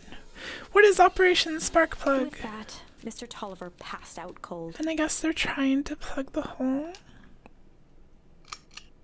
Rollo swung around with a repentant grimace. Dang, Rollo. I think you went a little too hard on him. What did he say about the source? It's where the town began. We need more information. Yeah, but we'd better not push Mr. Tulliver any farther. Is there anyone else who might know more? What about the History Museum? It just got set up for the festival. Now that tent was put up by the Valentines. Everything they do is just a bunch of fluff to glorify themselves. Is there anything more liable? The library. If there's any information about this source thing, Kato can help us find it. Let's go get some answers. Whoa. Are you still reading the comic? Hey Jace. Oh hey Luca. Have you seen this new issue of Hank Atomic? Not yet. No spoilers, please. It's awesome. It's a flashback. No spoilers, please. We get to see how mild-mannered Henry Adams becomes Hank Atomic, man of space justice. Jace, no spoilers! Oh, sorry. My point is, you're gonna love it. Alright, Jace. Catch you later. Roger that, space cadet. This is a dang nice library. Thanks, we work hard on it. Aren't you a little too adorable to be a librarian? Whoa. Kato hung out here so much, eventually they gave him a set of keys. I just keep an eye on the place for Miss Novak sometimes. They got you working for free? It's quiet and I get access to all the books I can read. What more could a person want? Fair enough. What can I do for you all? We need a favor. I already told you and Rolo. I can't put you any higher on the wait list for the next Hank Atomic. And if you're here with more candy, I'll have you know I can't be bought.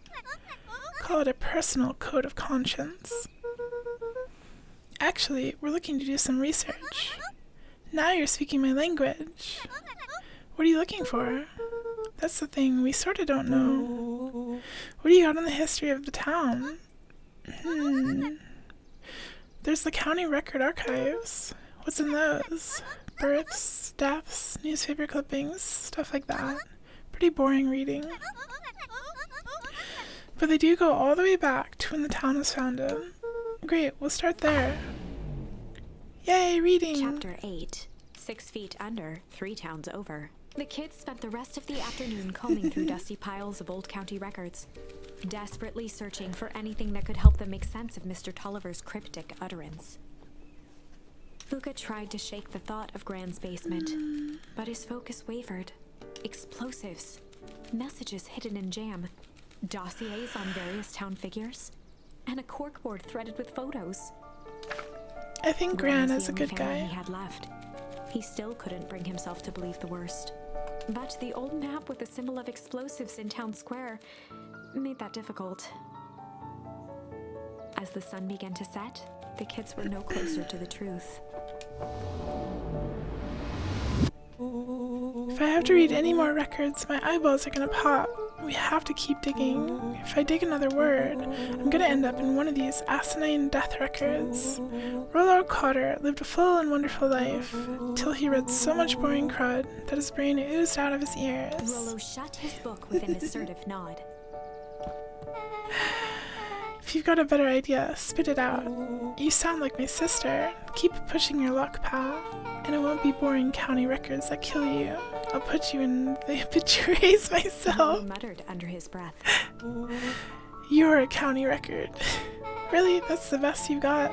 When I'm done with you, you'll be the footnote in history. Just like... Beck slammed her finger down on the open page before glancing down to read. Jay Hartford here. I'd love to see you try. Hey, hey, hey. We're all a little tired here. Let's just take a moment. Something tickled the back of Luca's mind. Wait, what was that name, Beck? In the obituary? Jay Hartford. From the Brookville Tribune 8 years ago. That can't be right. What is it? Jay Hartford. That's my grand's name. Juniper Hartford. Maybe there were 2 J. Hartfords? Mrs. Hartford is survived by her young daughter, E. Hartford. My mom's name is Eleanor. Okay, this is getting creepy. If your gran is 6 feet under, 3 towns over, then who am I living with? The question hung in the air. Who is Gran? Alright, gang, I gotta close up for the night. Beck rubbed her eyes. How late is it? It's almost 10. Oh crap, Pa's gonna kill me. I gotta go. Yeah, my parents will be worried sick. Okay, let's meet up as early as we can at the festival tomorrow.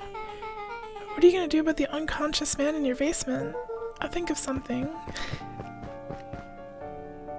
There's so much going on. Luca's heart was pounding as he approached the house. If he was lucky, Gran, or whoever it was, hadn't gotten back yet. And of course, there was Mr. Tulliver tied up and unconscious in the basement. Poor Mr. Dealing Tulliver. with him would be the first order of business. Luca shook out his arms to calm his nerves before entering. Oh, Gran's there. She's right there. Perfectly still, tempering his breath, and to listen closely. She was asleep. Yay, I His think. only hope was that Do you think she would hadn't have found checked Mr. the Tulliver basement? before dozing off. Check on Mr. Tulliver in the basement. Okay, I'm on it. The door is still open. Oh, Mr. Tulliver is gone! No! Oh no! Mr. Tulliver was nowhere to be seen. Maybe he woke up, escaped from his bindings, and left without a Or trace. maybe Gran knew everything. What do I do? Luca's hungry stomach groaned. Not realizing it, he'd gone the entire day without eating. Okay, I can figure this out. Just need a little brain food. Luca rushed over to the pile of jam jars, unscrewed Why one, would you and eat- shoveled a handful into his mouth. Why would you do that? I'm afraid your jam delivery will be He delayed. flipped the lid to read the label. Mr. Nuncreed? Hehe. Okay, now I can think. So if Gran knows we tied up Mr. Tulliver, I'm screwed. If she doesn't know, then I need to play it cool. I guess the only option is to go to bed and act as if nothing is wrong. Gran will think Mr. Tulliver finished what he was sent to do and left when he was done.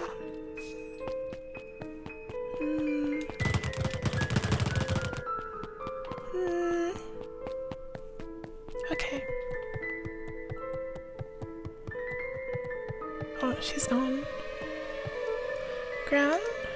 Okay, stick to the plan. Go to bed and play it cool. Yeah. As Luca climbed the final stair, the emotion of the day dragged heavily on him. With each consecutive step, his legs weakened. Oh, His stride began to falter. He tried to grab for the railing to steady himself. the jam! Something was wrong. The jam! Come on, legs, just a few more steps. Luca groaned and tried to move. His limbs might Oh, as well no. have been bolted to the ground. Through numb lips, he mumbled just before falling asleep. The jam? The jam killed him. Sweet boy, what did you get yourself into? The Germa.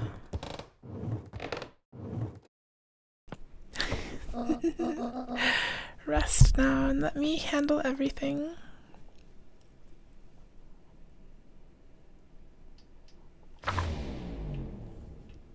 Chapter 9. A speech to end all speeches. Luca awoke to find himself face down in bed. He moaned into his pillow. Why would Gran drug him? Or rather, why was she trying to drug Mr. Nuncreed? Good question. Shaking the questions from his woozy head, Luca snapped back to the matter at hand. Good morning. The festival. It's festival time.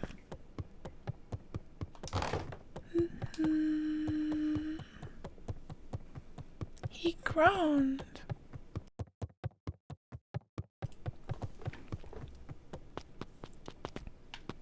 Okay, I guess we're going straight there. Uncreed was with the bad guys in one of the other paths. Oh yeah, when he like threw you in the phone booth. Where have you been? Gran put something in the jam. Yeah, we know. Secret messages for secret conspirators. Not this one. The one intended for Mr. Nuncreed. Put me to sleep. Whoa. Ho ho. Sly devil. Huh? I think she's trying to remove him from the equation. He might be in danger. Have you found anything? We looked around, but we haven't seen anything odd. Your Gran is nowhere to be found, but Mr. Nuncreed is just loafing around waiting for the speech. What speech? Mayor Gus just got up to the podium. Everyone is gathering at the stage. Let's get moving. Let's get moving. Oh, everyone's here. Augustus Valentine nervously wiped his brow. Ahem. Ow. Hello, Beacon Pines. I'm Augustus Valentine, your mayor, and I suppose you already know that. Oh yes, before we get started, I just wanted to take a moment to recognize someone who couldn't be here today. This town wouldn't be where it is today without my father, Sharper Valentine, so I thought we could begin with a round of applause befitting such a great man.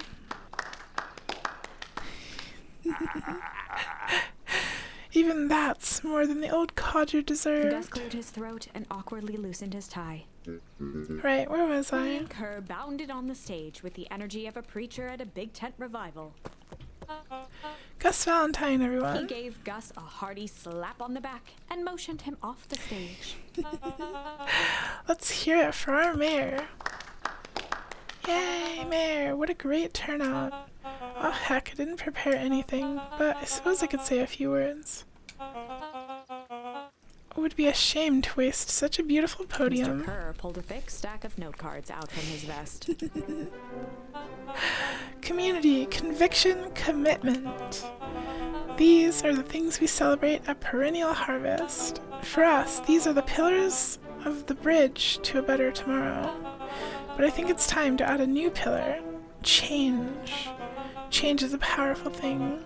It's inexorable, inexorable, unavoidable, and undeniable. And I am dadgum thankful for it. Change is the reason we're all here together today. It's hard for me to believe that it was only 4 years ago when fate brought me here. A simple business trip which brought me to a small town, which would change my life Mr. forever. Kerr took a moment to survey the crowd. You know what? He wiped away a single tear. From the second I set foot in Beacon Pines, something about this place has held me captive. You see, change represents opportunity. It represents potential. It was change that helped me recognize the potential of this place. To see that the people of this town, despite suffering great loss, still held on to the things that made them He special. thumped the podium to emphasize each word. Community, conviction, commitment, change. Mr. Kerr nodded confidently, biting his lip. The crowd was silent, in rapt attention. Fate made a perfect match that day. Nothing is more important to you all than community. And Perennial Harvest is a community first and foremost. Mr. Kerr methodically made eye contact with each section of the crowd. The only way you made it through the foul harvest was an unshakable conviction. A conviction that a better tomorrow was just over the horizon. Perennial Harvest was founded on the conviction that we are that horizon. This festival is a symbol of our commitment to each other. His voice began to build to a crescendo. We now walk hand in hand into a future we will shape together. And that is what change is all about. Grabbing the future by the scruff of the neck and making things happen. Change is a choice. I am tickled pink that we will all be making that choice together. How great is that? Just imagine what we can accomplish. What was The that? crowd began to look around nervously. Don't worry, a little thunder isn't going to ruin this day. Everyone remain calm. Mr. Kerr quickly flicked through his note cards. Where was I? Through all my travels, I've learned one true thing. One always reaps what they sow. We've all planted a lot of good in this town, and so it is with a happy heart that I can proclaim He raised his hands up to the heavens. our harvest awaits!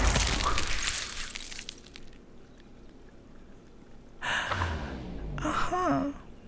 At that moment, a merciless wall of impossibly cold air ripped through the crowd. Okay, instantly freezing another one of everyone these and everything endings. it touched. For a man like William Kerr, this was a fitting way for things to end. I'm so confused. On a stage, with an entire town frozen in rapt attention for the rest of time. The end. There's that ice again! Whenever I think we're getting close, it comes along and ruins everything. True. Maybe we should just quit? Maybe you should just close the book, walk away, and never think of me again. No. No, We gotta beat I it. don't mean that. We got a little closer this time. We just need to try again. Please. Okay, so yeah, only way we can do is this one. Good cop, sly cop interrogation. They'd run the classic good cop, sly cop Sly interrogation. cop. Luca and Rollo ducked behind a barrel, leaving Beck to her task. Whoa. With a few crisp snaps, she roused Mr. Tolliver. Whoa. What's going on here? You're that Modwell girl. Please call me back. Sorry about all Mr. this. Tolliver looked down and shifted a bit, testing his restraints. It seems there's been a mix-up. You see, I'm down here for the same reason you are. Juniper sent you here? Beck caught herself before letting the surprise manifest on her face. She'd already gotten him to reveal his relation to Gran. This was gonna be easy. Yeah. You know how Juniper is with her precautions. Operation Sparkplug has us all on edge. I guess she thought you needed some backup. But she sent a child? What better way to avoid prying eyes? Who would suspect a kid? I suppose that makes sense. Mr. Tolliver wriggled a bit in his restraints. Oh, I'm so sorry. Beck quickly removed the ropes. That had to be uncomfortable. A little, yeah.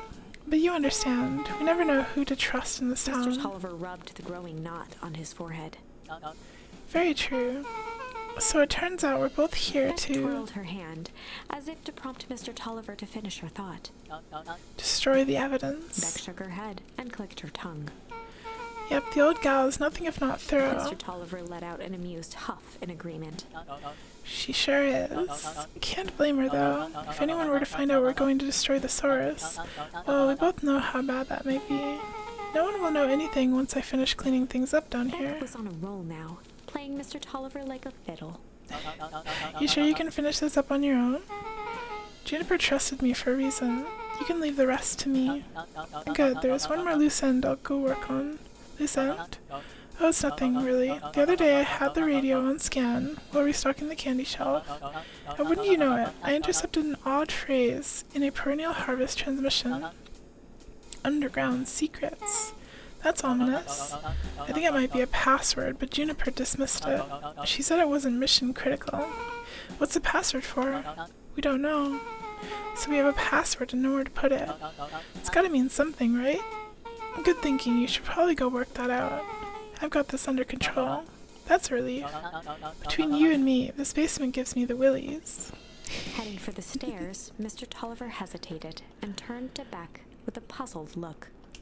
She grinned and gave him a peppy wave. With a shrug, he continued up the stairs, whistling a jaunty tune. Yay! You guys catch that? Sure did. This whole time Mr. Tolliver's had a candy shelf, but all he ever sells us is apples. Beck blinked slowly in disappointment. Rollo is so cute. The password, Rollo. Well, sure, but once things are back to normal, I'll be having a word with Mr. Tolliver about that candy shelf. Fine, in the meantime, I've got an idea. She turned to the table and began tearing small scraps of paper. He said he heard a password on the radio. Any good spy transmission is never what it Beck seems. marked each scrap of paper and leaned back. We just need to find the hidden meaning. Okay. What's another word for underground? Buried? Covered? Could it be a cover-up? Maybe it's one of those each letter is a number thingies. So U would be 21, N would be 14, D would be... Ooh, it's an anagram. Nuncreed's drugstore. Nuncreed's drugstore. Luca and Beck looked at Rollo with amazement. Rollo, that was incredible. Well, it's either that or Crin's nude rug store. Yeah, I think you were right the first time. How did you do that? What can I say? I love ciphers. Well, I guess we know where to go next. Okay.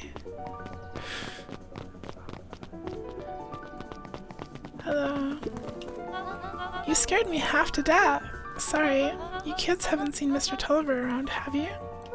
Nope. He's got me waiting around like the last slice of pie. I swear, that man would be late to his own funeral.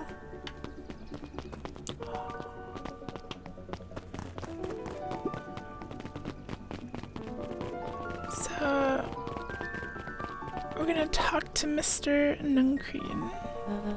You're late, Augustus. Sorry, sister. Was caught up with work. Work? You? I had a few more details to lock down for the festival. Oh, what do you have to report? What is this insipid town festival really about? Gus looked around nervously. I think Mr. Kerr really does just want to do something good for the town. He's actually a pretty nice guy. You should spend some time with him. I didn't pull strings installing you as mayor so that you could make friends. Your job is to help me figure out what Kerr and Perennial Harvest's true intentions are with this town. We have a responsibility. This is our father's town. Was. Excuse me? This was our father's town. He's gone, Harris, and he isn't coming back. Father left us with nothing but problems. Mr. Kerr came here and offered to help us. We accepted that help. We didn't agree to them turning Father's warehouse into a toxic dumping ground. That is just a temporary arrangement. The glow can be seen from our backyard. They're dumping their nasty little secrets on us. When this all inevitably goes wrong, who do you think will be blamed? Harris's cry hung in the air. We have a new choice to make now, sister. This town is going to change whether we like it or not. Are we going to choose to be part of that future, or be forgotten in the past? It's a shame. Father named you Augustus, but you'll always be... just be a Gus. What a weird insult. Good night, Eris. I'll see you at breakfast tomorrow.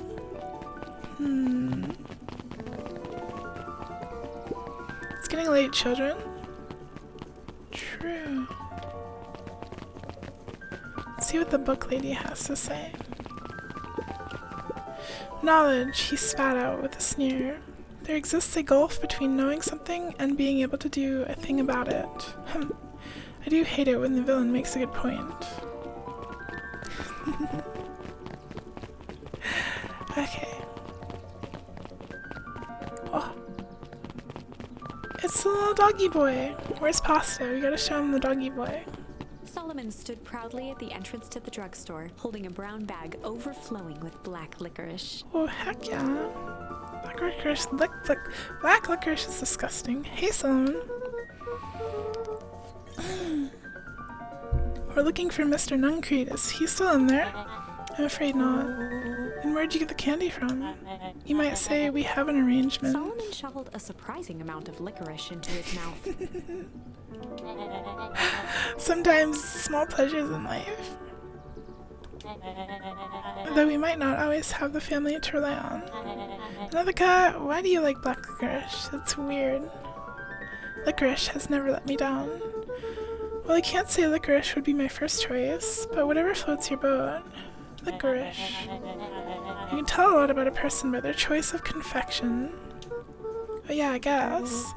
I like sour gobs. I'm certain you do. I always wondered why Mr. Nuncreed kept licorice in stock. You must eat enough of it to make it worthwhile. There are many ways to earn loyalty.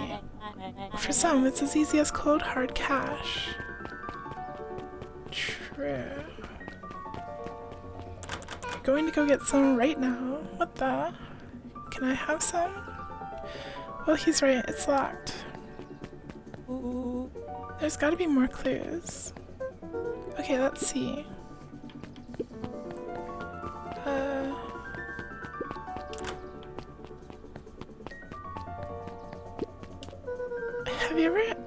Have you ever seen anyone actually use this thing? What's panda licorice? Besides Mr. Nuncreed, no. Beck cupped her hands on the glass to peek inside. That is not a normal phone booth. It's got like a blinky keypad. Why would there be a blinky keypad? Crin's new drugstore. I mean, underground secrets. The password. Beck flung open the door and they all squeezed in.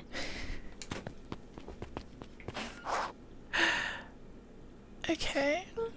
Alright, let's see here. Luca cracked his knuckles and entered the letters into the keypad. Underground.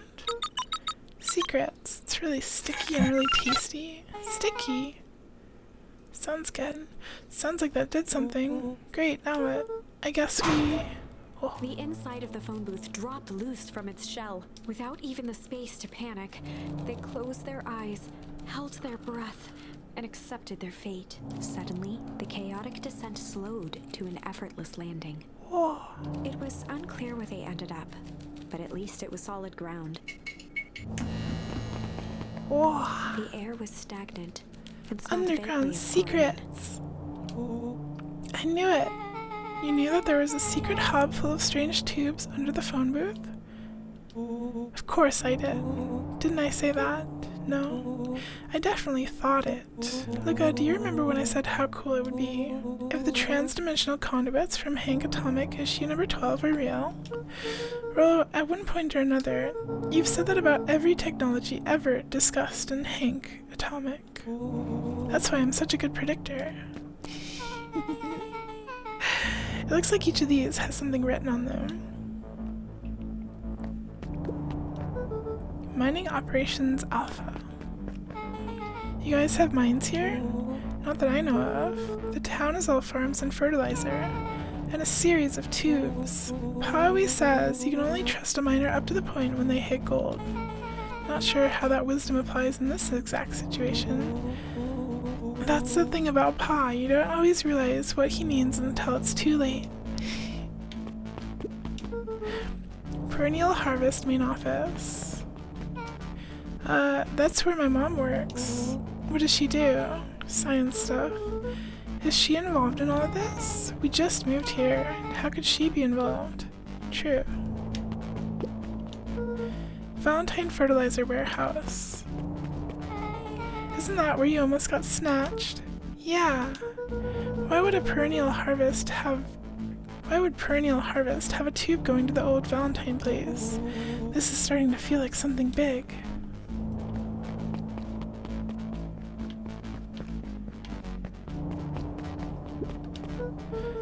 The suit has a broken mask. So have we found our mystery warehouse creeper? We've at least found their hazmat suit. If it walks like a nun-creed and talks like a nun-creed, let's not jump to conclusions. Just saying. That's a lot of buttons. Stand aside, Earthlings. I've read enough Hank Atomic to know my way around sci-fi tech. Willow's hands hovered over the field of blinking buttons. Eeny, meeny, miny. Oh. Rollo, what did you do? Nothing. I didn't even mow yet. Oh, what was that? Hide. Where? There's nothing but weird tubes down here. Just get back. It's Mr. Nuncreed. Awesome. You all need to come with me now. We aren't going anywhere with you. Not until we get some answers, Mr. Underground Secrets. I told them it was an absurd password, but they love anything that makes them feel clever. They who? That's no matter. If I can keep you hidden until after the festival, I might be able to save your skins. We don't care about our skins. Hold on now, I like my skin. This all stops now, Nuncreed. Joseph waited for a moment in silence. You sound just like him. Who? Walt. You don't get to talk about my dad. You know, your father and I were friends back before. He gestured toward the strange tubes.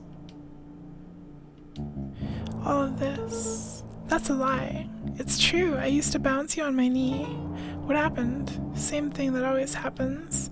Reality, complications, life. We were a team, Walt and I. An idealistic doctor and a bright-eyed pharmacist. Both bent on helping folks. So you were his sidekick? No, we were partners. He helped the patients and I helped him. Yep, total sidekick. Nuncreed let out a growl of a sigh. Luca, I need you to know this. I need someone to know this. One day, Sharper Valentine comes to us, says he's got an opportunity. He'd found something he didn't quite understand, and he was willing to pay us both handsomely to help him understand it. And my dad said no. Your father and I both believed in helping people, but the thing I could never get him to understand was, it's a lot easier to help others if you help yourself now and then.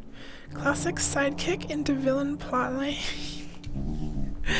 Walt loved being righteous, almost more than he loved his family. He was wrong about one thing, though. When he begged me not to take Valentine's offer, he said, Joseph, if a person says yes one time to Sharper Valentine, he'll make sure they keep on saying yes to him until the day he's dead and gone. He shook his head wistfully. Sharper is long gone, but he's still got me saying yes. Is there a point to this sob story? Not really, no. Just an old man trying to delay what needs doing. Nuncreed took a menacing step towards the children. I tried to keep you safe. I tried to keep you and Juniper out of this, but you forced my hand. Luca began to laugh. What? You really don't know. My gran isn't out of this. She's been scheming right under your nose. Juniper? Seems like she's planning on crashing the town's party. She's going to disrupt the festival? Why would she? The color drained from Nuncreed's face. How does she know? Apparently she knows a lot of things. What? Let's just say this isn't the only underground layer we've busted into today. And honestly, hers is way cooler. She's got maps and explosives and bad intentions. Big man. Nuncreed grabbed Luca by the shoulders. His eyes were frantic. You need to tell me what she's going to do right now. She doesn't understand what it is she's messing with. Tell me now. She's in danger, boy. I don't know. She had a map with a mark on the fountain in town square. The fountain? But why would... A jolt of realization struck Mr. Nuncreed. She knows about the source? What the heck is the source? If she tries to destroy the source, it could catalyze, and... Dear God, she's going to freeze us all.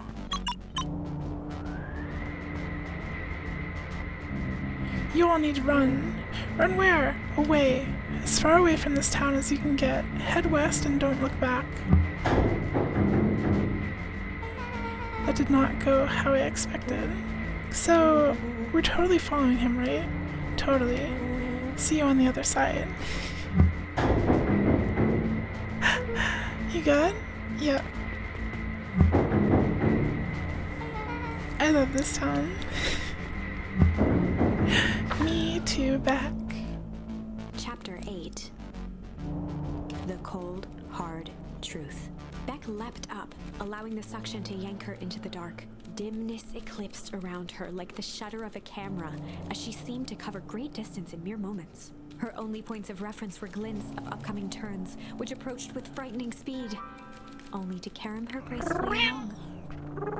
She heard the tinny, distant echoes of Rolo's glee. Once she stopped fighting against it, the ride was impossibly smooth. Then, all of a sudden, as if minutes had passed in an instant, light blazed into view. A burst of wintry air snuffed across her face as she was flung out into the cold. We went to the source tunnel, right? That's where we're going. That was intense, yeah. I think I might have parted with some fluids in there. What fluids are you talking about, Rolo? Any idea where we are? Somewhere cold. Doesn't look like it got on any of us. I didn't feel like we traveled that far. Yum yum yum. So where did it all go? This place sucks. Why would anyone want to blow something up out here? Only one way to find out, I suppose. We've got to catch up to Nuncreed. I think he went this way.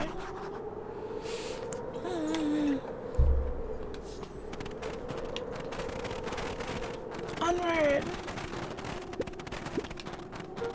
This looks familiar, yeah. Maybe we can clear off the snow. No time, Nuncreed's getting away. True.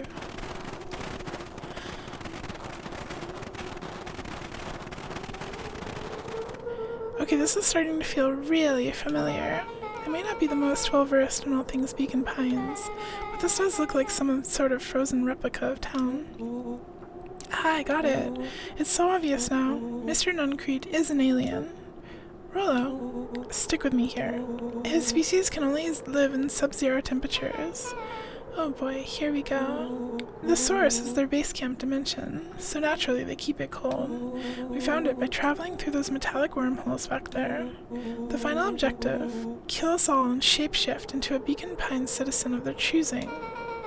You never really had me, but you very much lost me there. You get used to it, we should keep moving. Rollo's cute. As they rounded the corner to the frozen town square, they spotted Mr. Nuncreed inching cautiously toward a pit at its center. He held his arms out gingerly, as if approaching a beast in the wild. Hi, Pada. Welcome, welcome. Upon closing the distance, I hope you're having a very comfy night. Gran stood confidently. This game's been really cool, but I think we're close to the end. Nearby, a wheelbarrow had been emptied out. She held a lit torch, which flickered in the bitter wind. Juniper, I don't know what you think you're doing, but I assure you this is not going to solve anything. If you drop that, you've doomed this whole town. Oh, it wasn't me who doomed this town. I've been watching you, Joseph. I know what you've done, and you and your co-conspirators. Gran, what's happening? Luca, you and your friends need to leave right this moment. Mr. Nuncreed turned back toward the kids, desperation in his eyes. Listen to your grandma, Luca. This is between me and Juniper. Rowanback held steadfast in awe. Luca approached closer. Mr. Nuncreed spun back toward Gran, his voice growing louder. You've got it all wrong, Juniper. Just hand over that torch. You don't understand what you're doing. How could I possibly trust you to do the right thing? Walt told me everything. He trusted you, and you betrayed that trust. Luca, did you know that this man's entire life is a lie? If it weren't for him, your father might still be alive. Mr. winced with anguish. And I, Jumbo Scorpions, will buying Fighter Z in the year 2024. Get your butt kicked? Probably. What's Fighter Z? His voice hardened. That's not true. Both now yelled, not to each other, but at fate itself. Oh, DBZ fighting game. Those games look pretty cool. Long-held burdens. I would do it. Get beat up. Just for fun. The wind howled with encouragement. But learn from it. Grow stronger with every loss. And overcome. Walt was like a brother to me. We just had different ideas about how to effect change. Very convenient that your way just happened to line your pockets. Now, that's not fair. They menaced at each other, both catching their breath. The moment balanced on a knife's edge. Amid a blur of emotions and memories, Luca's mind flooded with questions. The wind calmed, as if to give him the stage. And in the stillness, he began to weep or hum. Let's do weep. And in the stillness, he began to weep. It was all just too much. Falling to his knees, Luca whimpered softly. The tears crystallized as they hit the snow. Gran stared at Luca for a moment with warm sympathy, remembering why this was all necessary. This will all make sense soon, Luca. Then everything can go back to normal. I promise. She stiffened up and brandished the torch at Mr. Nuncreed. You can't hide behind those people any longer, Joseph. Once their precious source is destroyed, we'll see where their loyalties fall. Juniper, don't. Ignoring his final plea, Gran flung the torch into no, the that's deep bad. darkness. That's... She smiled and exhaled in relief. Mr. Nuncreed moaned in resignation. The torch echoed as it ricocheted down the hole, punctuated with a thunderous thud. You see, Joseph, I've learned one very important lesson in life. If you want things to change, then you must be willing to... Before Gran could finish, the ground shook her to silence. It's gonna explode.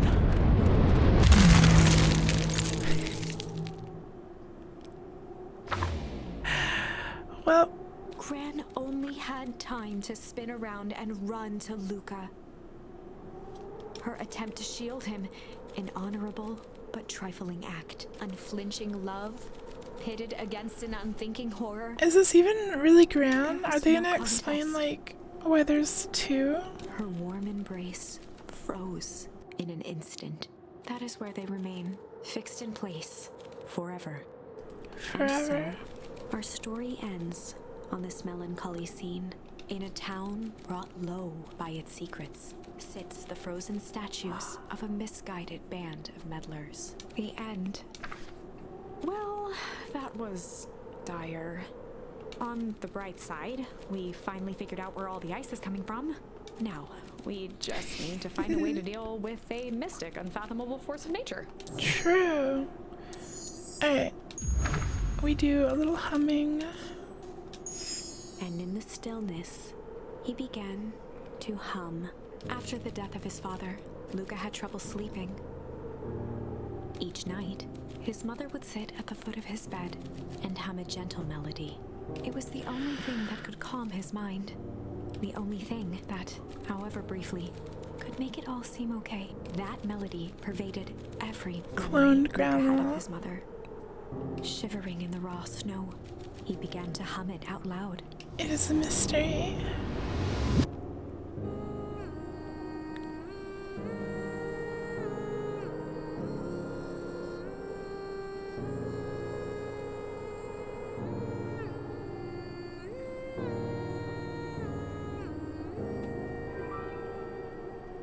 I want to crunch the ice. True, Gran lowered the Starfound. torch, listening closely. As recognition slowly set in, her heart sank. Those countless nights of consolation, the incomparable loss they shared together. She let the torch fall to the snow and sizzle out. Yay. A few steps toward Luca was all she could bear before dropping to the snow herself. Through a flood of tears, she began to hum along, note for note.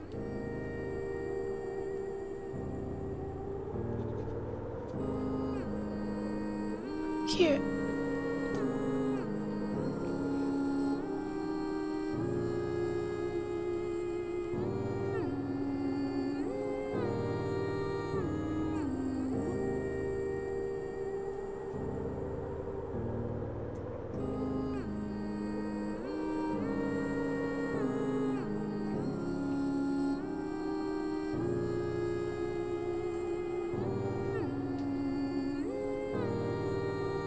Luca lifted his head in astonishment. The last time he heard that melody was the last night he saw his mother.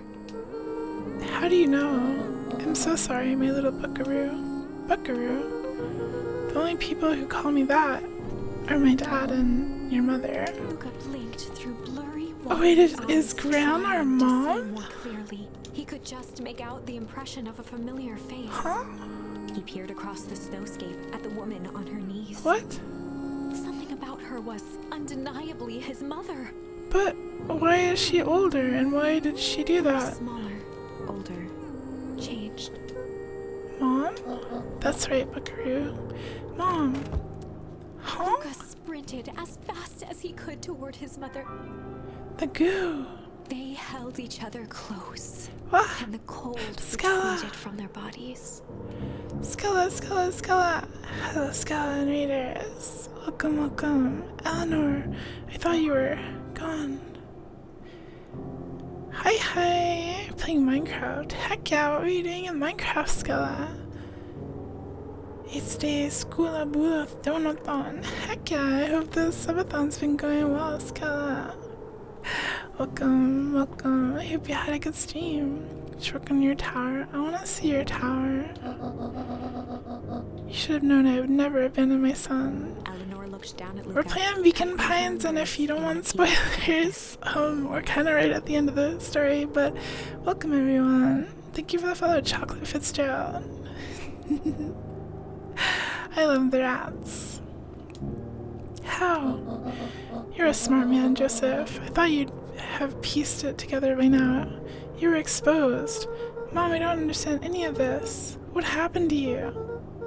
Where did you go? Why did you leave me? I never left you. I was always right here, Luca. Why did you lie to me? It tore me up, Luca, but I did it to keep you safe. Rats. Yuka enjoys red Where snacks. are the rats? I thought that getting answers would help us both move on. And the more I discovered, the more I realized the danger we were in. Until the perennial harvest was stopped, it was better if everyone thought I was gone. You could have trusted me. These are bad people, Luca. They won't stop until they get what they want, and they don't care who gets hurt in the process. Then what do? We have to stop them. Joseph slumped into the cold, wet snow. Yeah, it must have been the goo. She was exposed to the aging goo. Oh, so hi, Lorky. They can't be stopped.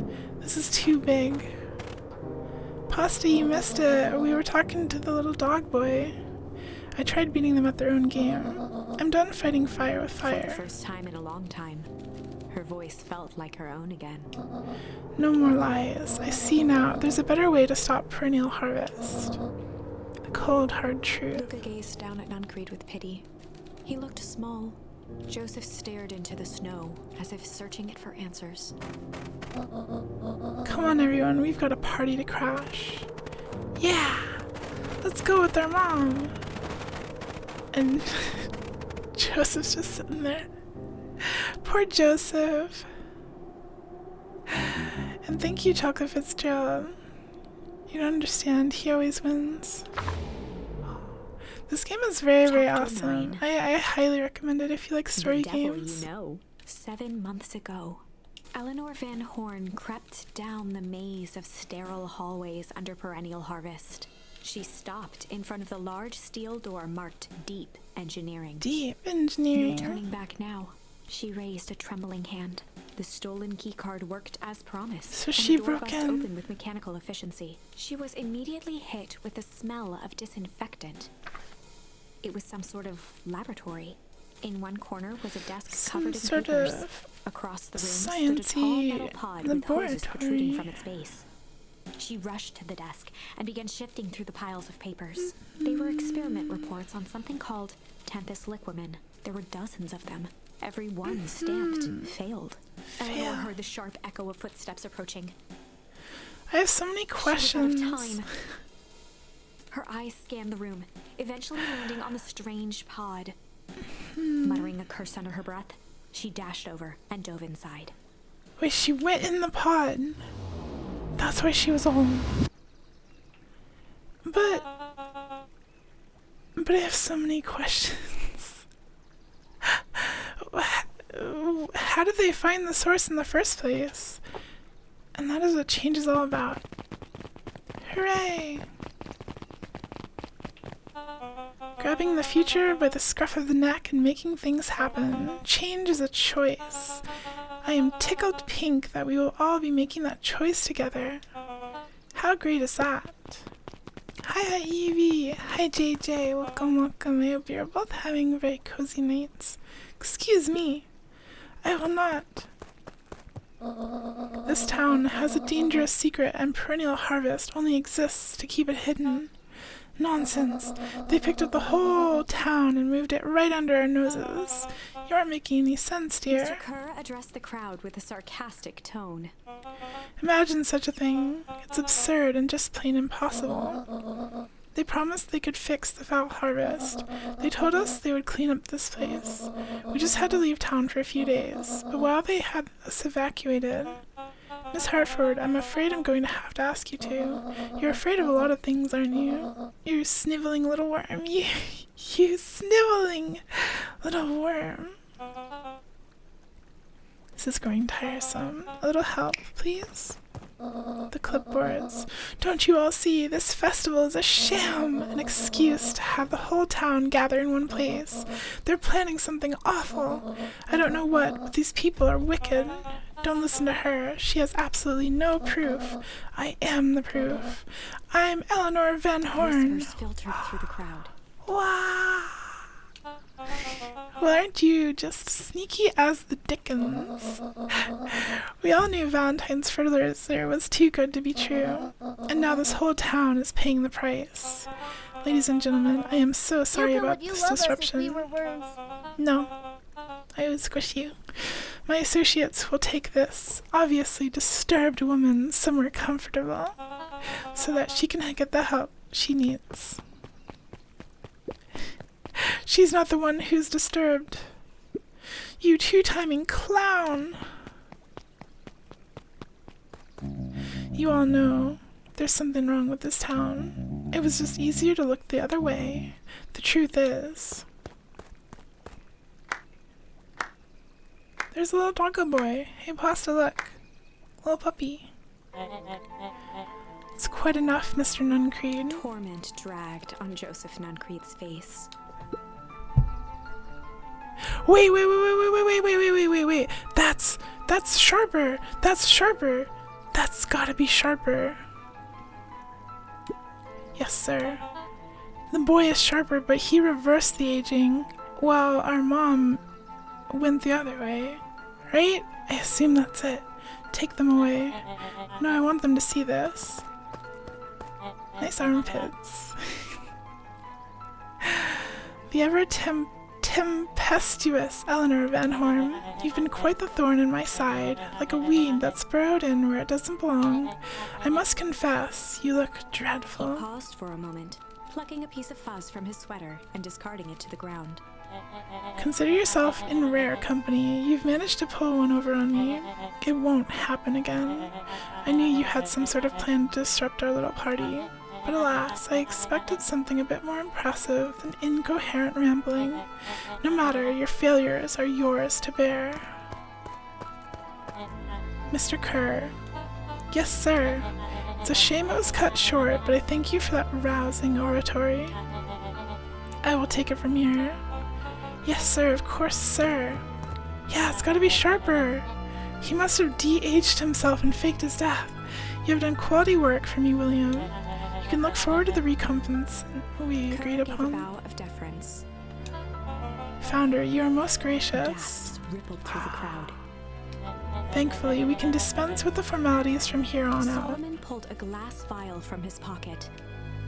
In one smooth motion, he downed its contents. Is he drinking the goo? A triumphant smile grew across Solomon's lips. You can all call me Sharper His Valentine. body and face began to contort I'm so and confused. expand as he disappeared into a belching green mist.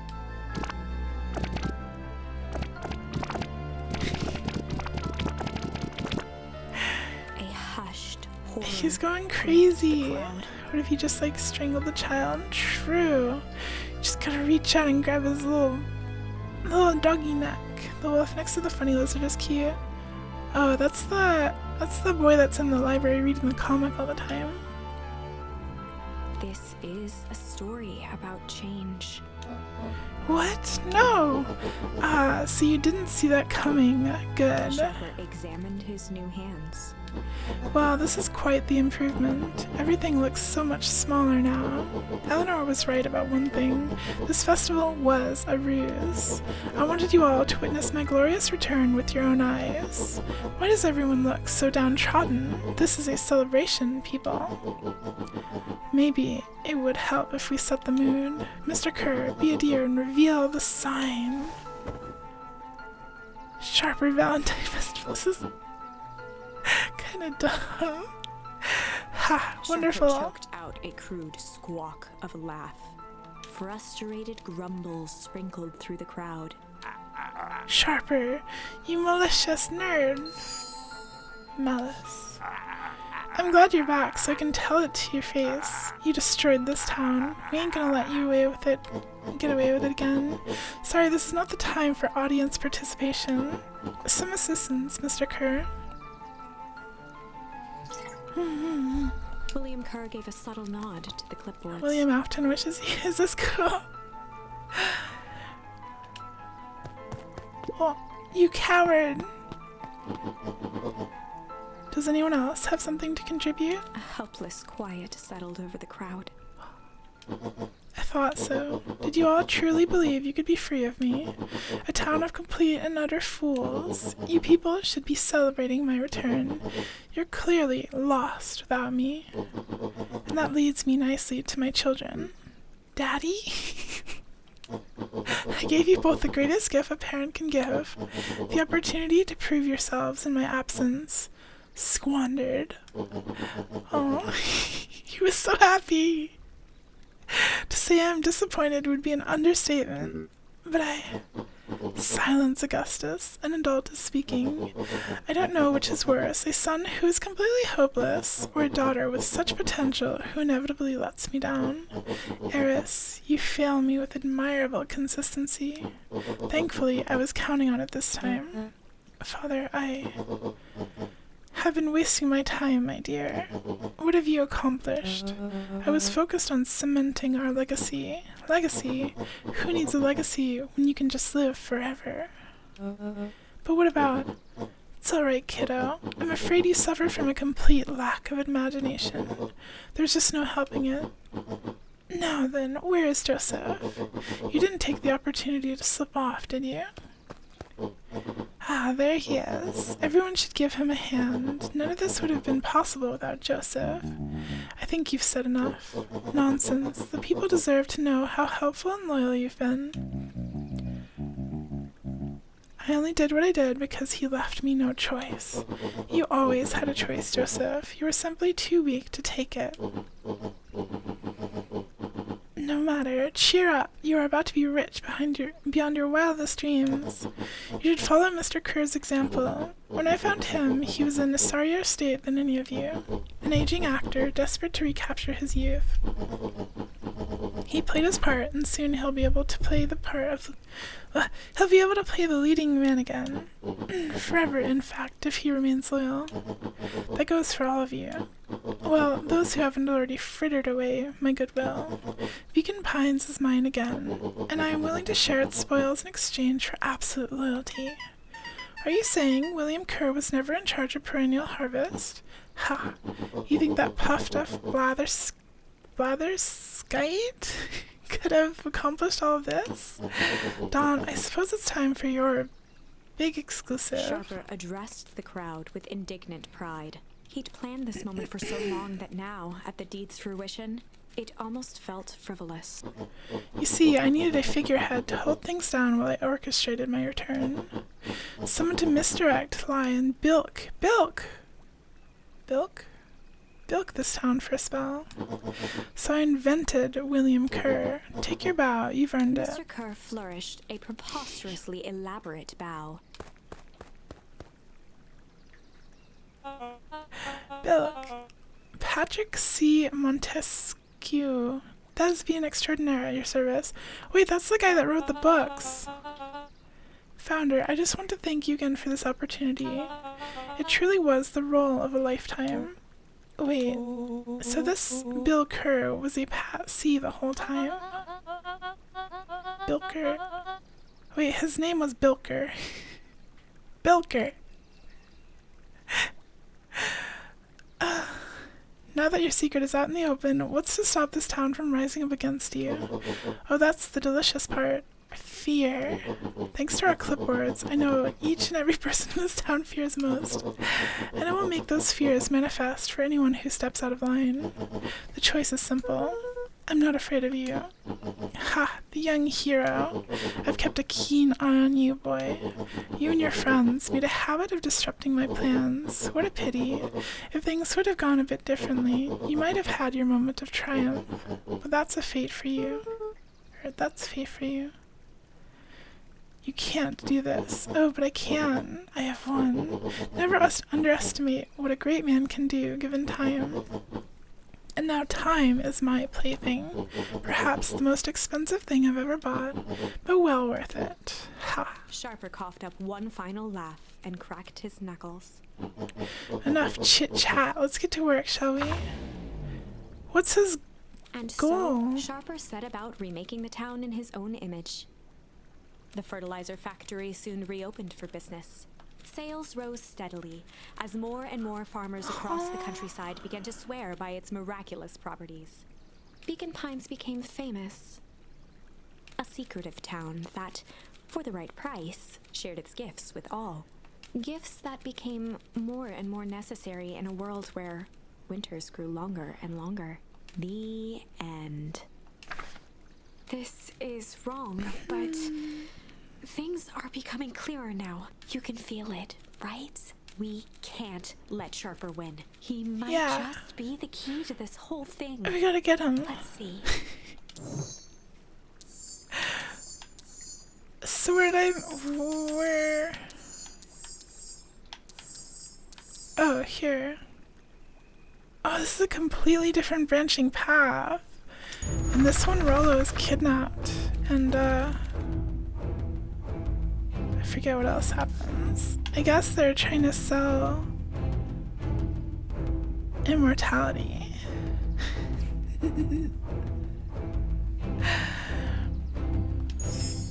There was a malice lurking behind those eyes, like a trap ready to spring. Luca felt the weight of Nuncreed's hand on his shoulder.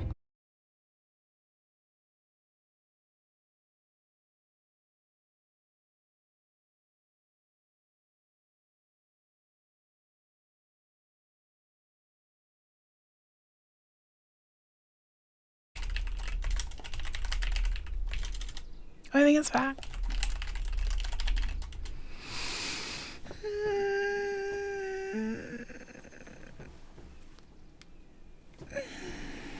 Hello, I'm back. Are we back? Is it good now? We got away from Nuncreed. Thank you. Also, hi, Frankenfriend. Welcome, welcome. I hope you're having a nice, comfy night. Yay. Yeah, that wasn't me. That was Twitch. Twitch was having problems earlier in the stream, too. There he is. The boy himself. These festival decorations are a bit humdrum. Now, if I were to throw a festival, it would be a thing to behold. I agree, this is all more than a little sad. It's worse than sad. It's boring. What if we did a little something to spice things up? I'm listening. You know that festival sign waiting to be unveiled? It would be a shame if someone... The two scurried off, eagerly formulating a plan. We don't know anything about the other doggy. Yeah, the pets. If you do the pet emote, you pet me. Also, hi, Zelkova. Identify yourself, please. Nelly Modwell. I work here now. I'm unable to locate you on the staff roll. Oh, we don't officially start until tomorrow. Mr. Kerr said I could come in early tonight to get a few things done. Hold, please. Clearance authorized. Thank you. Our harvest awaits. Hooray! Let's talk to Jeff. You could pet, you could pet, you Whoa. could pet, you could pet. You get a wrench in the noggin for sneaking up on a guy like that. Don't scare a man while he's junkin', Sonny. Evening, Jeff. Isn't it kind of late to be junkin'? Might as well ask the same thing of you. Find anything good? Thank you for all the fits. Bah, ever since Perennial Harvest moved in, even the junk is trash. You can learn a lot about a person by looking at what they throw away. With this bunch, it's all shredded paper and coffee cups. Well, I'd better get going. I didn't see nothing if you didn't see nothing. See what? Exactly. Our good junk friend. Oh, the pets. Oh wait, we have to go to the treehouse. Seems like their ultimate goal was to use the source to freeze the world while posturing themselves as the only ones who had the secrets to growing food in eternal winter and immortality, I guess. It's really complicated. But it makes sense, I guess. Rollo.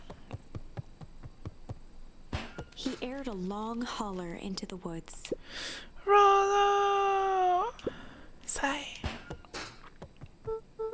Rollo, wherever you are, I hope you're okay. Luca felt his eyes getting heavy and plopped into the beanbag.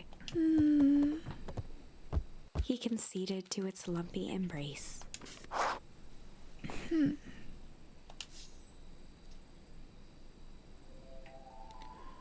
So in Once this again, branching Luca path, found himself in a vast black expanse. Rollo was kidnapped at the start. This time, he knew exactly where to go. He took a single confident step forward. The world flickered and pulsed. He found himself standing in front of the frigid air of a blazing campfire. The source. True, Starphone. He plopped down cross-legged and gazed into the cold flame, waiting. Soon enough, the fire began to die out, popping sporadically, until all that was left was a single ember. Luca stood up and dusted himself off. Plop. He plucked the glowing ember from the cold ash, examined it, and slid it into his pocket. A keepsake. The voice of his father spoke behind him. Problem. You made me proud, Buckaroo. Luca turned to Buckaroo. face him. Dad, what is this place? A warm grin grew across his father's face. A place where everything that has been and everything that could be all wait together. Luca found himself staring at his father's face, trying as hard as he could to memorize every single detail. Yeah, Wait? I don't know. For what? I'm just a silly cat on the internet. Another voice spoke out as Meow, Luca's meow. doppelganger stepped forward. That's up to you. Without knowing why, Luca began to weep. Is any of this real? Are you real? Luca's father bent down to smudge away a tear.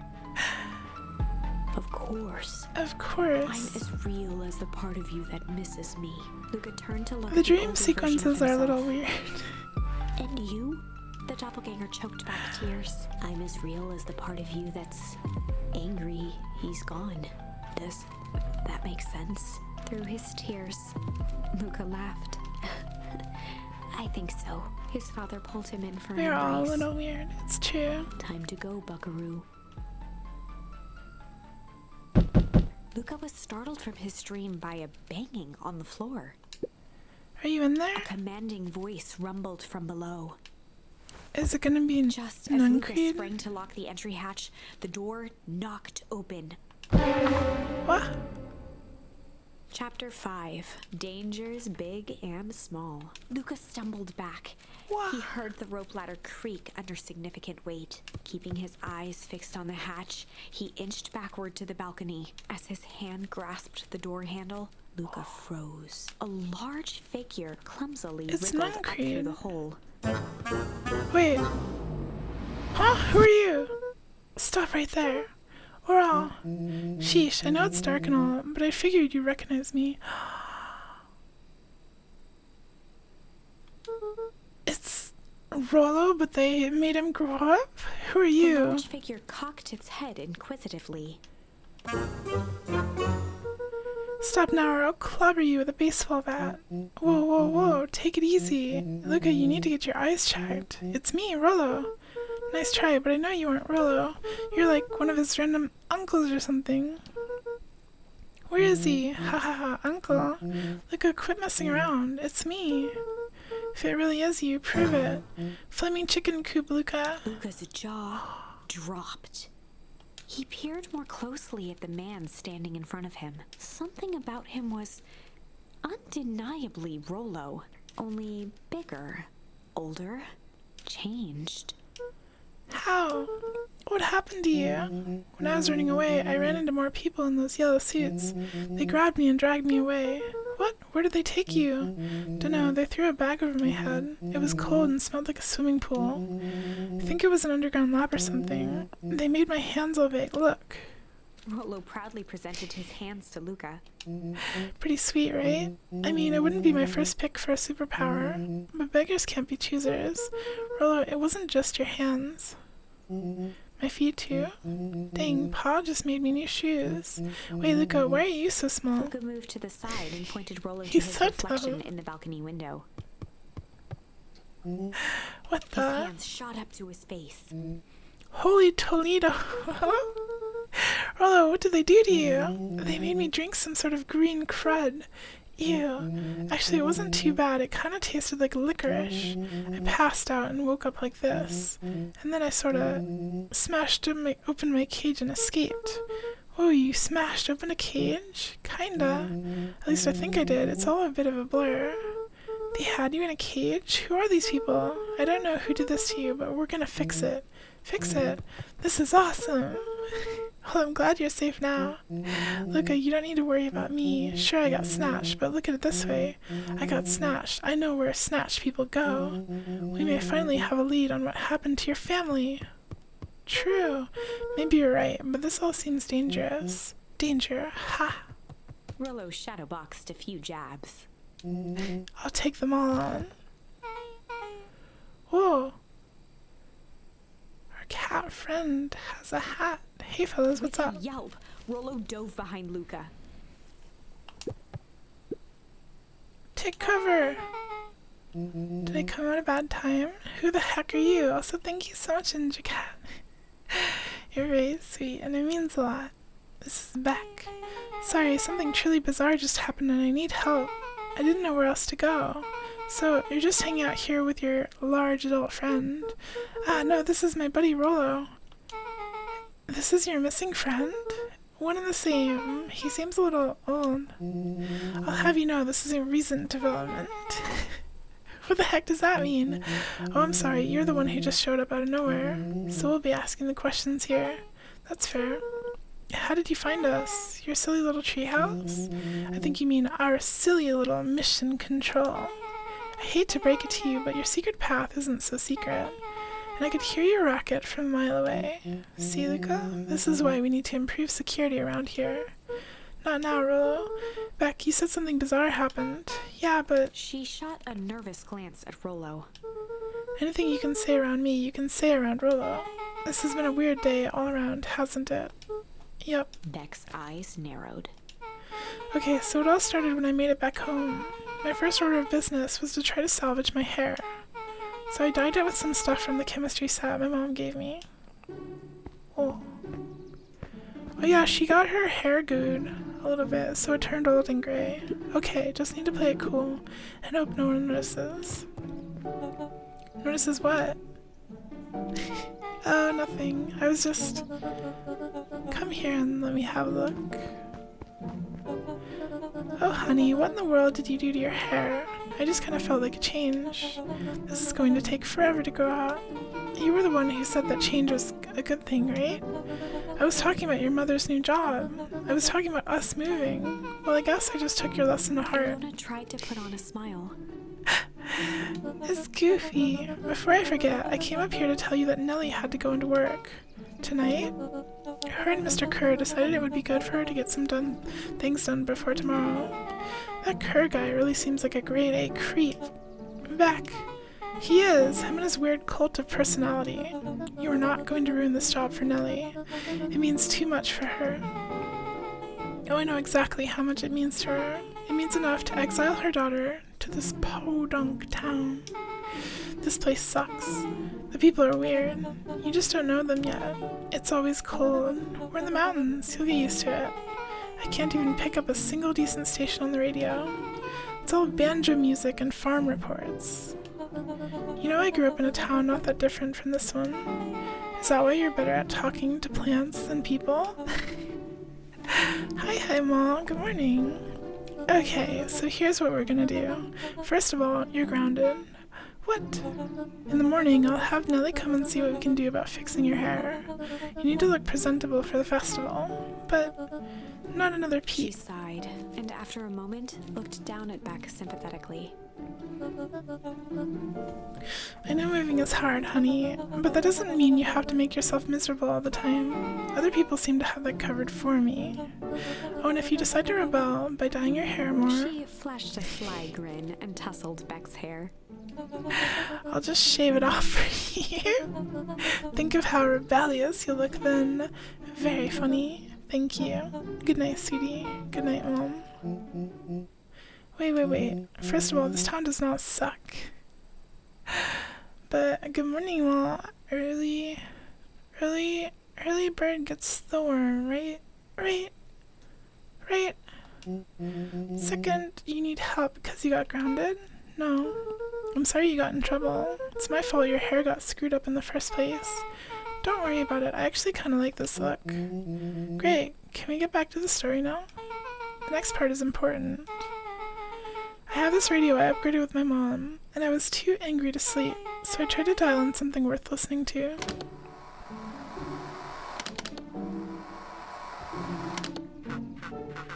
Mr. Kerr, are you there? Mr. Kerr? Yes, I'm busy. What is it? Apologies, I have the founder on the line. Patch him in through immediately. Hello, sir. It's so nice to hear from you. Skip the pleasantries. What's your report on our new lead researcher of deep engineering? Nellie Modwell seems to be integrating nicely. At this very moment, she's working to help us meet our deadline. She offered to work overtime before I even had the chance to suggest it. Excellent. And you have faith that she's capable of finishing the work left by her predecessor. Her work must be complete before the festival. I will make sure she stays day and night until it's accomplished. Good. You know how I feel about loose ends. Yes, sir. Once she has finished the work, we need to make a determination regarding her long-term prospects in the company. Immediately, sir? I usually have more time to fully bring people into the fold. We're in the endgame, Bill. Bill? After your failures with Dr. Prescott, I can't afford to take any risks. Of course, sir. No loose ends, sir. Once she finishes the work, she will either leave the office completely committed to perennial harvest, or she won't leave at all. Perfect. Sir, if I might suggest, maybe we should delay just for a bit. Oh? It's just, we seem to be rushing to hit this festival deadline, and rushing into things has caused some issues in the past. I see. Please understand that I just want what's best for you. I'm eternally grateful for all that you've done for me. Bill, I'll make this very clear for you. I brought you in to make things run smoothly, not to have opinions. Of course, sir. Chin up, Bill. You're only a few days away from having everything you've ever dreamed of. Yes, sir. Thank you, sir. Oh, yeah. Just so we're clear, when they said loose ends, they were talking about murder, right? Like actually killing someone. Capital murder. Luca gave Rollo a quick elbow to the ribs. Who is this founder? I was hoping you guys would know. Nah, as far as we know, Kerr is the top banana at the perennial harvest. He sounded scared of this founder guy, so we have an even topper banana on the field. What the heck is my mom caught up in? Has she talked about the job much? Not really. She said she was going to come in and continue her work of someone she respected. Luca, do you think that body at the warehouse was the person Beck's mom came to replace? Oh, so it wasn't her, it was just the last person. That would make sense. Beck, it seems like Nellie's predecessor got loose-ended. I'm getting that impression. Okay, so we need to get your mom out of there before the festival happens. That's 2 days away. Won't she just come home after work? The creep on the radio said that they were going to hold her there until then. So if she's not coming out, we gotta go in and get her. Beck took a large sheet of paper out of her pocket and slammed it on the floor. Maybe this'll help. You have blueprints? Well, it's really just a welcome map from my mom's PH orientation day. Welcome map. But it shows the layout. Sure looks like blueprints to me. Look, here's the reception area. There's a big room marked Founder's Office. It even has the exits marked. Guys. We have a deadline, we have an objective, we have blueprints. You realize what this is, right? You got the on-fire garbage file that is Thief Goldworking give you praise? I don't know what that is, but good job, Pasta. Rollo started to wiggle with excitement. I think we're heisting. This is officially a heist. Chapter 6. Ginger Cat gets a smooch. Two smooches because you're very sweet. The heist. They spent the night's end huddled around that small map, formulating a plan to infiltrate the headquarters of Perennial Harvest. It would be no small feat. A modern facility equipped with all manner of technology. Not to mention the swarm of clipboards that would most certainly be scattered throughout. By the time the sun began to peek through the car window used as a makeshift balcony door, all were in agreement. I want to do the This heist. could just work. The final day before the festival would be used to prepare. It's an OG stealth game. Thief Gold is an expanded version of the first Thief. Wow, fascinating. They'd need to pool every resource at their disposal, pull every favor with a thread. I can meow. You want some meows? Meow meow.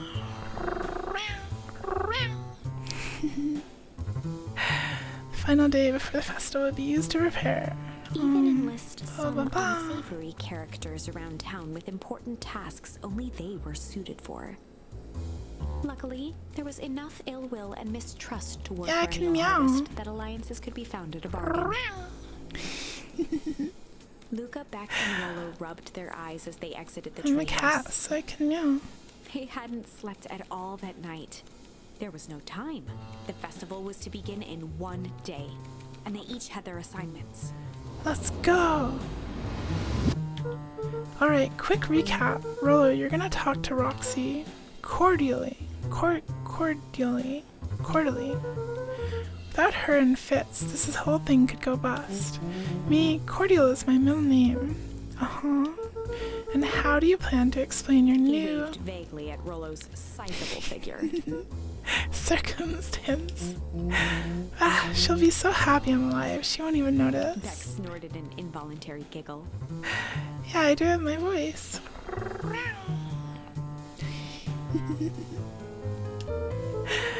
And Beck, you're sure Ilona won't just shoot this whole thing down when she hears it?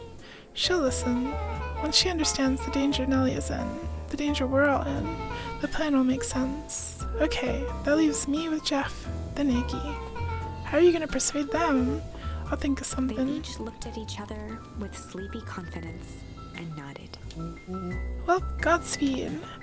So we're gonna get like the whole town in on this. The big heist. The big toppling of the corporation. So where's Jeff? Hi Janiske, welcome.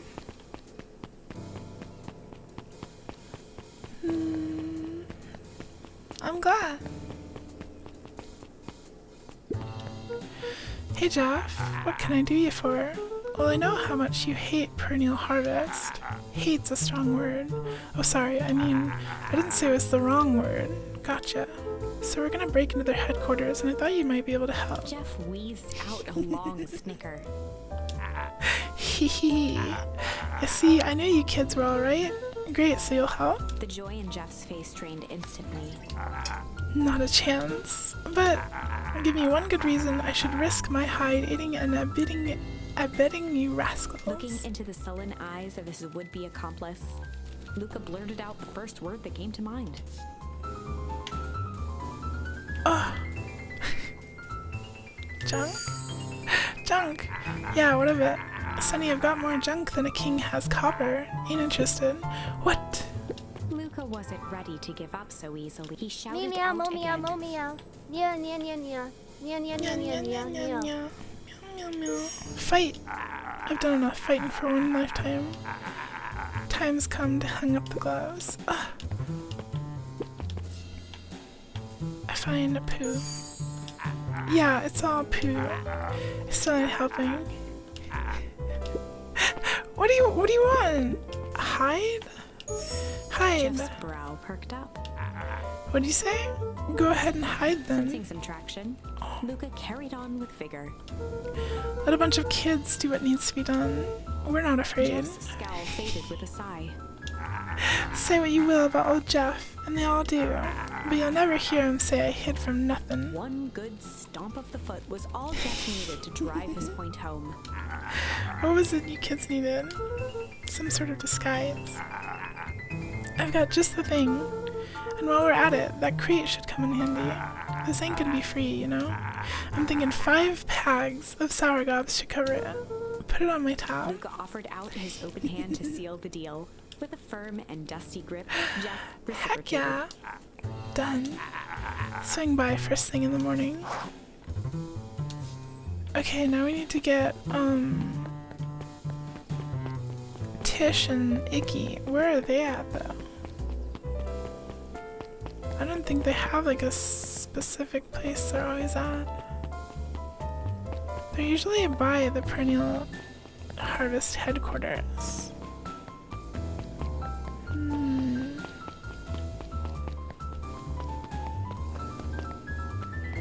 Maybe they'll be at the treehouse? No.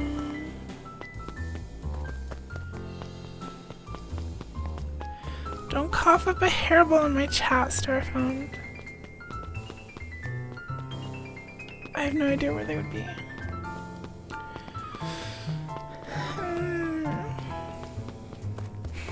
Thank you, Brian. I sound exactly like your cat, Lorenzo. Pat Lorenzo! Tell Lorenzo I said hi. Maybe this way? Can I go in the diner? Ah! Where are they?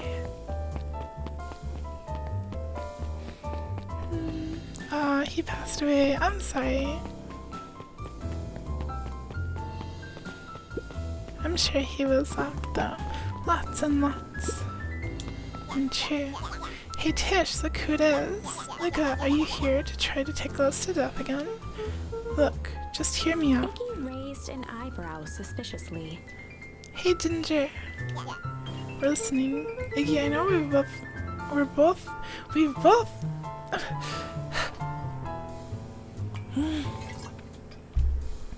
I know we've both been giant bags of malice to each other. Malice. Wow, Tish. Smart guy here with a smart guy where it's thinking he's impressing us. Scram when he... Oh my god. Is this gonna be the answer for everything? Luca knew he tried to... Iggy gave a reluctant shrug. You're not wrong. But lately life has been kinda... strange, you know? Iggy considered the point. Things have been weird around here, so I'm offering a truce and asking for your help. What do you say we... pull? Pull our hostilities, at least for now. Pull? We don't pull away from nothing. Buzz off. Oh my god. Iggy did... Okay, strange. Iggy considered... Break our hostilities, at least for now. We do like breaking things, even if a truce means less breaking things. What if I told you there was a way to have a truce and break stuff? Go on. I need you to cause a distraction so I could sneak into Perennial Harvest HQ. A wild-eyed grin spread across Iggy's face. My, Luke Van Horn, I'm impressed. And after this is all done, maybe you and Tish can come hang out at the treehouse sometime. Iggy glanced over to Tish, who nodded in agreement. Fine. But not because we want to see your crappy treehouse. We just like to cause chaos. Quick nod, Luca was off.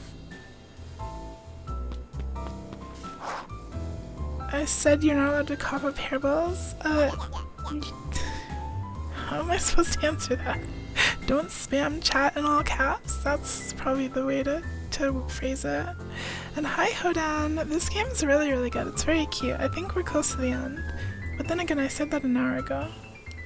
Did you hear that, Tish? Iggy gazed up at Tish with a smile. He invited us to hang out at the A single treehouse. tear ran down Tish's cheek. I never expected this day to come. Whoa, Tish actually said words. How wonderful. Chapter 7. Into the Hive. A good heist requires preparation, and thorough preparation takes time. Something they had precious little of. So far, True, everything was in she's order. big. Jeff, Iggy, and Tish all agreed to do their part. Beck radioed Luca that night with a simple and covert message. We are locked and loaded on my end. We're locked and loaded. And Rolo, after a lengthy confession, managed to persuade Roxy and Fitz to help. He stowed away in mission control for the night to avoid attracting attention. Rollo, being uniquely suited for the role, would be the first to breach perennial harvest. The outfit provided by Jeff wasn't perfect, but a convincing disguise is 10% wardrobe, 90% confidence. True. Rollo took a few vigorous breaths and shook out his arms. Just stay calm, Rollo. He's got a mustache.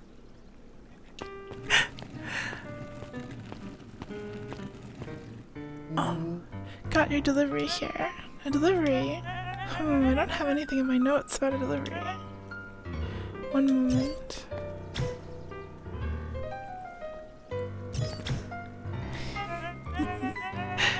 Oh, so you're all so silly. I'm so sorry, but there's no delivery scheduled for this morning. Right. He had to think quick. That's because this goes directly to the founder. He asked that it be kept Rollo secret. sighed, adjusting his tool belt. You know how the founder can be. I suppose we can leave this one off the records. Yeah, let's go. We can sneak right in there. Our harvest awaits and With a such. stroke of his mustache, It's not gonna fit through the Rollo proceeded door. into the perennial harvest headquarters. Oh wait, it does. Our harvest awaits. Package here for the founder. Oh, I didn't hear anything about. Yeah, this is a need to know kind of thing. I'll just He check. stammered and flipped through the pages of his clipboard. This goes directly to the founder. I don't have time to fill you in. Oh, I see. If you could just complete this Rollo form. interrupted with urgency in his voice. Every time with the forms. Look, if you want to explain to the founder why I'm late, well, it's your funeral. I'm sorry. What did you say your name was again? I'm... Rollo panicked. Our harvest awaits! Sir? That's a restricted area. Excuse me, sir. Our harvest awaits! Ready to light this candle, Tish? Yep. Suck on this. Perennial ham fist.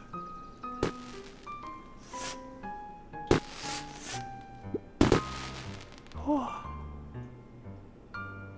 The distraction was enough for Rollo to regain his confidence. Just open the door. I've got a job to The do. clipboard fumbled around in a frenzy. I should check on the noise. Oh, come on. Just buzz me in already. Okay, okay.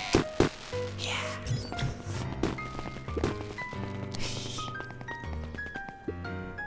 Phew. That was close.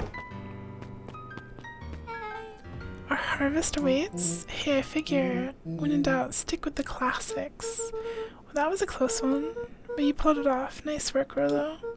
Alright, everyone knows what to do? Yep, deep engineering is to the north. I'll go with Beck, in case she needs some muscle. I'll head east to the founder's office. You two be safe.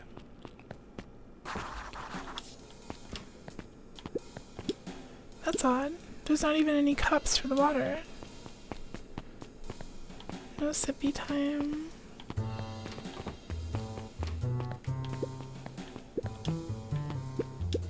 This whole place just feels fake, but of all things, a fake plant.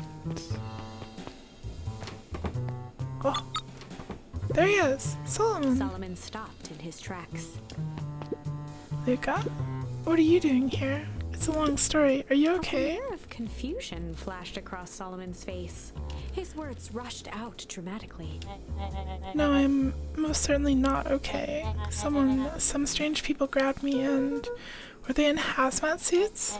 Yes, how did you know? They brought me here and locked me up, and when they were distracted, I ran. Dang, okay, you should stick with me. We've got a Solomon's plan. facade briefly faltered. We? Yeah, Rollo and Becker headed to deep engineering. Thank heavens you found me. We've got to get out of here. We can't leave just yet, but they'll catch us again. I've got to do something first. When you were running, did you happen to see a door marked Founder? Founder? Why are you looking for him? I'm not. I just need to get into the office. Now that you mention it, I do think I saw a door that said Founder. It was just down this I way. happened to notice a plaque above the door. Office of the Founder. Knocking comes with consequence. Oh, here it is. So we don't know this is the Founder in this timeline, but pretty lucky that I ran into you, or else I might have missed it. Truly Tried fortunate. the handle. Locked. Solomon leaned forward to examine the mechanism. Regrettably, it seems to be some sort of electric lock. I don't see how we could possibly defeat a lock like Luca that. smiled and looked at his watch. Let's just wait a minute. Oh. This game has branching timelines. Oh. I don't know what sort of funny business you're up to, but I like it. He mined a quick hat tip and ambled off with a whistle. Just hit it with a shovel. Yeah, this game has branching timelines and The light like on the you keypad unlock changed from different red to green. dialogue options the more timelines you do. How did you do that? It's good to have friends. Quick, let's get inside before someone spots us. Oh, Luca switched on his walkie-talkie. Rollo, I'm in. As expected, there's a control panel. Great timing, we're stuck at a locked door marked 24601. Need you to get us through. What if someone catches us? We should get out of here. I'm not leaving my friends, Solomon. On the computer screen, a green cursor blinked in a password field. Surely you don't have a way to get around the password. Luca pecked out his best guess. Underground secrets. The screen blinked to life. Columns of green numbers Heck yeah. glowed on a black background. How did you just guess that? Oh, it's this absurd password Rollo heard when he was down here before. It's funny how someone arrogant enough to call themselves the founder uses such a basic password. Or they were thinking several moves ahead, not expecting anyone to guess something so simple. These villain types always end up outsmarting Solomon's themselves. jaw clenched into a half smile. Your powers of deduction are as impressive as your luck. Luca quickly scanned the columns for number 24601. Rollo, I think this should do it. Bingo bango, doors open. Luca, you never fail to impress. What is that slippery lout even doing down here? We have a friend whose mom is in trouble. We're here to get her out. I see. Okay, Luca, I think we're close. The next door is marked 13806. Once again, Luca scrutinized the numbers on the screen. In that moment of distraction, Solomon reached forward and pressed a large red button. No! Maybe this one opens the lock. What did you do? Crap, we've got company. Luca, must go faster. One sec, I can't think with all this noise. He quickly skinned. Right, I don't have to read that part. Here it is, 13806. Go, go, go. Curse these fumbling hands. My apologies, Luca. Don't beat yourself up. I know you're just trying to help. Solomon is a nerd. Oh man, no water cups. Rollo. Why are there no water cups? Rollo, are you okay? Rollo, come Mr. Kerr approached with a sneer and spoke into his walkie-talkie. You can turn off the alarms, they're With trapped. self-satisfaction, he called into the hallway. That, my dears, is a dead end. Nowhere to run. Rollo, where are you? Are you okay? Yeah, I think we lost him. Making our way back to Nellie's office. Okay, you two rabble-rousers are coming with us. Nope. Make a break for it. The kick.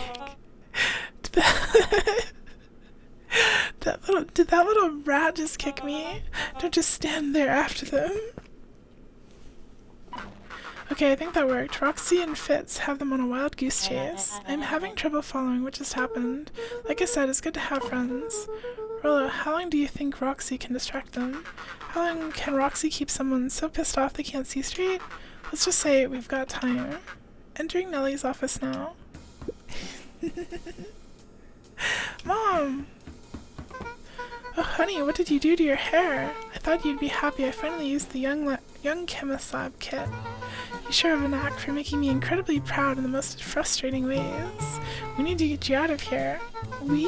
Who is you and your adult friend? Oh, I'm not an adult. Ever heard of a growth spurt? I had more of a growth spew. What? No, that's not possible. His teeth. Substantial banding on the enamel of the molars, consistent with the Tempest liquamine exposure. Is that what you call the gunk they forced me to drink? You drank it? Oh no. They told me it was only being tested on plants. Oh, Beck, sweetie, I promise I didn't know. Mom, what the hell is going on at this place? I was brought here to work on the discovery of a lifetime. A novel chemical compound was discovered under Beacon Pines in a wellspring they called the Source. They named it Tempest Liquamine. I'm pretty sleepy, honestly, but I do want to finish this tonight. But I'll be fine. It was the secret to Valentine's fertilizer. They harvested the Source, infusing small amounts of Tempest Liquamine into the product. It worked wonders, drastically accelerating plant growth. Crops would be ready to harvest in a fraction of the time. But it led to complications. The foul harvest. Perennial Harvest came in to clean up the mess, to succeed where Valentine failed. But Tempest Liquamine is rebellious. Rebellious? You can think of it as a manifestation of change itself. It's volatile by its very nature. So the more you try to force it to do a specific thing, the more it resists, yes. I can relate to that. My role was to finish the work of my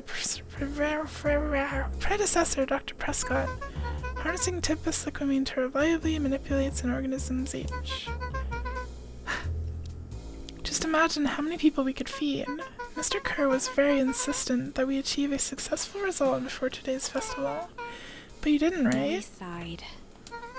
You know how much I love a good puzzle. Hi, little bro. Good morning. I hope you slept nice and comfy.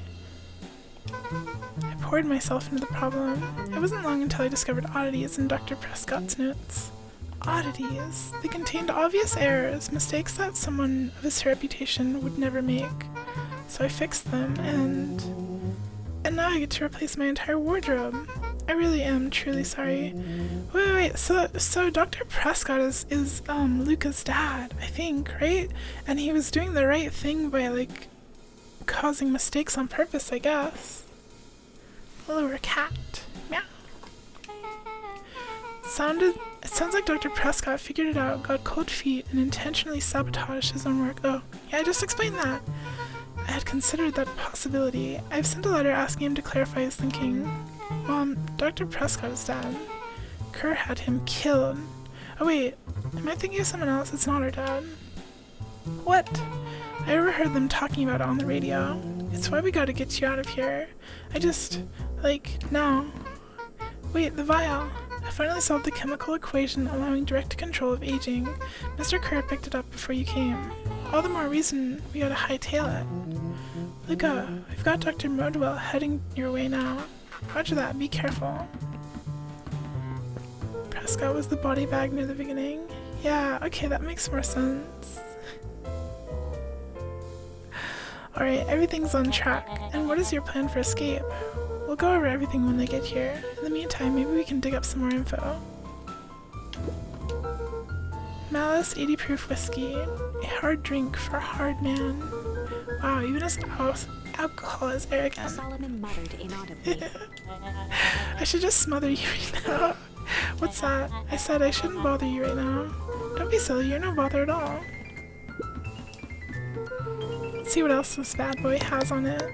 Security system, time card logs, payroll. You know, for being so evil, this guy sure is boring. Solomon once again muttered under his breath.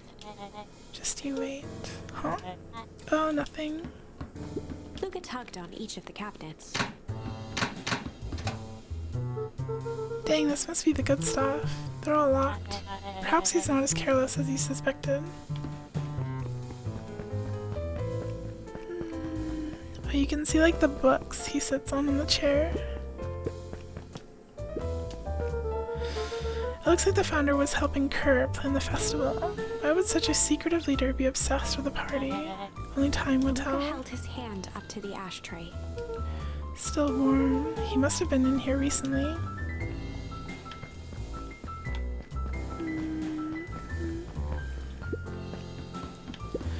I'm really sorry you got dragged into this mess, Solomon. You needn't worry about me. Well, I feel bad either way. We're gonna get it out of this, I With a promise. subtle, quivering lip, a smile crawled across Solomon's face. They heard the trampling of frantic footsteps from the hallway. Lock it, lock it, lock it! Locked. That was close. When you left Nellie's office, it was swarming with clipboards. We barely got away. Did they follow you? Rolo, before we start tossing blame around, is it possible someone ordered a pizza? We'd love to hear your thoughts. Definitely not pizza. What now? Don't look at me. I'm officially retiring from the heisting business. We're so sorry for the inconvenience. We just have a few quick questions. Just let me think. Can someone watch the door? Of course. Everyone else, huddle up. Oops. I think this little caper has gone on long enough. Solomon, no! Hush now, child. The adults are speaking. Dr. Modwell, a brief reintroduction is in order. We've never met in person, but we have corresponded. You see, it was I who hired you. Solomon, the pathetic orphan child. The powerful and enigmatic founder. Sharper, the fallen progenitor who created this town. Perennial harvest, Valentine's fertilizer. All connected by a single thread. Yours, truly. But that's... Her eyes searched the floor in thought. True, Sheena. Solomon watched eagerly, waiting for the flicker of epiphany. With a sickened look, she peered into his soul. Ha, yes, now you've got it. Tempest, liquid mine, you discovered how to reverse the Solomon process. clapped with genuine delight. He's such a dork. Very good, Dr. Modwell, very good. Though the discovery wasn't intentional. Solomon glanced down, examining his youthful form. The effects went a little too far for my tastes. That's why you needed me to finish Dr. Prescott's work, which you did admirably. Mr. Kerr, the vial, please. Kerr presented it with a theatrical twirl of the hand. May I present to you the eighth wonder Before he of could the... finish, Rollo snatched the vial from Kerr's palm. Wow, this stuff sounds pretty valuable. Be careful, you fool. You have no idea what you have in your hand. Actually, we do. You just did a whole evil villain monologue thingy about it. Rollo casually tossed the vial to Luca. Gosh, maybe I'll have a He tickled taste. the vial mockingly. Seize him! Luca! Over here. Move another inch and I smash She held it. it tightly behind her back. Solomon sighed, speaking in crisp, measured syllables. You have no plan. I'll smash it, I swear. Fine, risk killing us all. Or, if you're lucky, nothing happens, then what? We capture you and grant you much less He leniency. pursed his lips with feigned sincerity. But I give you my word, if you hand it over now, none of you will be A deep harmed. uncertainty washed over Beck. You're a smart girl, Beck. But there's no shame in being outwitted by someone smarter than you. We both know there is only one way this ends. She looked to Nellie shakily. With a dispirited nod, Nellie sighed in defeat. This game is Pog. It's very fun. I'm glad I played it. Beck slowly approached Solomon. That's a good girl. Beck, don't do it. We can't trust that jerk.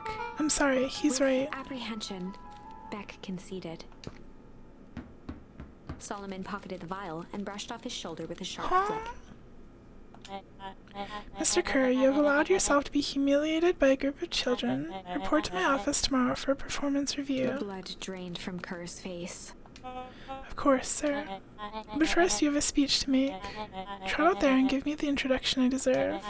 And don't forget to smile. Yes, sir. To think all of this is thanks to the effort of Mr. Van Horn.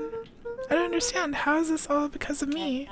Ha, I said Mr. Van Horn, silly child.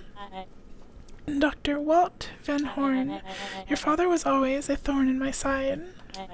I offered him an opportunity to be a part of something great, but the fool was blinded by righteousness. He even broke into my laboratory in an attempt to sabotage my work. Solomon shook his head with gratification. But the universe has a funny way of correcting course. By meddling with a force he didn't understand, Walt showed me its true potential. As fate would have it, Luca, your father's dying act was to grant me eternal A life. muffled applause resonated faintly through the walls.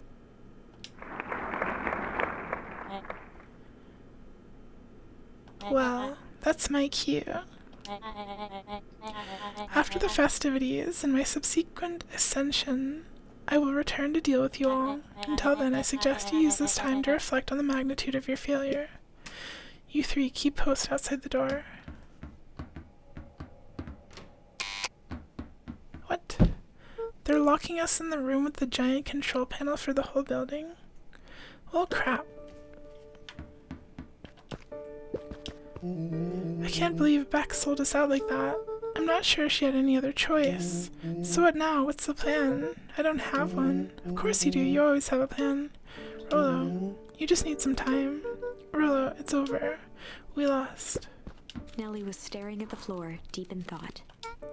Sorry, Luca. Give me a minute to calm my mind. Hey. I'm sorry, Luca. I did what I had to do. I know, it's just, we were so close. I've got a feeling that eventually Solomon will get what's coming to him. Time wounds all heals. Well, time seems like less of an issue for him now. Luca, there's something you should know. After Mr. Kerr locked me in that office, I had nothing but time and curiosity. I poked around a bit, hoping to find a means of escape, but I found something else. A note hidden in a false drawer. What sort of note? Dr. Prescott must have sensed his time at perennial harvest was growing short, so he left behind a letter with the hope that it would be found by his successor. It was a confession of sorts. He left it for me, but its contents, Luca, I think they were meant for you. Why? What did it say? It was about an incident with your mother. Dr. Prescott found her in his lab with a stolen keycard. There was an accident. She had been exposed to extreme amounts of Tempest liquamine. The color dropped from Luca's face. She survived. Dr. Prescott decided to help her recover. He no longer trusted perennial harvest, so he kept her whereabouts a secret. Over time, your mother led him to reconsider the purpose of scientific discovery. Science is often at the vanguard of change, but that doesn't mean it's always right. He realized that no one should have control over something as powerful as time itself. And I believe that's why he began to intentionally sabotage his own work. And it cost him his life. That is a reasonable conclusion. Luca was overwhelmed with emotion. But if she's alive, where has she been? Where is she now? A sudden explosion sounded from the hull. Chapter 8. Comeuppance. Ears still ringing, Gran picked herself up off the ground. Through the dust and smoke, she looked out to see Mrs. Gran Fratelli went to helping sabotage Hiram the Tolliver to his fort. feet. The source. She'd had to beg, borrow, and steal to acquire those explosives. How many nights had she spent visualizing how she'd use them to make things right? And now, her one shot at destroying the source, that damned hole that swallowed so much of her life, was gone. What happened? Traded for this jagged hole in a wall and a foolhardy shot at rescuing Rolo. Oh! With Fratelli and Tolliver at her side, she stepped through. It was a strange feeling. They use the explosive The to get last through time she'd the stalked building. series of hallways, it was in a different body. They quickly rounded a corner to find a group of clipboards guarding a door. Something worth guarding is probably something worth seeing. She leapt forward, brandishing her cane. True. If her last chance at vengeance for things lost was truly gone, she would just have to fight to keep what she still had.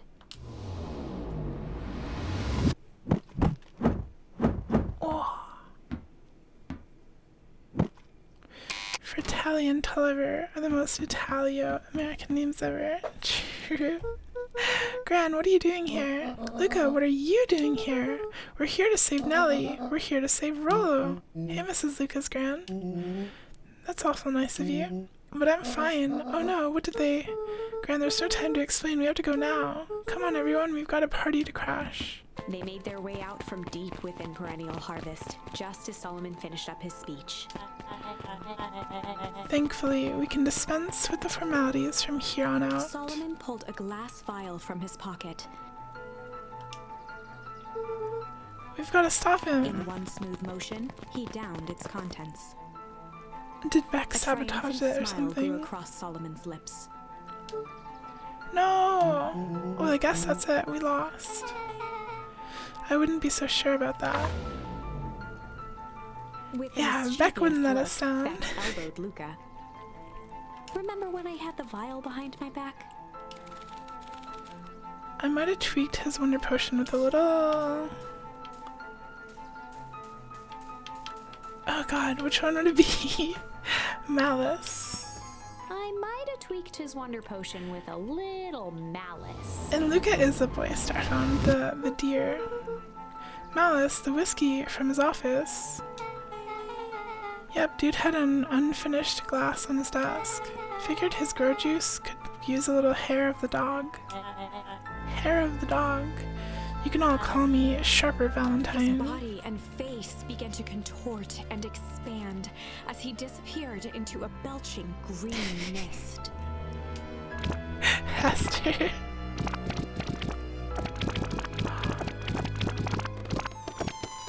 What the? What? What? That was cute, I guess. Now that's what I call 80 proof whiskey. Dang, dude. The crowd gazed in Yippee! stunned silence at the now empty stage.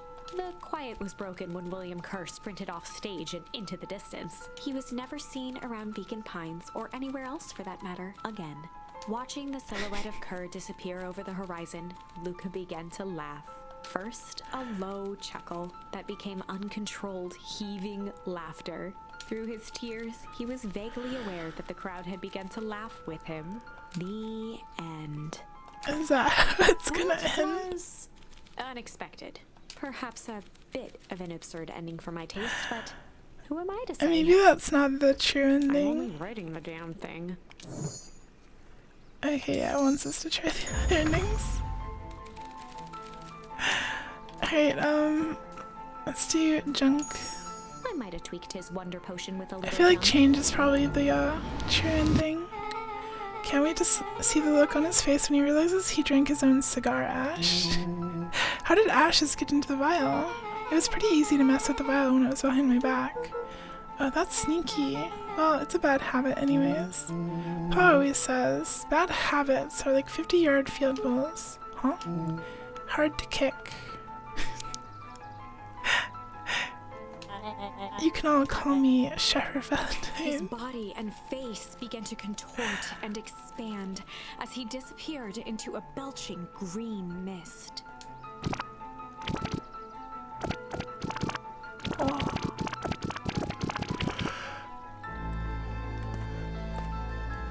He turned gray. Oh. Okay. Well, that's one way to kick a bad habit.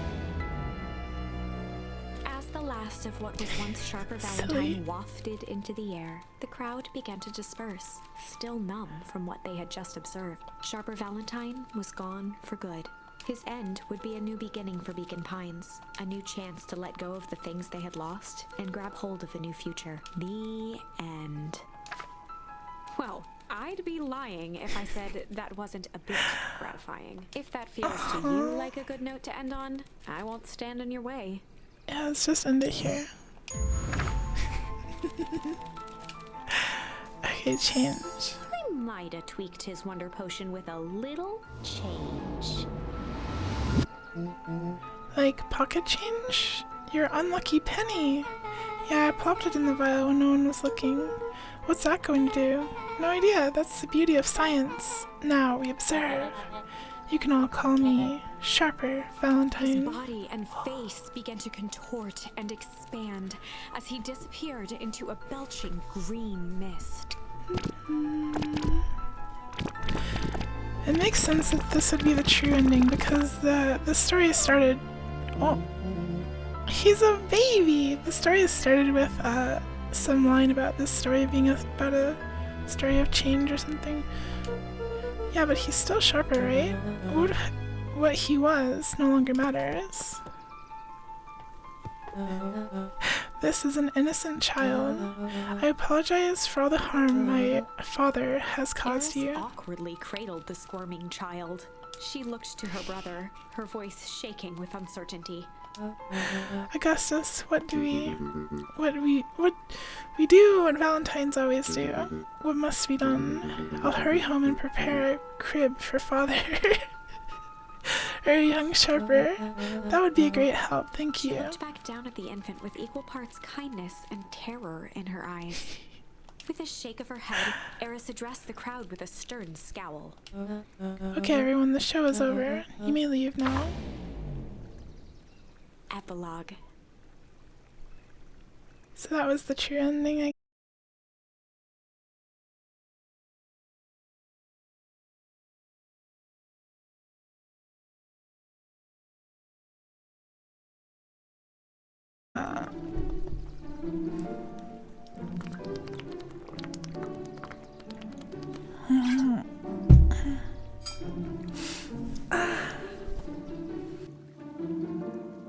Hi, I'm back. Am I back? Hello. No, that's Twitch's fault. My internet's fine. It just drops. I don't drop any frames. It's just gone for a little bit. But welcome back. Hello. I'll read this since I guess you missed it. Beacon Pines' coldest summer on record came and went without much fanfare. Folks shared what they had and none were left wanting. The new school year was ushered in by the falling leaves of autumn. After everything Luca, Rollo, and Beck had been through, middle school was bearable. The chill of winter didn't seem to bother people much. They kindled a hope for a better future in their hearts. When spring arrived, farmers planted their crops with a sense of joy and optimism. And Thank you for as pets. the dawn of the first day of summer came again, its light slowly spread through the shallow valley. It crept over the town square, across the river, past the neglected welcome sign, and came to rest on a young boy sleeping us. at dawn. His mind at peace, knowing he is here for a reason. True.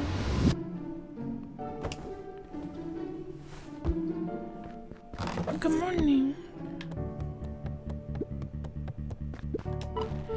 Rollo, are you up yet? Roger that. It's a beautiful day at Mission Control. You gonna swing by? Be there in a minute. Heck yeah. Eleanor had moved back into her bedroom, and now that she wasn't sneaking out late, she even slept there most nights. Over time, Eleanor began moving Walt's old things out of the closet and into storage. Yeah, I was wondering if, she's just mom now. Mom, I'm ready to go now. You go on without me. I'll meet you there. I've got a batch of jam to finish jarring. It's funny, I only started making jam as a way to send messages without anyone noticing, but now I enjoy it. We love jam.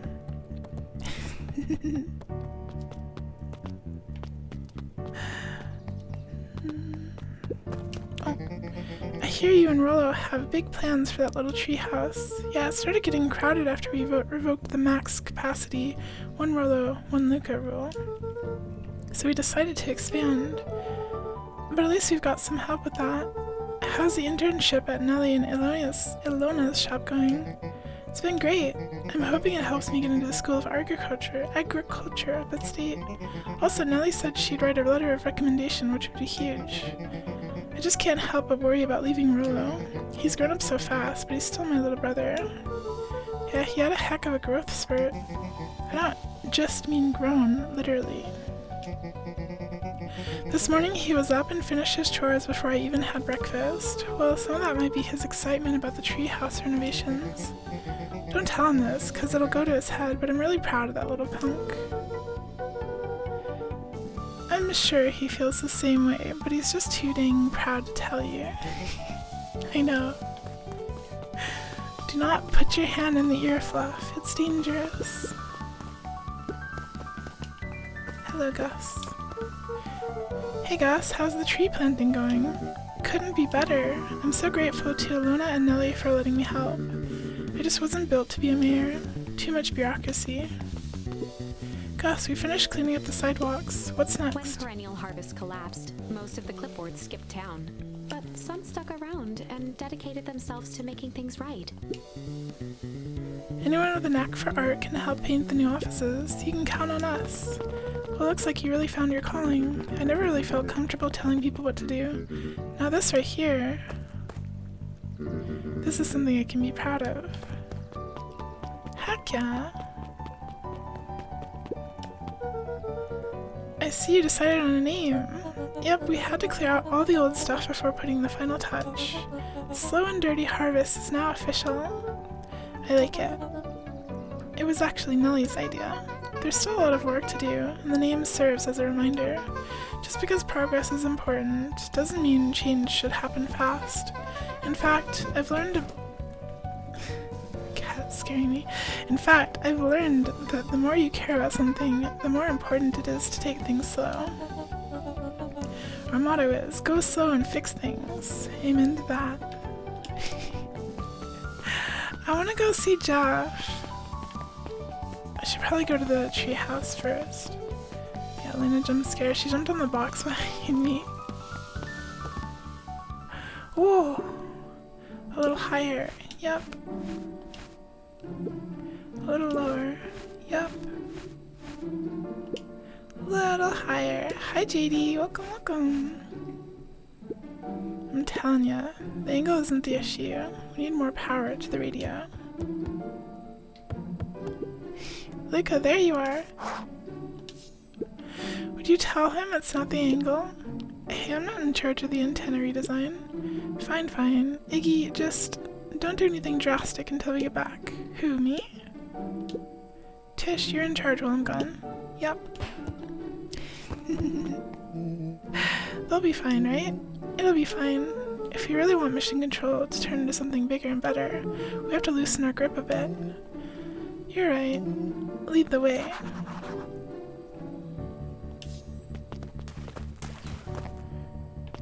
Wait, where am I going? Beck's house. Where is Beck's house? She's like all the way next to the mansion. But hi GD, I hope you're having a cozy night. Oh, the baby! Young Mr. Van Horn, how's little Solomon, or Sharper, doing?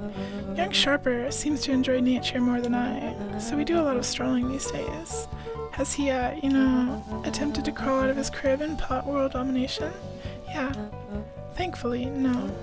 I spoke at length with Dr. Modwell, and she feels that Sharper's infant mind was not developed enough to retain his previous memories. For all intents and purposes, the child is unmolded clay. Let's hope he's a little nicer the second time around. That is the objective, yes. But really, all I can do is try and hope. 2 activities. I am endeavoring to find less distasteful. Well, I think you're doing a great job, and the whole town is ready to help out however we can. I can't wait to teach him to throw a baseball. Alice did her best to ignore the tears welling in her eyes. That would be acceptable. You need to fall asleep watching Yuku. True, true. It is sleepy time very soon. Hey, Mr. Nuncreed. I'm gonna go see my dad in a bit. Did you want to come with? Even after everything I did, you'd still... Mr. Nuncreed shook his head. You really are your father's son, aren't you? I don't think I'm ready for that yet. Well, you're always invited. I'd bet he'd love to hear from you. I'll visit Walt in my own time. You run along now. Look at all the bunnies. With Perennial Harvest gone, What? the transportation tubes were left unused. Come on. No one is too big, no one is too small for Jeff's wild ride. Maybe not completely. Just one piece of candy for the ride of your life. Who's next? Me. Guess what? Yesterday I saw Dynastis Tidius. And that's good? It's great! I haven't spotted one of those in years. At this rate, Beacon Pines is going to become the bug capital of the county. Luca peeked up at the beehive. Are the bees back? It appeared to be deserted. Oh. Oh, that's strange. What the? The bees are still gone. That's a beetle. Yeah, I figured. You'd love to fall asleep watching YouTube, but you're so horrible with putting headphones or earbuds in when trying to sleep. You're all around different positions a lot. I personally just play it like on my phone speaker if I want to listen to something. And just turn it down a little bit. I have news I think you'll enjoy. This morning I unpacked my last box. You're officially moved in. It's just a box. Let's not blow this out of proportion. It sounds an awful lot like putting down roots. I guess I decided this place is root-worthy. You're gonna be stuck with me for the foreseeable future. I do have to warn you, most years aren't going to be as interesting as this one. I think I'll manage. Ready? Before we go, there's a bit of a surprise.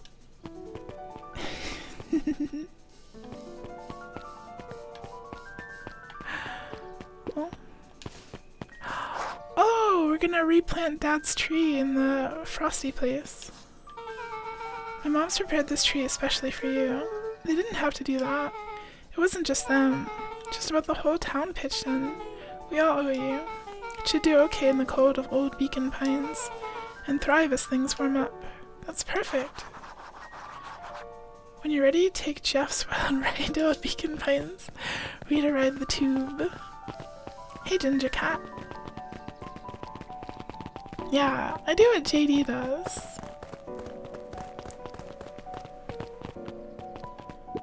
Okay, let's go. You got it. Now that's a good looking tree. Being a special occasion and whatnot, this ride's on the house. You're gonna want to hang on tight to that little tree.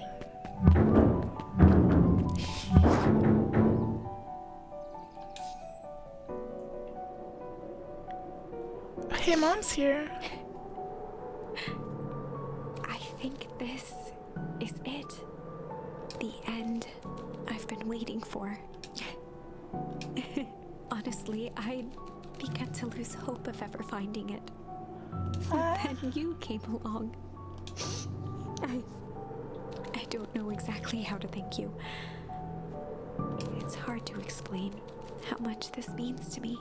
It's funny, now that our time together is finally ending. I'm at a loss for words. Let's just watch the end together. Yeah. Done. A good little tree. The best little tree. Thank you, children. This means a lot. Yeah, thanks for everything. Shucks, I only did what any super awesome best buddy would have done. We should probably give you some time alone now. You good? Yeah, I am. It's been a wild year. How are you feeling? Everyone keeps asking me that. I'm fine, really. Pa always says the only thing fitter than a fiddle is a cello? Huh? And I feel like a dang cello. Well, if you ever stop feeling like a cello, I'm here for you. I know, you don't even have to say it. You two make an awesome pair. Excuse me? We're a trio now. Yep. Thanks. There's just one thing missing now that you're a part of our group. Missing? Let me tell you a little story about a man named Hank Atomic. Oh god. I won't be long. We'll be waiting for you back at the phone booth. I found the perfect way to start our summer. True, Funkamus. And thank you, Ginger Cat. I mean, it's always nice to hear nice things. You're very sweet. You've got some good friends. I'm so proud of you. Your father would be so proud. I know. Mom, can I ask you a question? Do you ever dream about Dad? Not a single night. or not a night goes by that I don't. Are you ever afraid that you're going to forget him?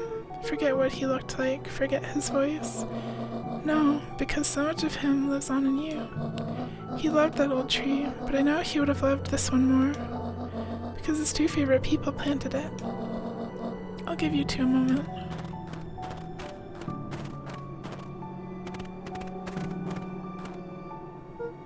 Hey, Dad. Dr. Modwell says that over the next few years this place should warm up, so you won't have to be cold for much longer. He's all comfy in the snow. I think I finally understand why you left that night. There were things you believed in. Big things. Those beliefs were the things that made you, you. If you wouldn't have stood up to Sharper, stood up for what you believed in, you wouldn't have been the same person anymore. You had to go, but that didn't mean you loved us any less.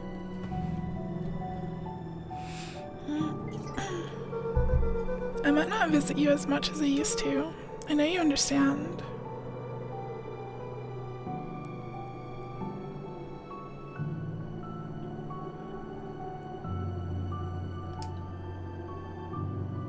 Yeah. We're just sitting here. We're just sitting here. Oh. Yay! And thank you to Chicken. Don't be confused though.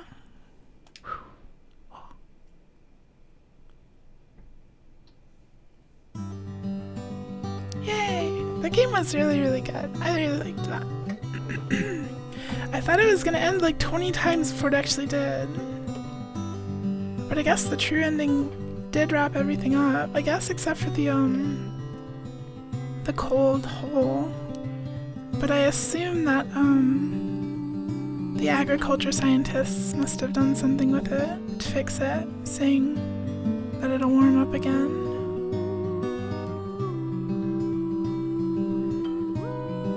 You blew out the source at some point? No, because they use the explosives to get you out of the, perennial harvest building. Your mom did. Or mom did. Yeah, really cute game. I liked it a lot. It was fun. Pasta? It's been a while since I've played a game on stream where I had to read so much, so my voice is a little gone, but I had fun. It kind of fizzles out my brain after 3 or 4 hours, but we got through it. At least I got to pause while the narrator talked. There's a line about putting an ember in your pocket. Oh yeah! Wait, oh! Well, Anethika, that was in a dream. That was a dream, unless I'm missing something. Maybe it just went away on its own. Yeah, the campfire thingy sequence was like a dream thing. That was... The dreams persisted across the endings. They were like coherent, like every dream led into the next one. Maybe they just put a big tarp over it. True. But yeah. I just assumed that the agriculture science lesbian moms did something about it. Or even Mr. What's his name? What was his name? Nuncrick? Maybe he did something about it. Don't speak for a week so my throat doesn't fall out. I'll be fine. I'll have some tea after the stream. Oh, you missed the end. No! Brian, wait, how much did you miss? The ending was we planted a new red tree in the snowy part of Beacon Pines where our dad is buried. We buried a new tree for him. That was the ending. And everything was fine.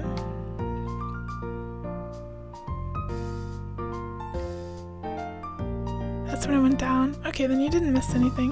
Nothing else happened. Yeah, I'm really happy you all enjoyed it. It was lots of fun. really enjoyed being here when you have so much so that you extra super need to get to sleep now. Okay, I'll sleep well, Ginger Cat. I'm happy you stayed up to see the ending. It was really nice, and it's always nice to have you around. Yeah. Really good game. This is a really dense, long credit sequence.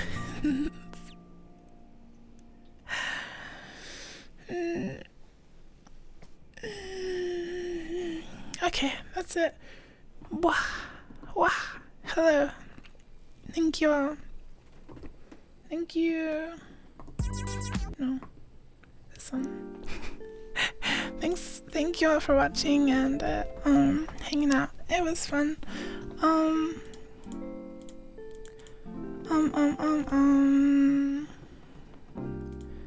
Stuff. I posted an update in the Discord yesterday.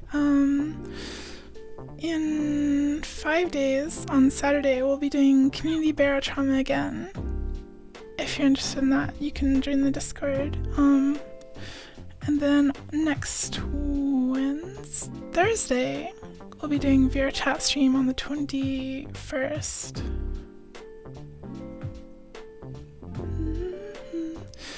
Now when's the Beacon Pines 2? They teased one of the fake onions. True.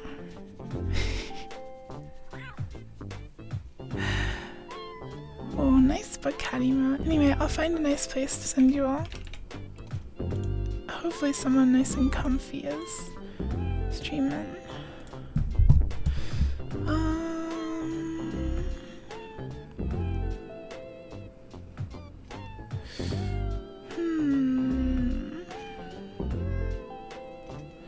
Who haven't I read in a while?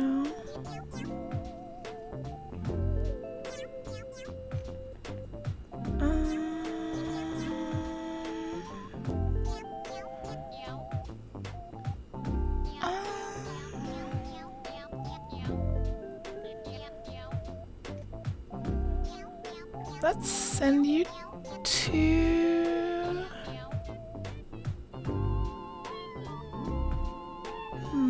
Let's send you to... Mike Stracity. They're cool. They're playing Supermarket Simulator. Show them lots of love. And I will see you tomorrow, probably. If you want to be pinged when I go live, join my Discord and stuff.